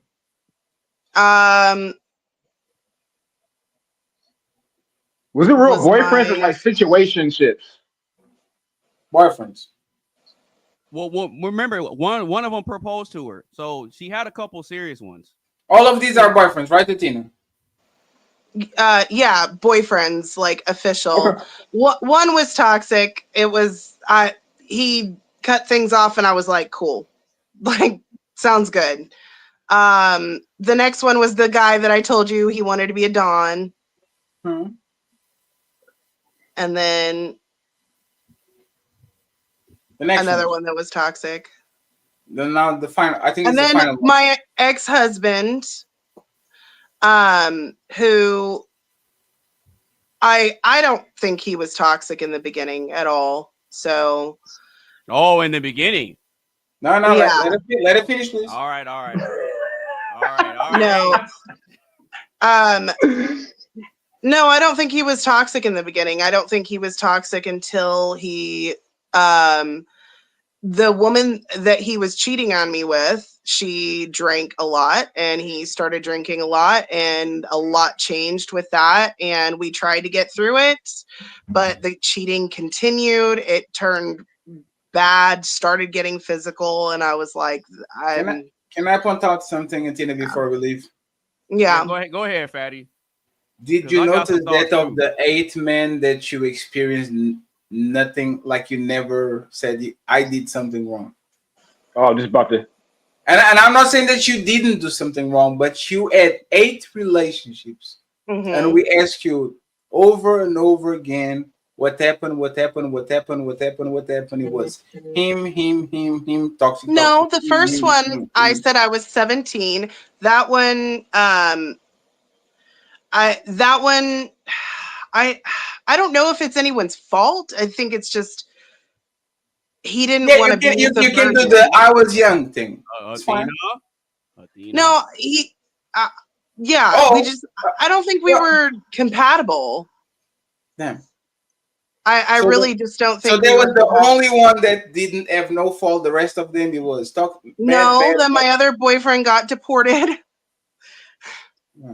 And then These the other girls don't one, care, man. my mom didn't like him, and I should have. Yes, so that's what we're talking about, right? So it was Heis. I was young. My mom. Cheater. Toxic. No, he didn't cheat. He decided to end the relationship.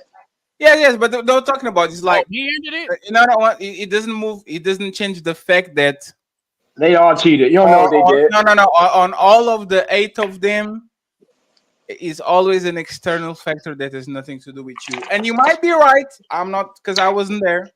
But if I have 8 relationships, and on the 8th relationship outside, it was my mom, it was the cops, it was the judges, she was a cheater, she left me, she did this, she got group, blah, blah, blah, and none of them I would say, yeah, it was me.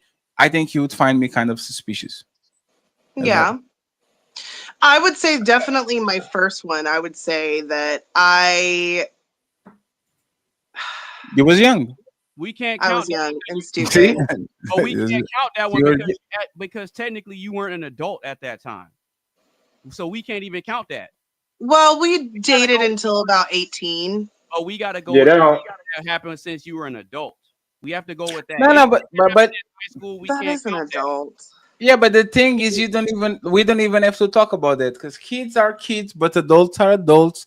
And once you are adult, a lot of we like looking at women and feel they are ready for relationships. A lot of time is, what did I do that was wrong, right? And I know exactly what I did in that relationship. Now, that relationship wouldn't have worked out at all, because we have very vastly different ideas on life and morals and whatnot. But the main reason why he did not like anyone who drank, and I wasn't willing to be completely dry and not drink in order to be with him, and it is what it is. I'm not gonna lie, Tina. I think you come on like a nice person, and then you kind of like you stress the man out. I'm just trying to read you. You just seem like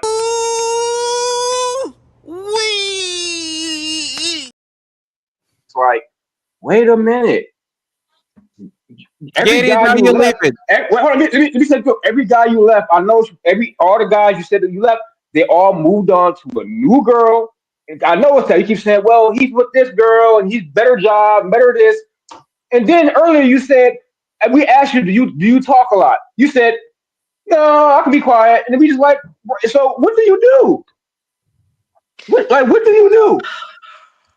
If all the men, and listen, you're a beautiful woman. I'm not saying you can't get no guy. That's not what I'm saying here. But if all the men are moving on and then getting women, those guys have some type of ambitious trait that you're attracting because they're moving on. They're not going less after leaving you. They're getting a family, they're getting a job, they're getting money. So whether you're motivating them or not, you're doing something right because you're getting some type of guy that's getting somewhere in life. So maybe if you just hang with one guy, understand he's gonna fucking lie sometimes. He's gonna do something sometimes. Don't keep on, putting it back on him because the next guy gonna do the same. What women don't understand is I got options. The next guy, first off, all men want to smash. That's all we want to do first. Then if after the sex, if she is a wife, we would know. Is she annoying? Is she controlling? Because I smashed her, now she's controlling. We don't like stuff like that. We just like you to be the same way before the sex. Yeah, I'm annoying as fuck. I will admit that. You know what is annoying, Tina? These men copying my style. What do you mean, motherfucker? Whoa! What do you mean? Look at what you have on your head, sir. I was in the show before you got Hey, look, check this out. If you go on my channel and look at my videos, because I do reaction videos, that's why I have this green screen. But I've been wearing these for a while before I ever even found out who you are. I've actually found out about you from watching Anton, bro. Hey, Baze, you better watch it, sir. Hey, it just so happened that we got the same color. The same color. That's kind of fucked up. It just sir. so happened that we had the same color, bro. That's crazy. No, but shout out to Fatty. Shout out to you too, sir, and to Mr. Paradise. I appreciate y'all. Let's take this home. John Henry, $5 value as now worth and was value as now worth unless it's agreed upon, because in the end you get what you qualify for. Thank you very much, John, the sponsor of the show. And finally, Son Keys says, blessing to you. Thank you very much.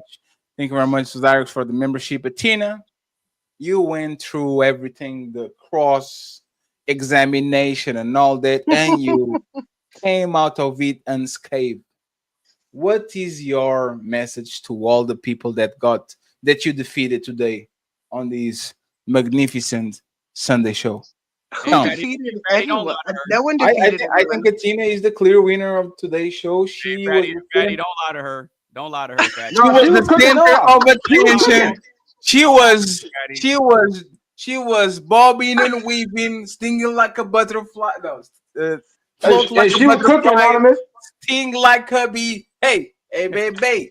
I'm telling you. So, final words, Tina, and then we bounce. Okay. Thank you very much for being a good sport. Tina, every time she comes here, she stays. She goes on the back and forth. She doesn't get overly offended. So I actually appreciate it. Yeah, shout out to Tina. Thank you very much for rapping for the girlies on the ladies first show. final thoughts so we can get out of here. Oh, I don't know. Sounds like everyone's just kind of fucked. Antina, you don't talk with the guy that was deported? Like, do you have his Instagram at least? No, I don't know. He's Radio Demon time. Radio. Hey, he's the one that got. Hey, man. There's a lot of things happening in LA right now. So, So Athena, I got a question real quick. Oh, Denmark? No, regarding the topic about the short kings. So of all the guys that you dated or got serious with, how tall are you? 5'11", almost 6 foot, 5'11" and a half. 5'11", cool. So what percentage of those guys would you say were shorter than you? I'll see what's going on here. If you could think of a number off the top of your head, what like how many of those guys were shorter than you? Because I think it's harder for taller women to find. I think 3. 3 of 3 them? out of the 8, yeah.